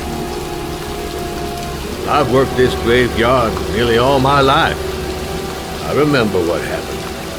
It was in 77. October, I think.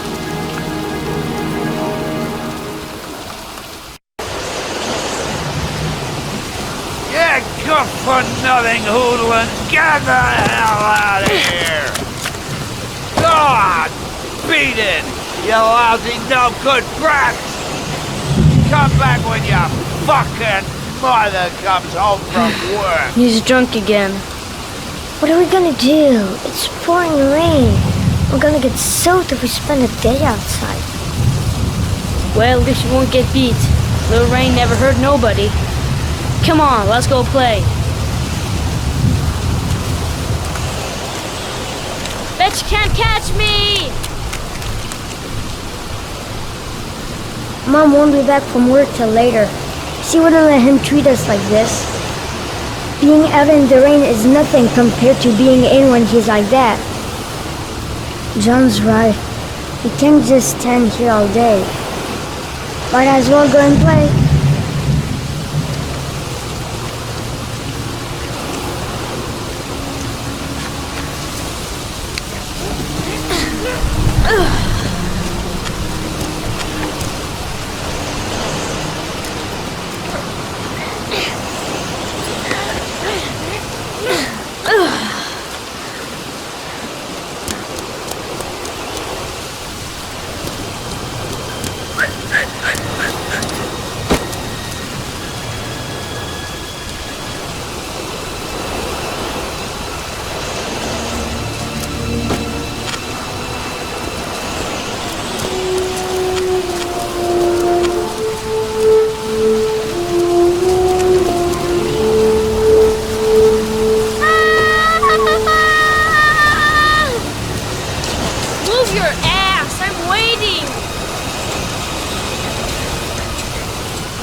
nothing...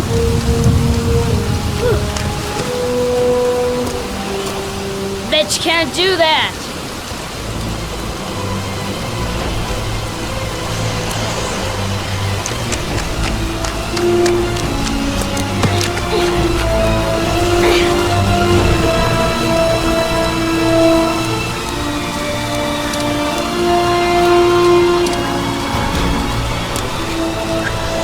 Jeez, you're nothing but a slowpoke.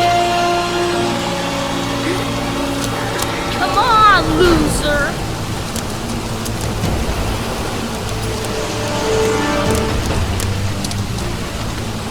What you doing? You're coming or not?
You don't need to do this if it's too hard for you. No chance, I can do it alright. Just watch.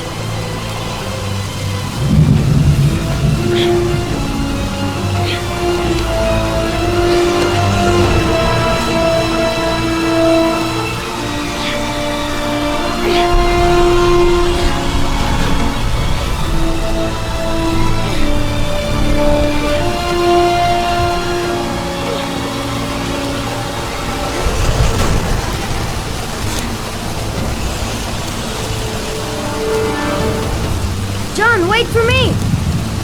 Get a move on!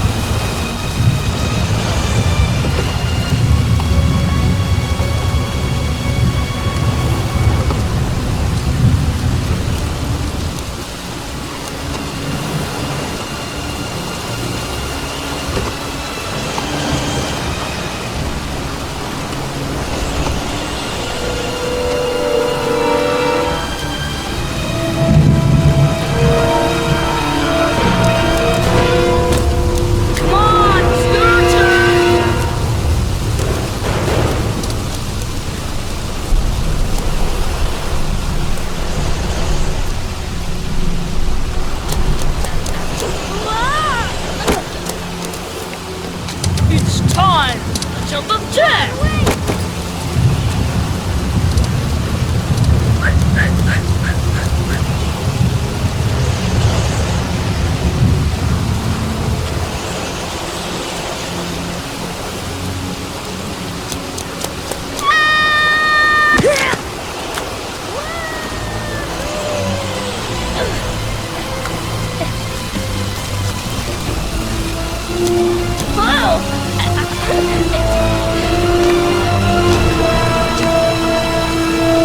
Let's play hide and seek.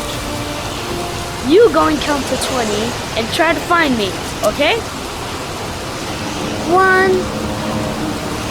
2, 3, 4, 5, 9, 13, 17, 20.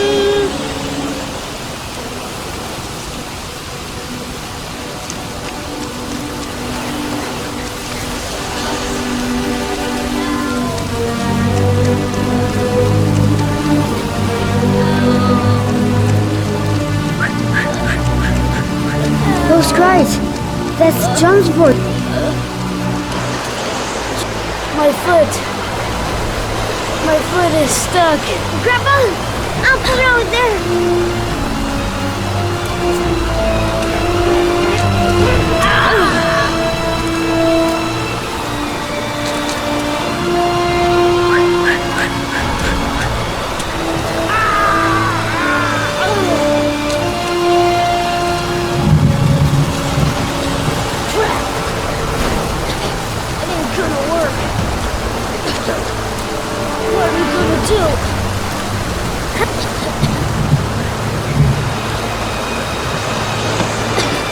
Go on, hurry! I think the water's rising. I'm hurrying! I'll be right back!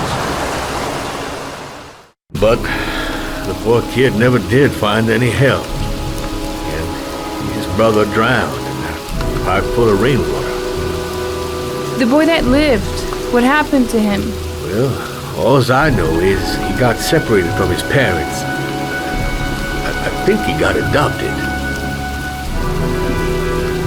Well, looks like a storm's coming. I guess I better be getting home.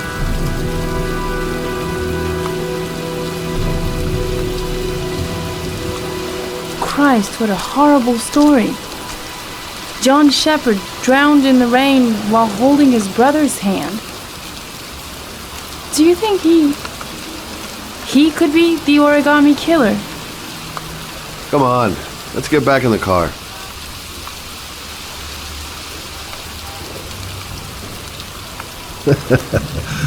There she goes again, surprising me. I don't usually like surprises. The kid died 30 years ago. Who's still tending the grave after all these years? There's nothing else for us here. Let's go. Wait. What's the matter? That man over there. Yeah? Charles Kramer. Gordy's father? What's he doing here?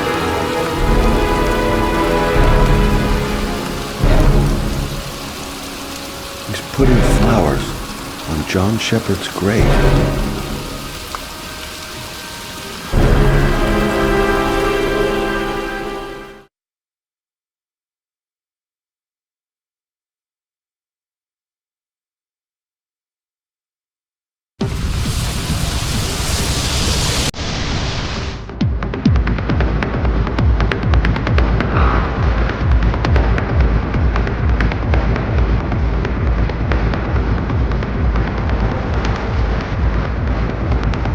Mendez. He's the guy who rented the Doc's apartment on Marble Street. Better be careful. He might be the killer. Paco Mendez, the guy that robbed into his apartment too. Not the kind of guy you take over to Mom anytime soon. I'm gonna ask him a few questions.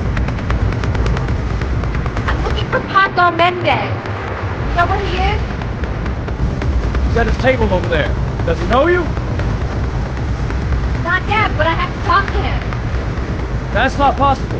Mr. Mendez has asked not to be disturbed.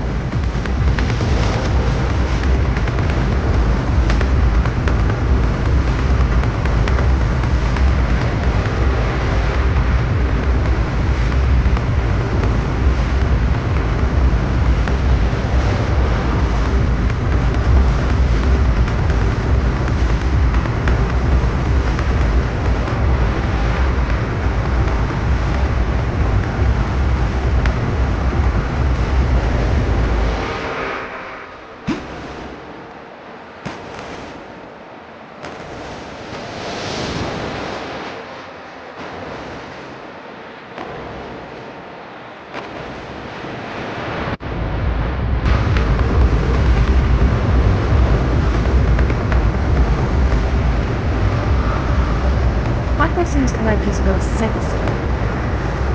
Sexy in bed, though.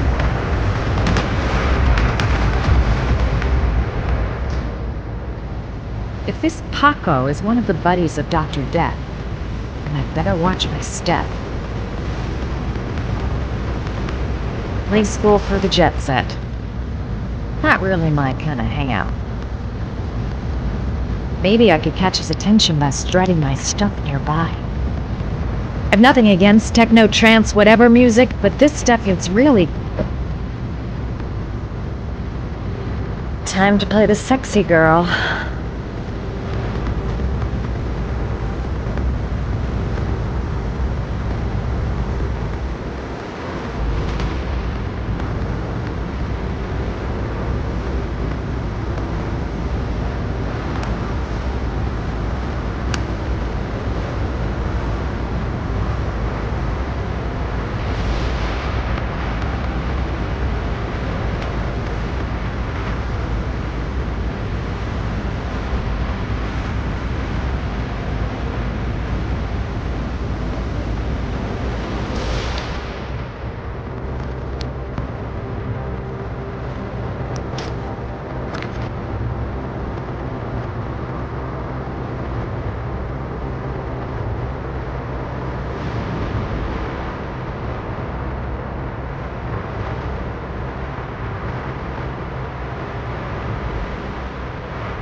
I say if you got it, flaunt it.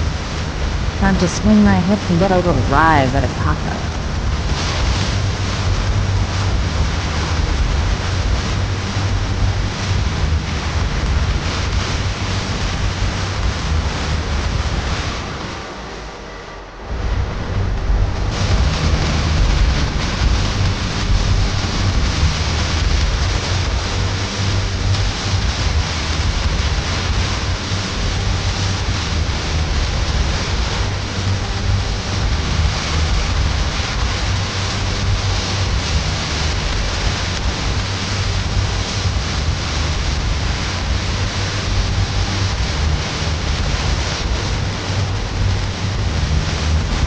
Hey, you!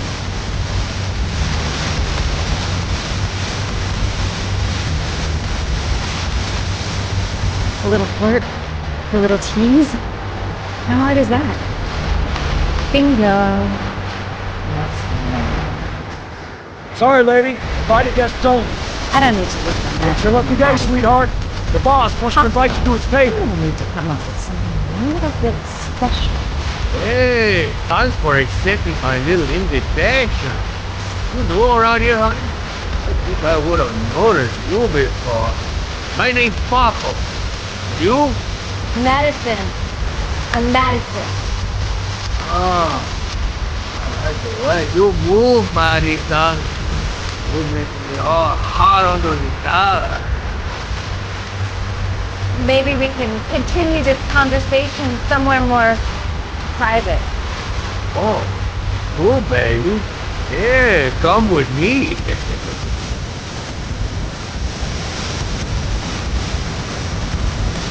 Everything is gonna be all right. The camp knows exactly what I'm doing. This guy is truly relentless. Ugh. This is no time to get squeamish. Even if my legs do feel like they're about to give way. Just following the results.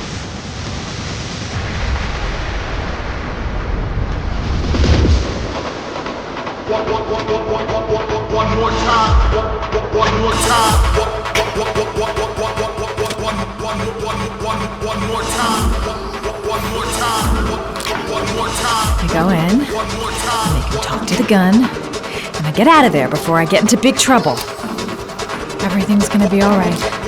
Everything is going to be alright.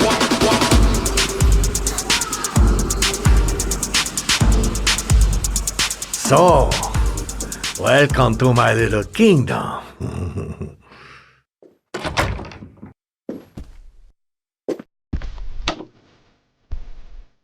I think just get in the way of good things, sweet cheeks. So, show me what you can do. Take it all. Slowly. Take it all off.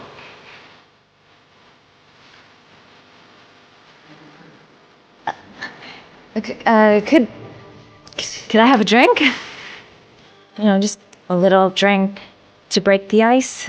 Oh, we already broke the ice. Oh, let's get it wet. Come on. Do your thing, girl. Could we just talk first? Oh, we don't need any more talking, baby. I'll talk now. Now, show me what you can do. I'm sorry. I think there's been a little misunderstanding. Look, I'll just go. No harm done. Another time. I think it is you who are misunderstood, honey. I'm tired of wasting my time. It's now or never. I never take never for an answer.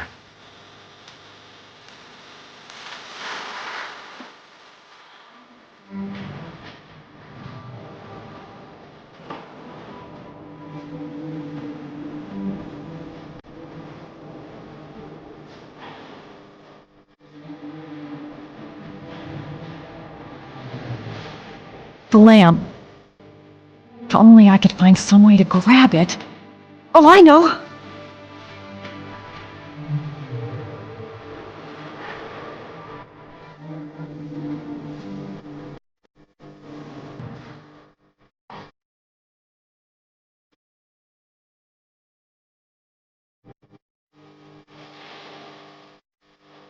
Baby, speak.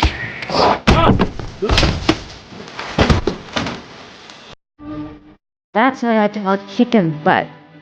You go, girl.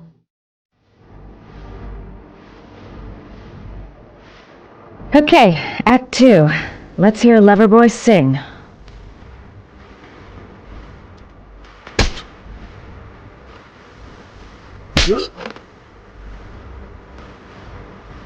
Ah!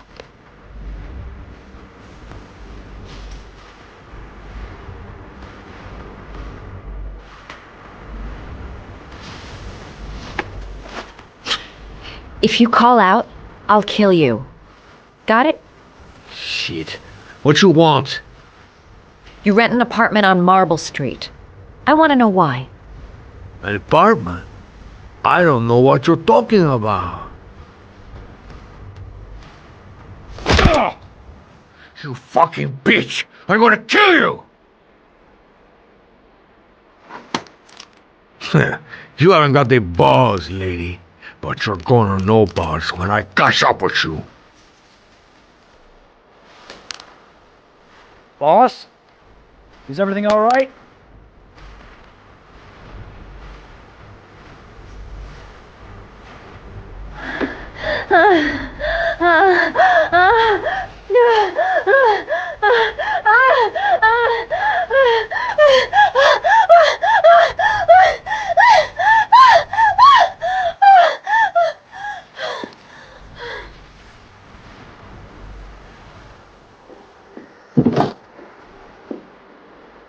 If you value those prized balls of yours, Paco, then it's time for you to talk. Oh! Ah! What you doing? Stop it! Stop it! I'm only getting started. How about some more? I never set foot in that apartment. I gave the keys to some guy. He said he needed a place. He had money. What was that guy's name? I don't know his name. I swear. Ah! Ah! Ah! Shepard. Name is John Shepard. That's all I know. I swear it. Ugh. There, that wasn't so hard, was it? I really appreciated this romantic moment, but I gotta dash. See you next time, lover boy.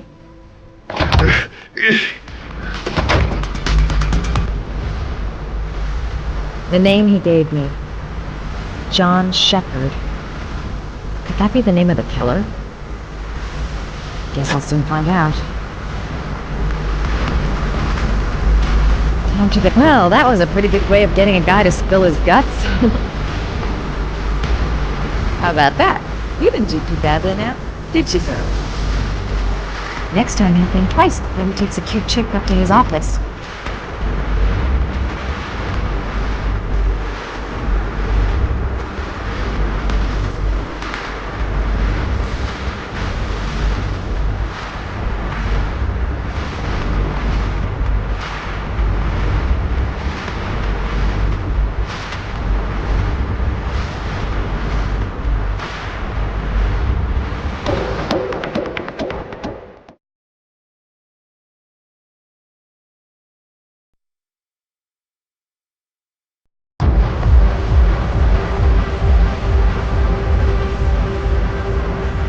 I'm here to see Paco.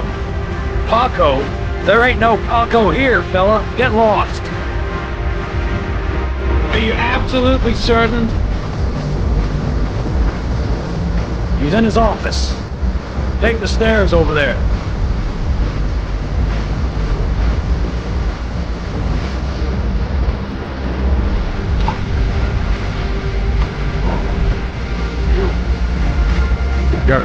You gotta hear you from me. Crazy beach came around here asking questions about the apartment on Marble. I don't know what they're doing. I don't want to know. Or whatever that is. Beginning to draw attention. Look, I know you get me out of here. But that fucking bitch nearly killed me. Everything you ask, I think my bedroom room is big. Don't fuck around, man. No. No, wait. I can still help you out. No. Don't give me...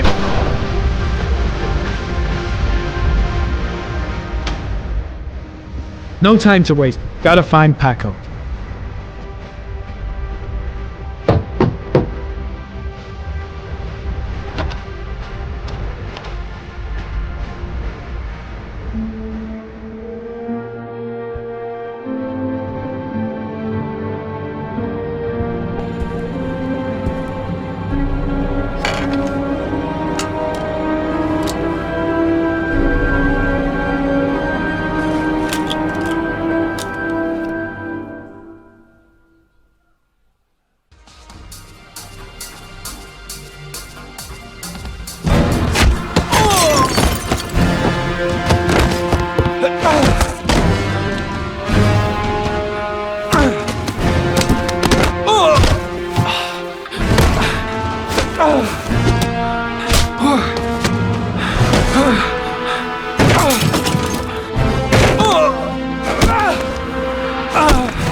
I don't know the guy who came to see him. Sorry, I don't speak cop. What's my lips, asshole? I got no time to translate. Did Paco know the guy? Yes or no? John. He said his name was John. Friend of Paco's. Always let him straight up.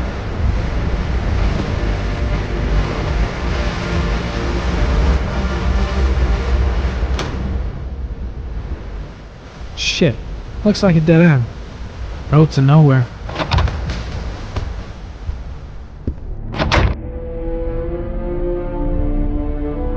The suspect dead. Someone tries to kill me. On the right track, do you think?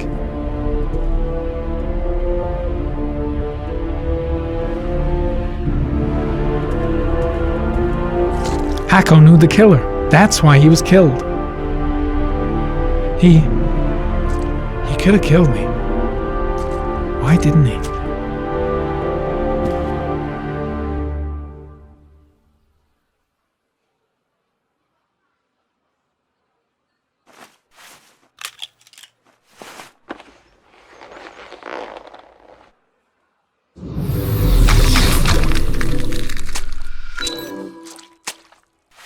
Orchid pheromones. The fucking Origami Killer.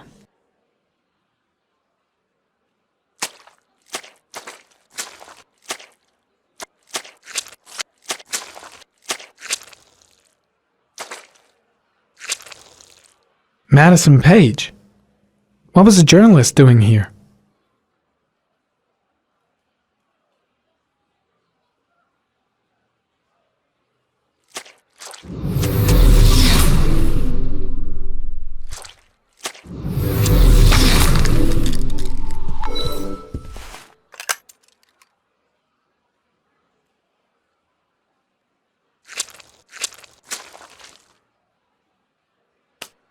Madison Page?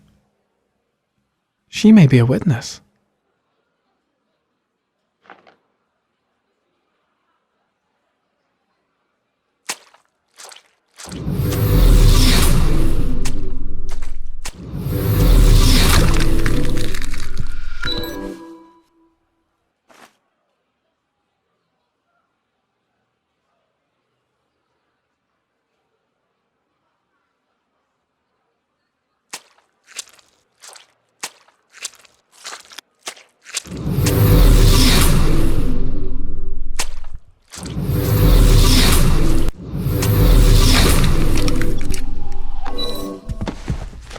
His coat pocket.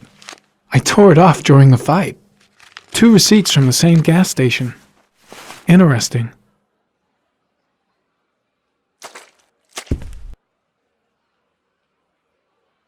Paco Mendez was no saint. His rap sheet reads like the telephone book.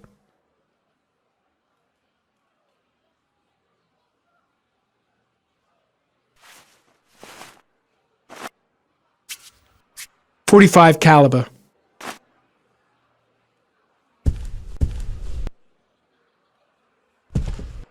.45 caliber semi-automatic.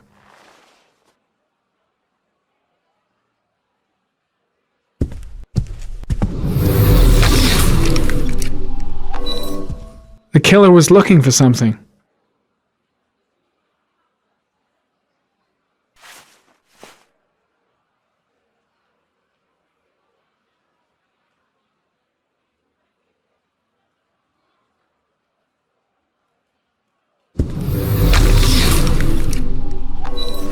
A bullet, right between the eyes.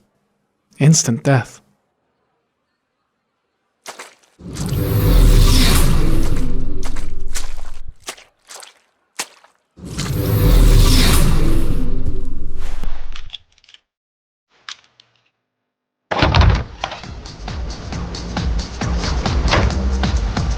was too dark. It all happened so fast. Didn't have time to see his face.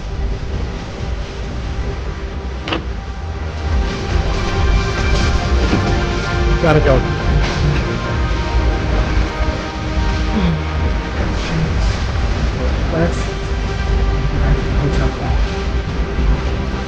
don't have a basket case if things keep going like this. That bastard nearly broke my neck.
Ethan, are you all right?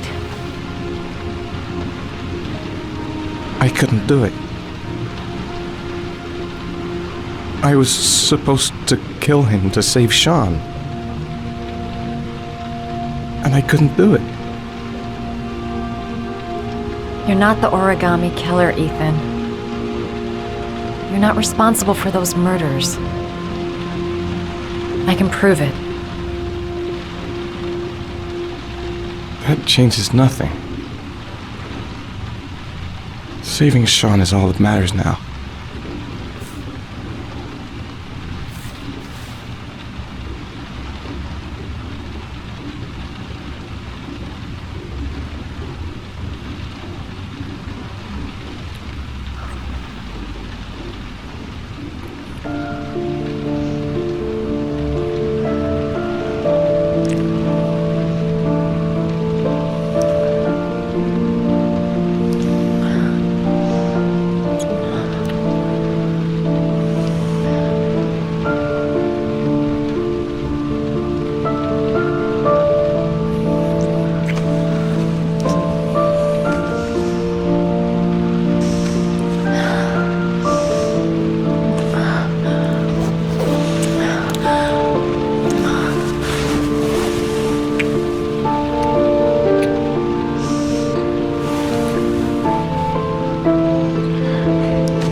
I've already wasted too much time. I've got to get through this last trial.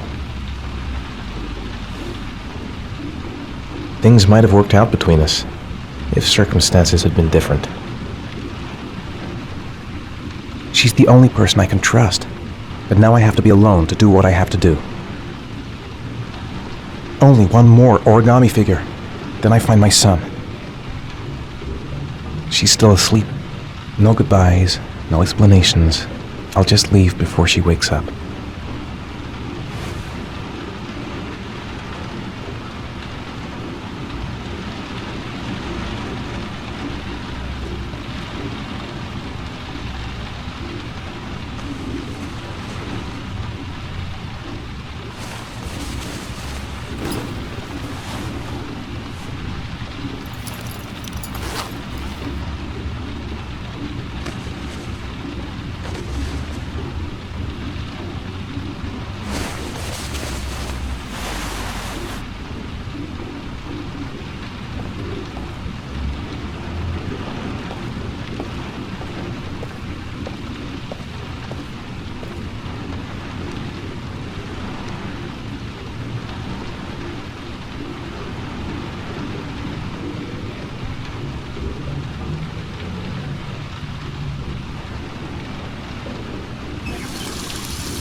I should have guessed.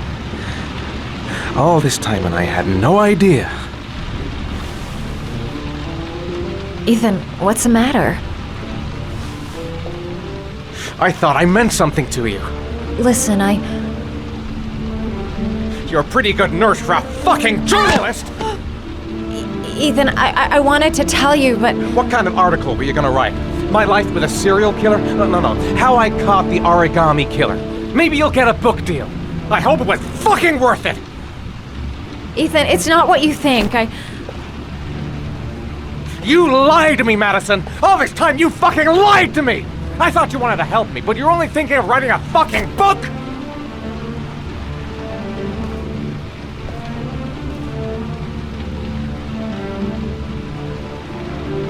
It's true. I'm a journalist. And I knew that you were the father of the boy who had disappeared, and I wanted to cover the story. But then I saw what you were going through to save your son. And I understood how much you love him. I wanted to tell you the truth, but I couldn't. I was afraid that you may not believe me. I was afraid that you'd ask me to go. All I want is for you to find your son alive. And when it's all over, I want to be with you.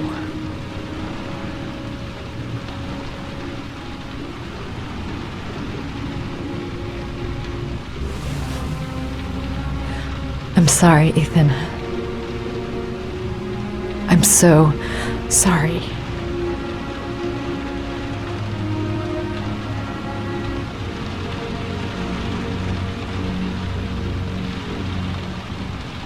You're leaving, aren't you? It's the last origami figure. The last letters, then I'll know where Sean is. Take care, Ethan. I can't lose you now.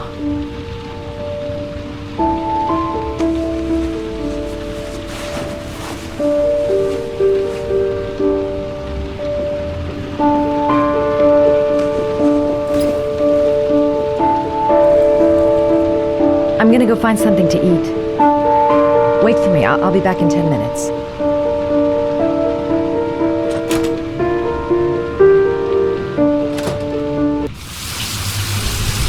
Now we gotta find his son. And I think I know where to start looking. I was so afraid he wouldn't believe me.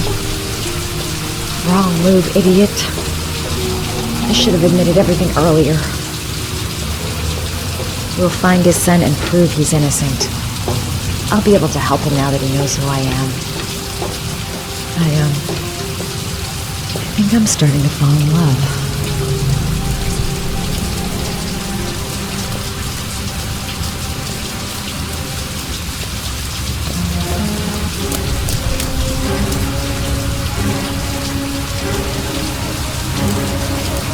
Cops. They're looking for Ethan. It looks like a raid.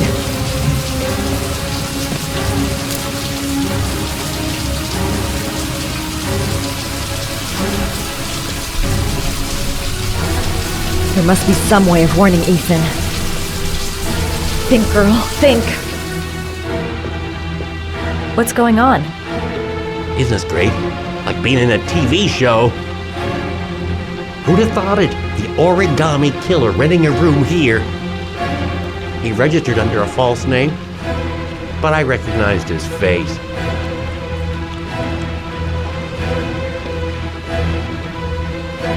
Come on, what was the damn number? Come on, come on! Pick up the phone! Hello? The cops. They're in the motel. You've got to get out of here.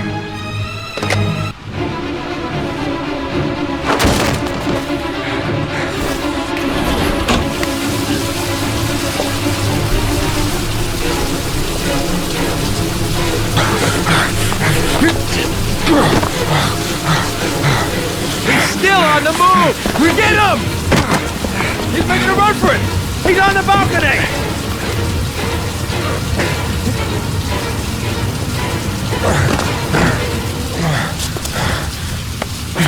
Whoa!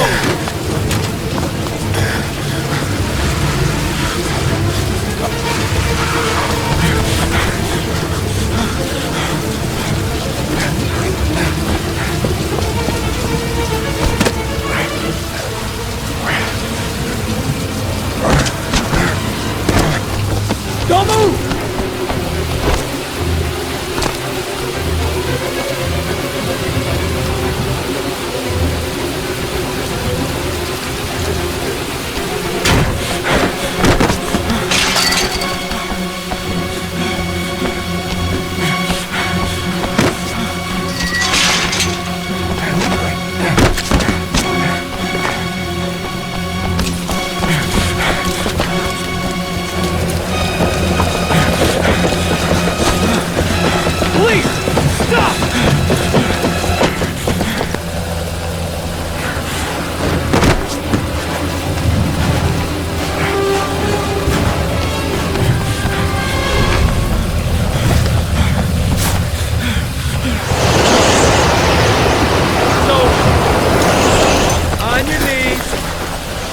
Behind your head.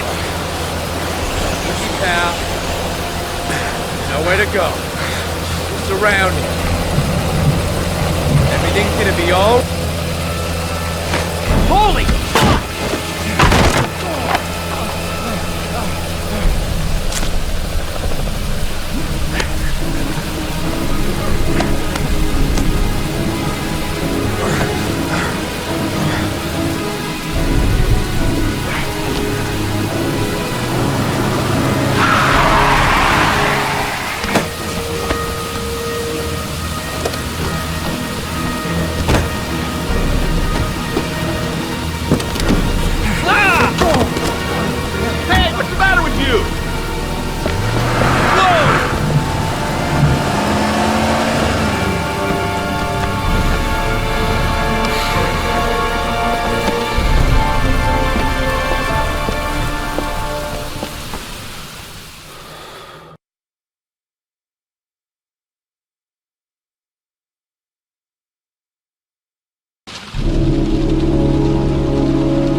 Lauren? I'm sorry, Scott. You should have listened to me, Mr. Shelby. I told you to drop the investigation. Your son is a serial killer.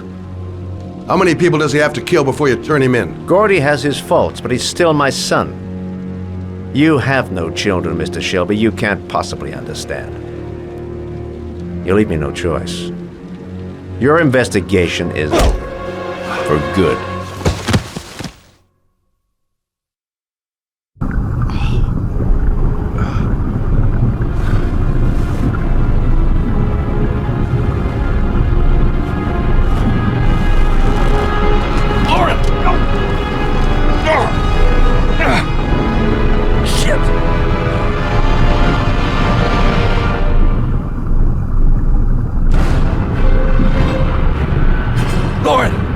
Lauren, wake up!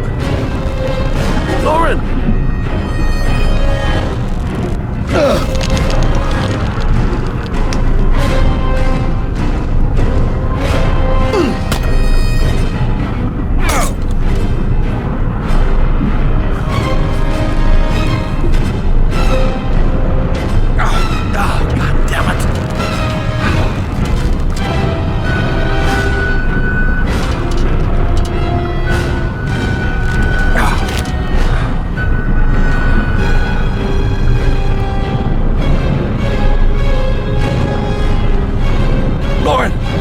Lauren, wake up!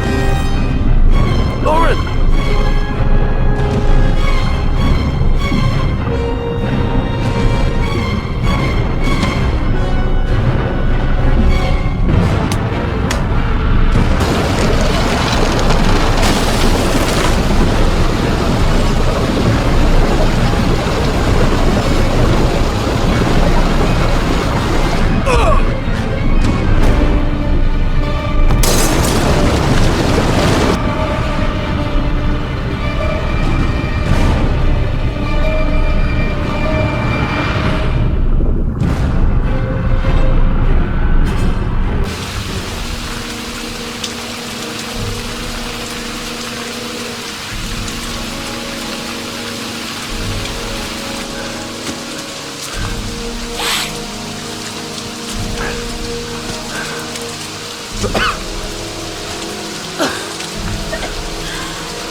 I was gonna take up swimming again.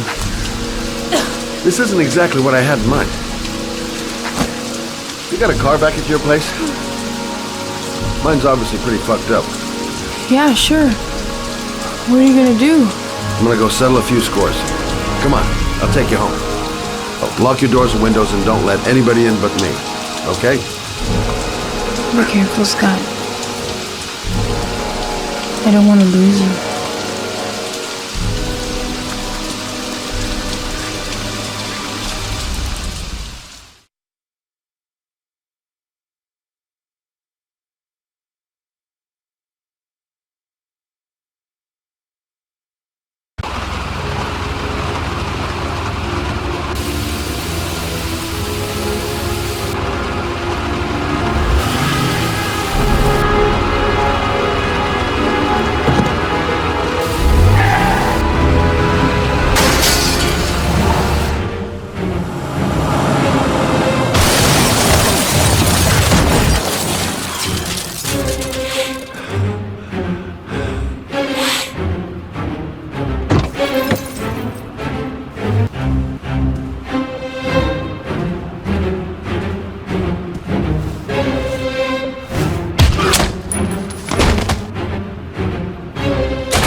come near me, or I'll shoot! Fucking asshole. Please, don't hurt me. Oh!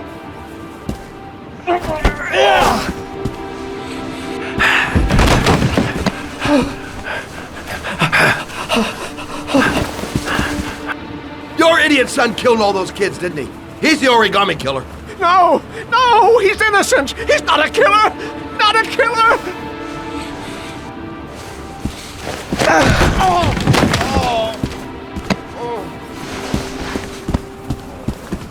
You're a fucking liar.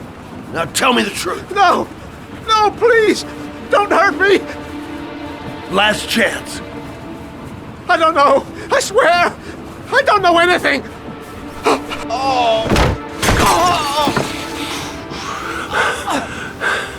Stop! Stop! I beg you. I'll tell you. I'll tell you everything.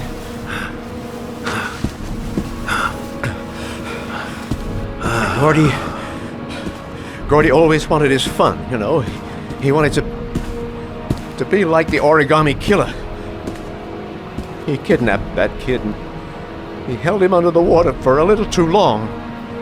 It was an accident. An unfortunate accident. He just wanted to play. He told me everything. He was crying. He was so sorry for what had happened. Whatever he did, Gordy is my son.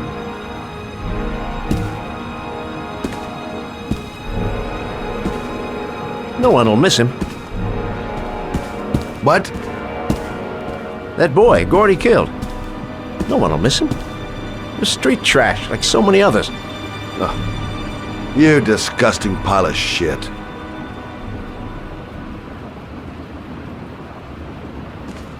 And what about John Shepard? Why did you put flowers on his grave?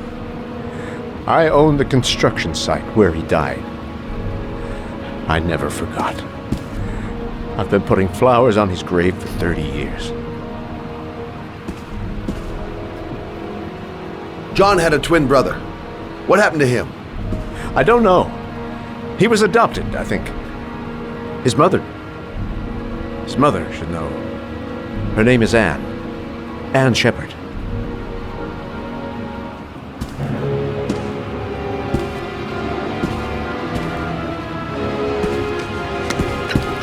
My heart! My heart! Quickly! I need my pills. In that drawer. There.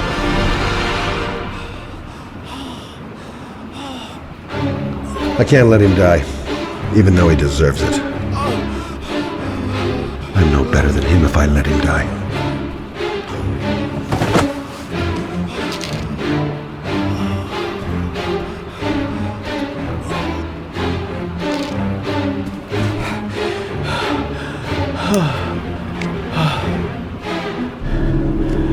Thank you. You saved my life. I already regret it.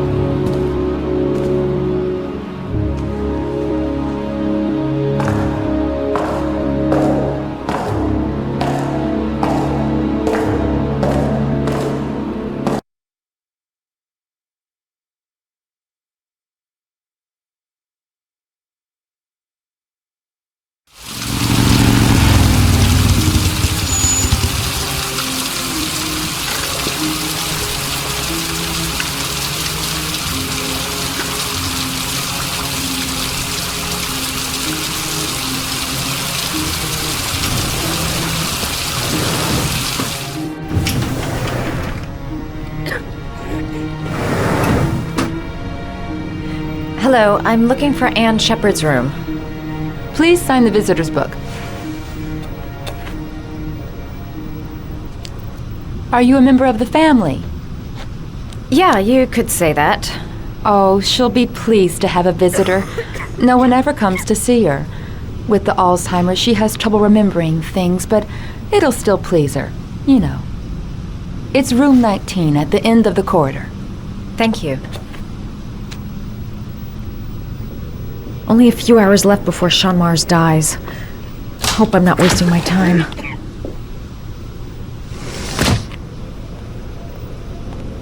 John Shepard died 30 years ago. Hope his mother has all the answers to this puzzle.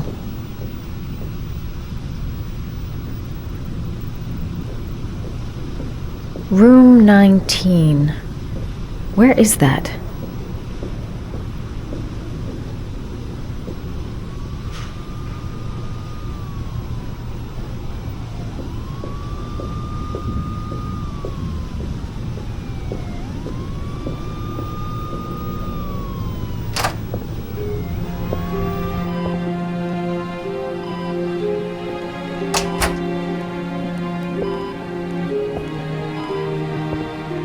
Hello, Mrs. Shepard. Is it time for my pills already? No, Mrs. Shepard, They're never on time with my pills. I don't know what they do here. In the other hospital, they were always on time. But here...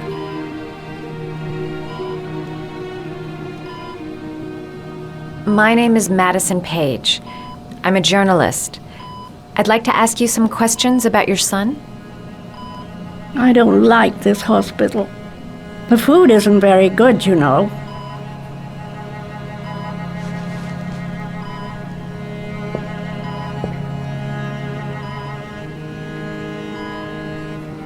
Try to remember, Mrs. Shepard. John's twin brother was placed with a foster family after the accident. What was the name of the foster family? I asked them for a television, you know. They said I didn't have enough money. It's a pity. I'm fond of television. Your other son, Mrs. Shepard, John's twin brother. What was his name? What other son? I have no other son. I never had any children. Do you remember John? My Johnny. He is a good little boy, you know. You had a son named John, and John had a twin brother. Do you have my pills? It's time for my pills. I know what happened at Carnaby Square. Do you remember? Carnaby Square. I think I used to live there a long time ago. We didn't have much money at the time, you know.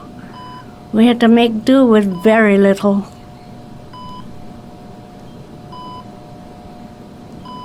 Mrs. Shepard, your son may be linked to a series of murders. Perhaps you have some information that could help the investigation. Are you a new nurse? Where are my pills? I think your son is in trouble, Mrs. Shepard. He's done some terrible things. I need to find him.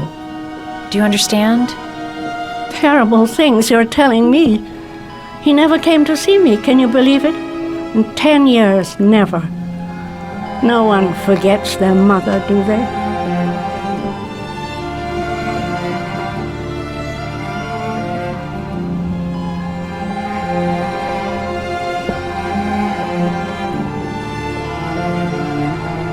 You don't seem to get many flowers, Mrs. Shepard. No, but I love them. My son knows that I love flowers. I know he'll bring me some.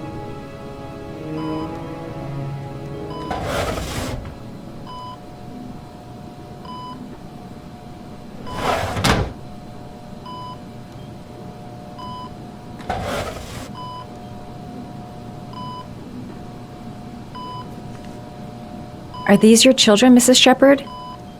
John and his brother? Is that them? They're good little boys. Their father never looked after them. Always drinking. They didn't have an easy life, you know.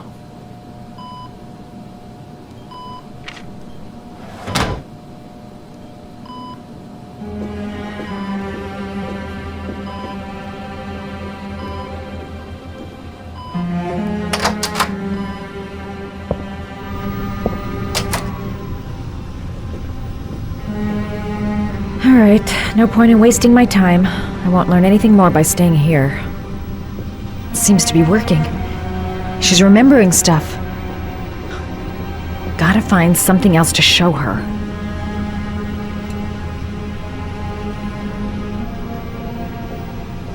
It'd take days, if not longer, to find the name of the family that adopted her son. Sean Mars would be dead by then. This woman might be the Origami Killer's mother. Must be some way to get her to remember.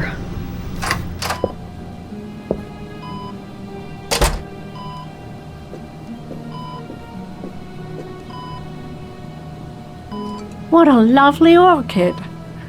My sons loved orchids. We used to grow them in the back. When John died, I laid orchids on his grave. Her memory is coming back. Don't stop now. Just remember. Did you make these origami figures? My little paper animals. They played with them for hours. I showed my boys how to make them, you know. Yes, your boys, Mrs. Shepherd. John and... what was your other son's name again? My other son? I only had one son. My little Johnny.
Oh, you know how to do these little dogs, too. My children loved origami. I taught them how to do it. John loved the little dogs. He always wanted to call them Max. Max, Max, Max. All dogs with the same name. I was wasting my time telling him they couldn't all have the same name. But he always wanted his paper dogs Max. It's funny, isn't it? I cried when they told me. I'd already lost one of my children, and now they were taking away another one, you understand. The foster family, Mrs. Shepherd. What was the name of the foster family that adopted John's brother? They were really very nice people. I met them, you know. In the beginning, I used to go and see my little boy. And then I got sick and I couldn't go any longer. Perhaps he thought I'd forgotten him. He must have thought I didn't love him anymore. His name, Mrs. Shepherd. What was his name? But I loved him. If you only knew how much I missed him. Please, Anne.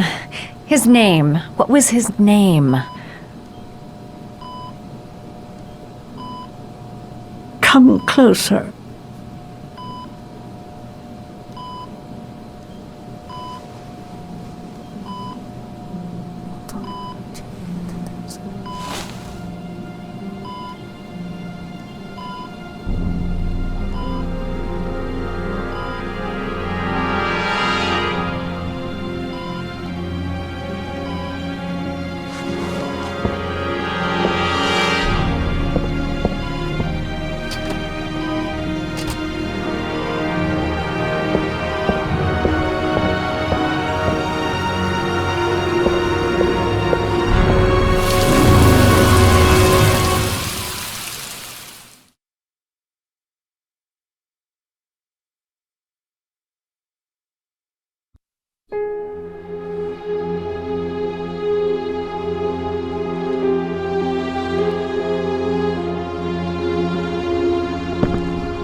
last origami figure. The last trial.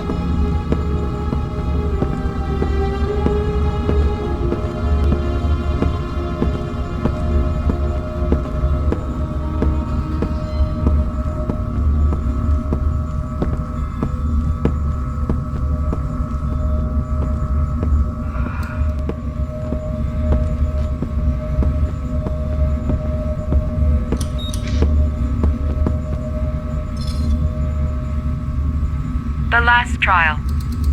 The last question. Are you prepared to give your life to save your sons? There is a deadly poison in this vial. It will kill you in exactly 60 minutes. If you drink it, you will get the last letters of the address. You will have enough time to save your son and say goodbye to him, but then you will die. You can drink the vial or decide to leave. The choice is yours. There's got to be another way. I can't kill myself to save my son. Poison.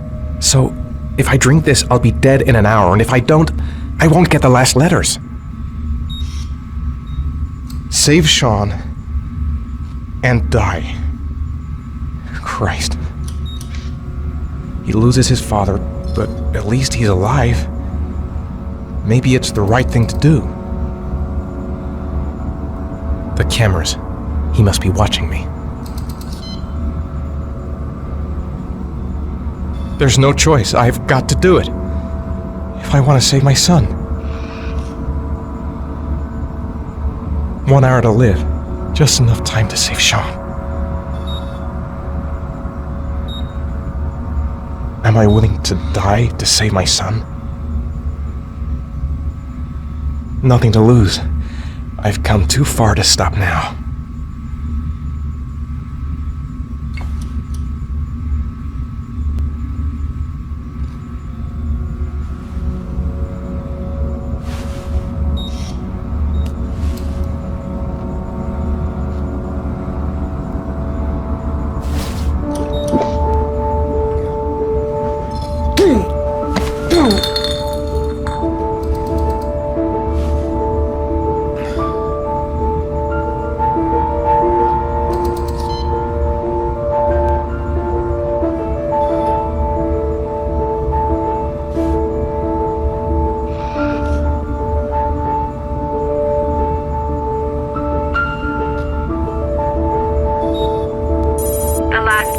Have been sent to your phone.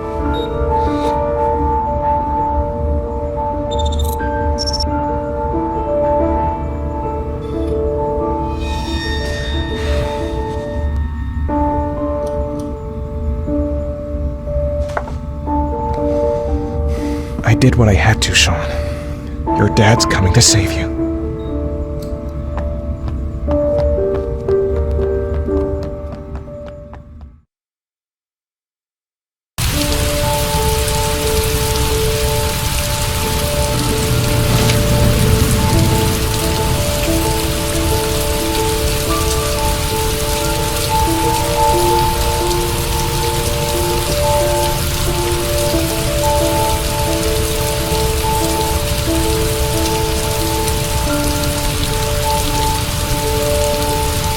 Nowhere, and I'm out of time.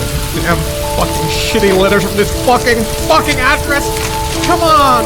There's gotta be a way to do this!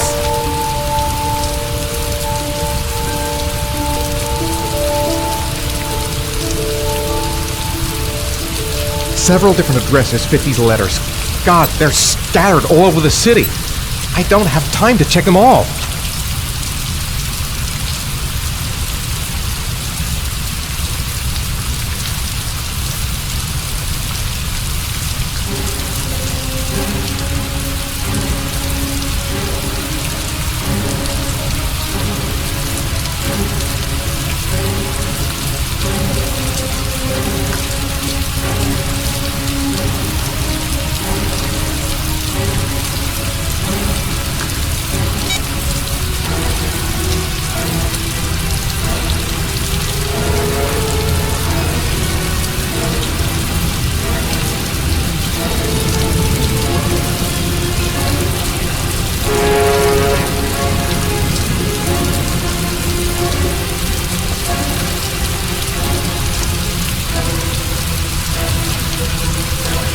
I may only have time for one address. If Sean's not there, I'm done.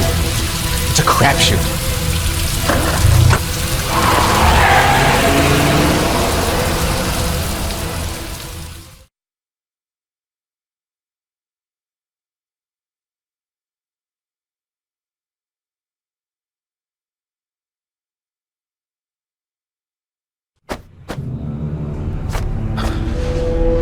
We've only got a few more hours left to save Sean Mars. There has to be a goddamn clue somewhere.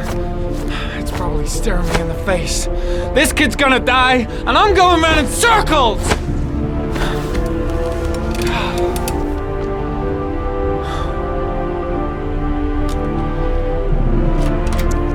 All packed up and ready to go?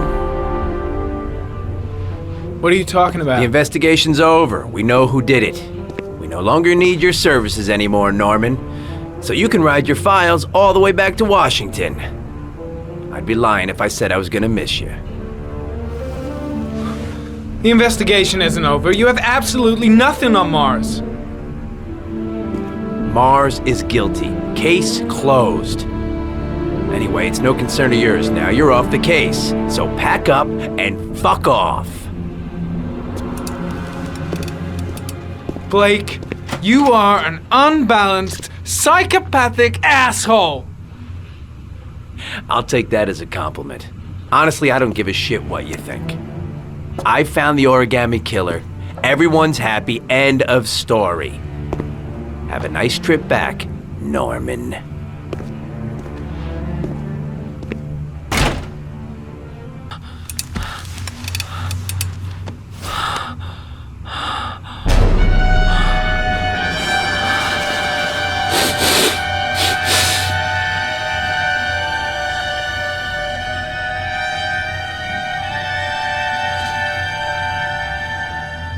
The killer's name is here. Somewhere in this data. I just have to find it. Find it before it's too late. Oh, one last thing, sir. You should be careful not to overindulge in you-know-what. It can be dangerous. Very dangerous. It'll end up killing you if you're not careful. That would be most unfortunate, sir.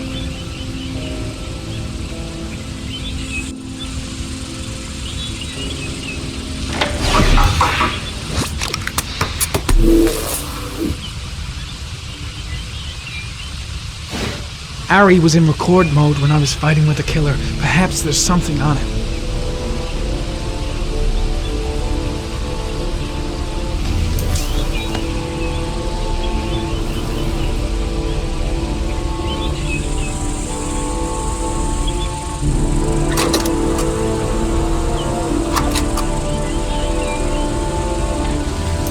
Gold watch. I'm sure I've seen this before somewhere.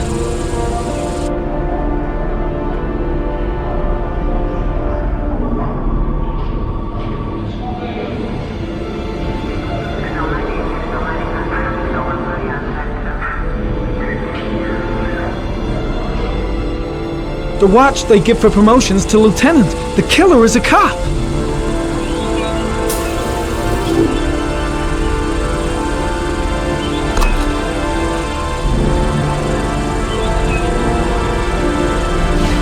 The gun the killer left at the Blue Lagoon. Perhaps there's some way of tracing its history.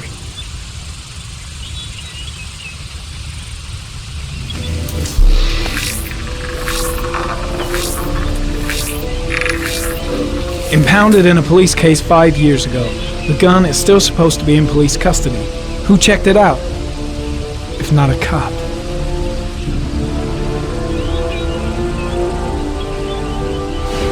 Two receipts from the same gas station. Might be near the killer's home.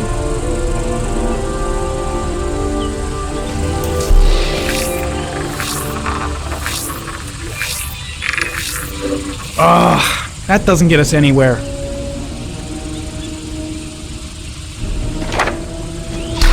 The killer lives in this zone. 342 people live around there. Not good enough.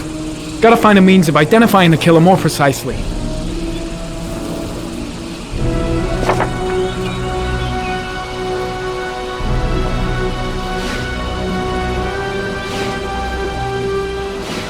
Looks like the killer is a cop. Carter Blake! That would explain the dead-end investigation and his desire to frame Ethan Mars.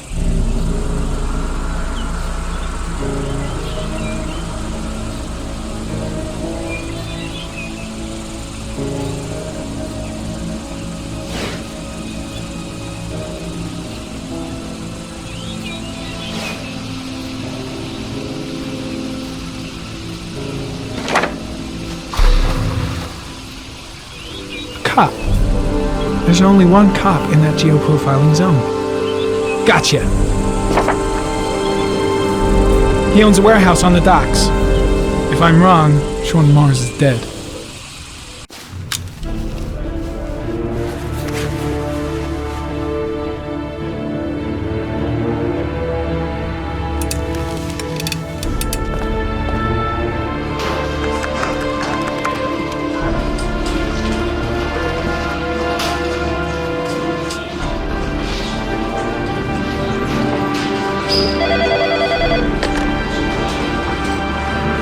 Are you sure it's the right car? At the docks. Call the SWAT team. Oh, and I'll need a chopper. Today? Of course I'll need it today, you fucking imbecile.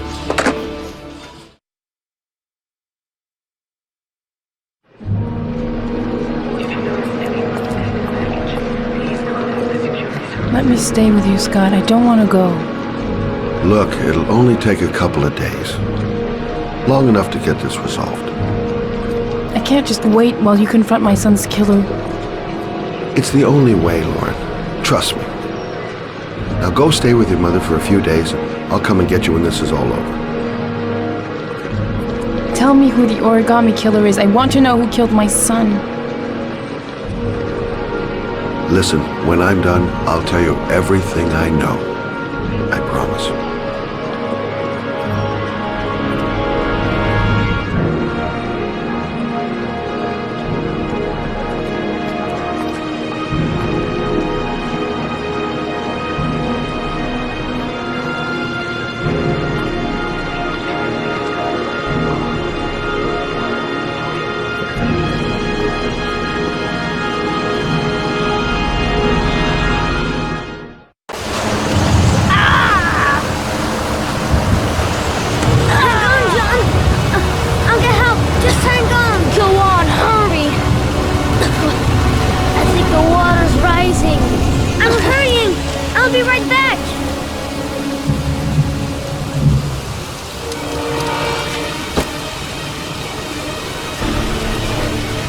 Mom's work is too far away.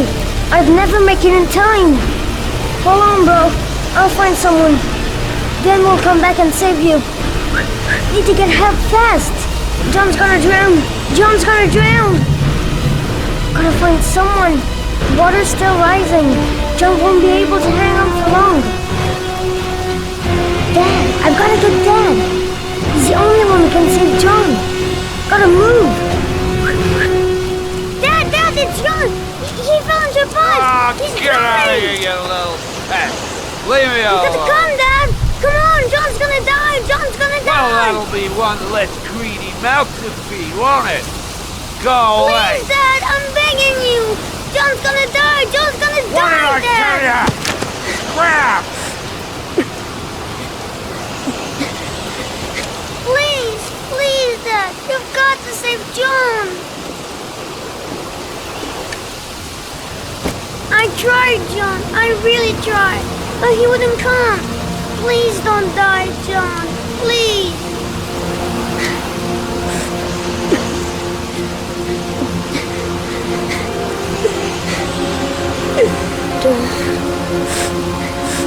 Don't forget about me, Scotty.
The killer might be here. I better be careful. I should have informed the police. But I have no proof. Just the statement of an old woman who's lost her memory. A moment of truth. If Ann Shepard gave me the right name, the Origami Killer lives here. Let's hope he's not home. If he's in his apartment, I'll pretend I got the wrong floor.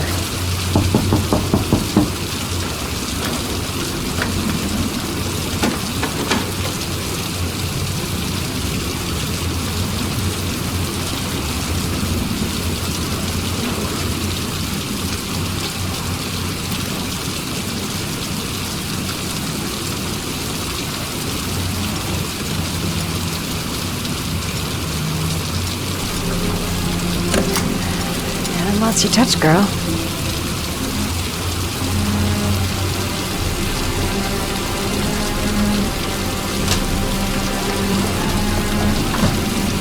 The Origami Killer's apartment. There must be something that'll tell me where Sean Mars is.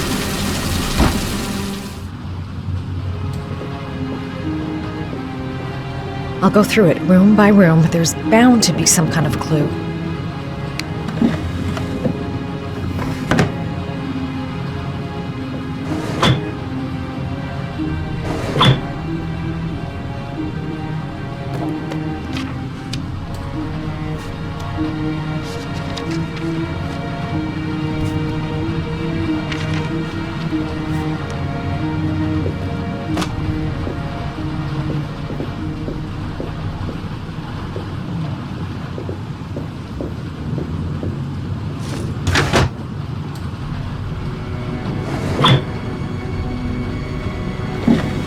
Used to be a cop. Probably knew exactly how an investigation would be carried out. That's where the smell of burning comes from. Evidence going up in smoke.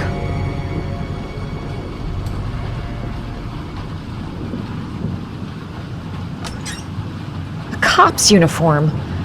Always trust a cop. That's why children went with him. He was dressed as a cop.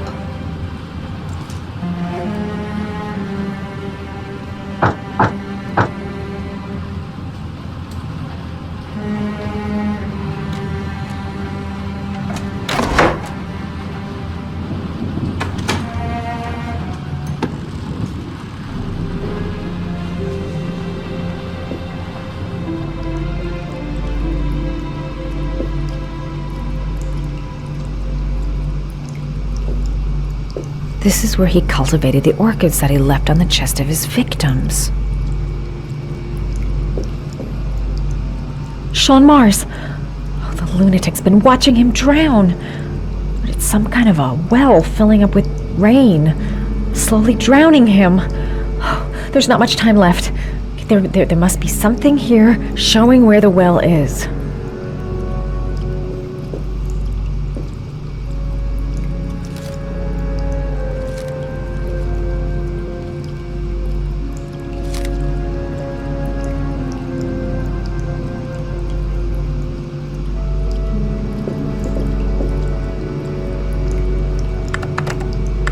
Shit, it needs a password.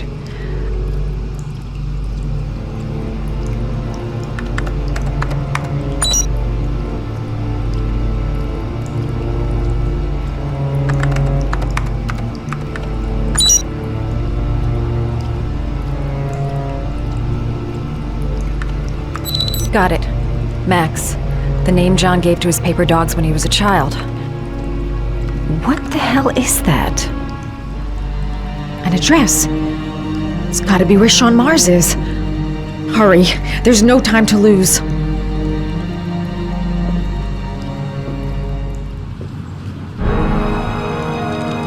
So you found my little secret? It's over, Scott. All those children killed just to find a father capable of saving his son? Shut up! You don't understand. There's one child left. There might still be time to save him. Let him go. Do what your father couldn't do.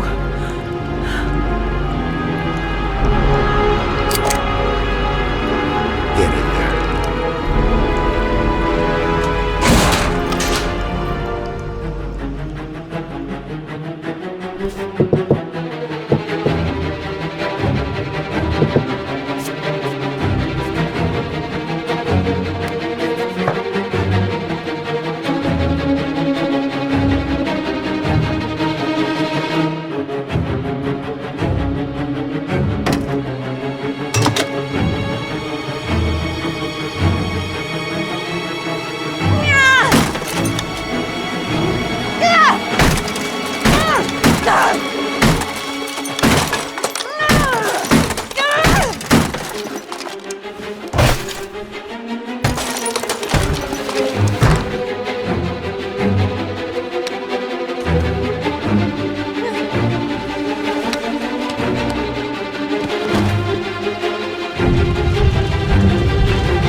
God.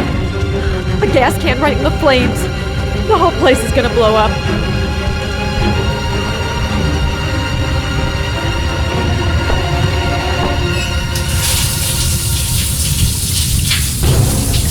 Wet clothes will give me a better chance of surviving.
I know where Sean is.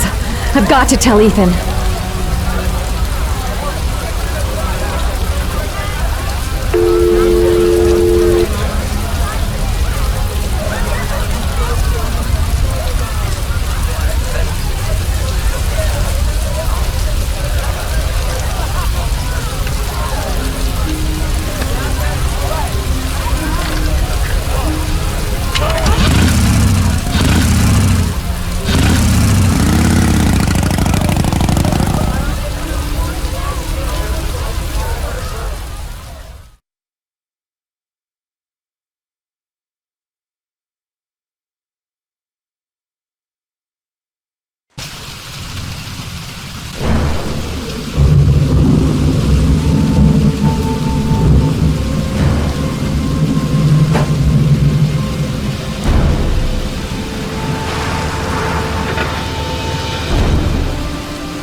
I've been looking for a long, long time, Ethan. Looking for a father that would be able to do what mine could not do. Sacrifice himself in order to save his son. Oh, I searched.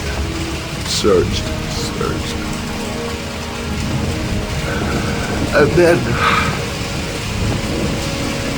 I remembered you.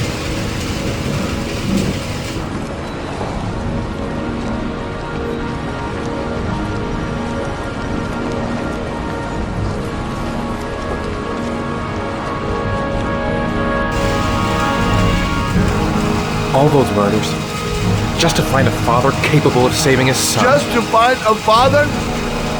Do you have any idea how it feels to be a worthless nothing in your father's eyes? Believe me, I've suffered just as much as my victims. I finished your damn trials. Now give me back my son! He's there. All you have to do is open that grate.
Take your positions. The suspect is likely to be armed and dangerous. All personnel are ordered to shoot to kill. I repeat, shoot to kill. Ash, are the snipers in position? Yes, Lieutenant. They're ready on your command. Perfect. He won't get away this time. We'll gun him down as soon as he shows his face. Hey! You there! What are you doing? Lieutenant, my name is Madison Page. I'm a journalist. I have proof that Ethan Mars is innocent. He's not the Origami Killer. What is a journalist doing here? I thought I told everybody to keep their mouths shut. Now get her out of here. I don't want her getting in the way. Okay, Lieutenant. All right, come on. You're about to make a terrible mistake, Lieutenant. Ethan Mars is innocent. I can prove it.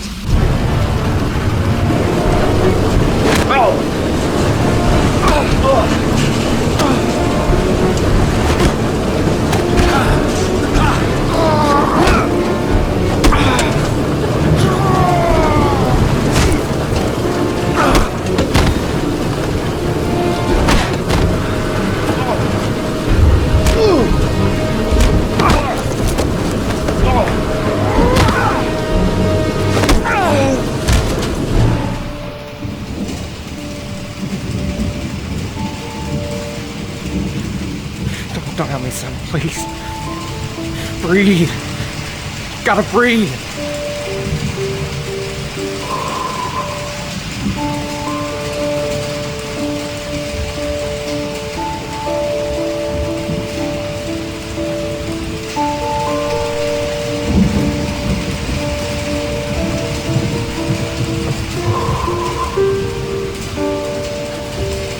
Don't leave me.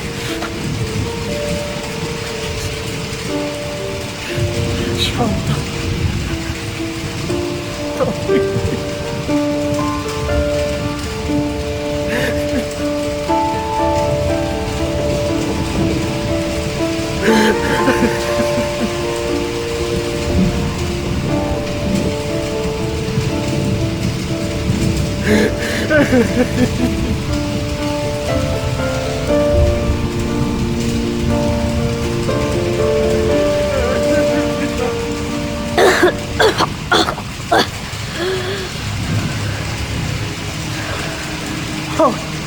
Oh, Sean.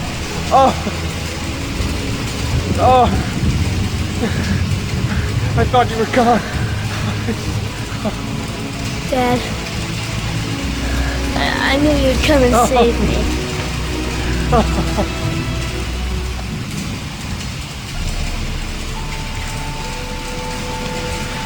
Sean, listen. You are the best thing that's ever happened to me in my life. I want you to know that whatever happens, I love you more than anything in the world. I'm not dead. I took the poison an hour ago, and I'm not dead.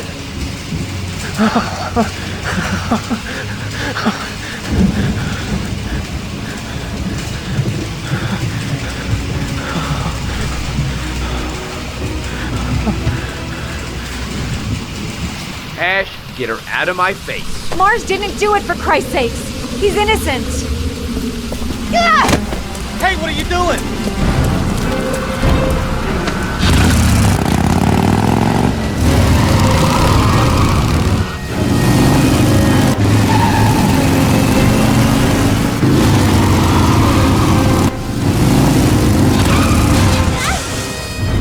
Oh, crap.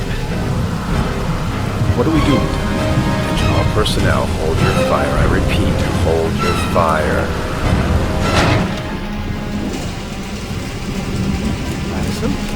What's going on? The cops. They're out there. They have the building surrounded. They'll shoot you if you go outside. I'll go out alone. I'll talk to them. I'll explain. You'll be dead before you can open your mouth. Look, we'll all go out together, with our hands in the air, and they can't possibly shoot us. I have the evidence that proves your innocence, Ethan.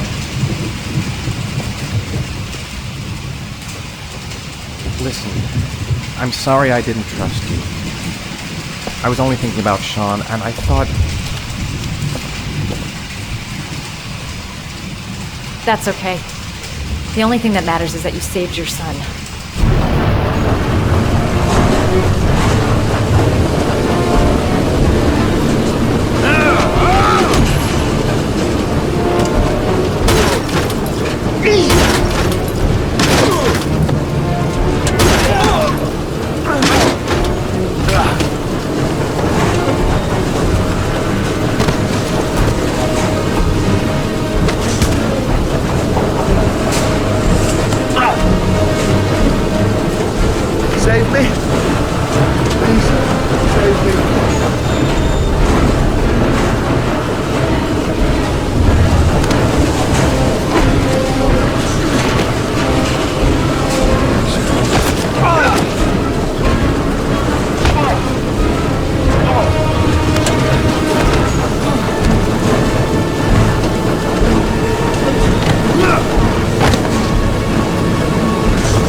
There was general relief this morning when the police announced that they had found Sean Mars alive more than 4 days after his disappearance. Mars had been imprisoned in a well by the man known as the Origami Killer. The successful resolution of this case was made possible only by the bravery of Ethan Mars, who the police believed at one point to be the killer. It is no doubt due to his great courage and tenacity that he succeeded in foiling the plans of the Origami Killer. The police commissioner presented him with an official apology today. On Main Headline Today, it is reported that the police have identified the man thought to be the Origami Killer. Scott Shelby, 48, is a former police lieutenant who claimed to be a private eye hired by the families of the killer's victims. Shelby was killed during a massive police operation, but further details have not yet been released to the public.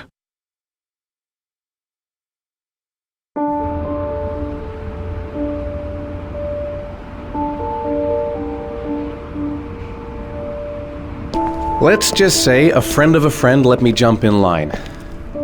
If we like it, it's ours.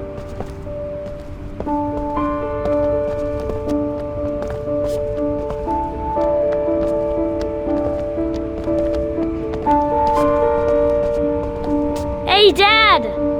I think I found my room! Well, what do you think? It's perfect, Ethan. We'll be able to forget what happened. We'll lead a normal life. And one day, it'll all just seem like a bad dream. We've earned the right to be happy now, Ethan. All three of us.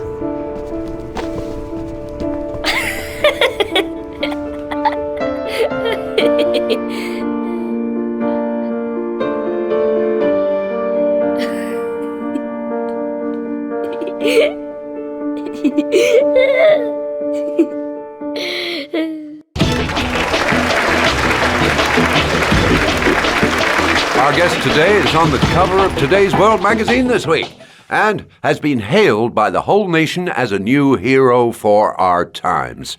Astonishingly, he almost single-handedly ended the sinister series of killings by the man known as the Origami Killer and saved the life of young Sean Mars. His determination, courage, and intelligence have won our admiration. Norman Jayden.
You killed my son, Scott. Were you thinking about that when you held me in your arms?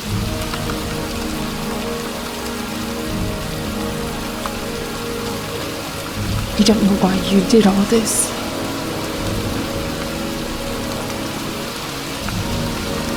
Nothing can justify it anyway.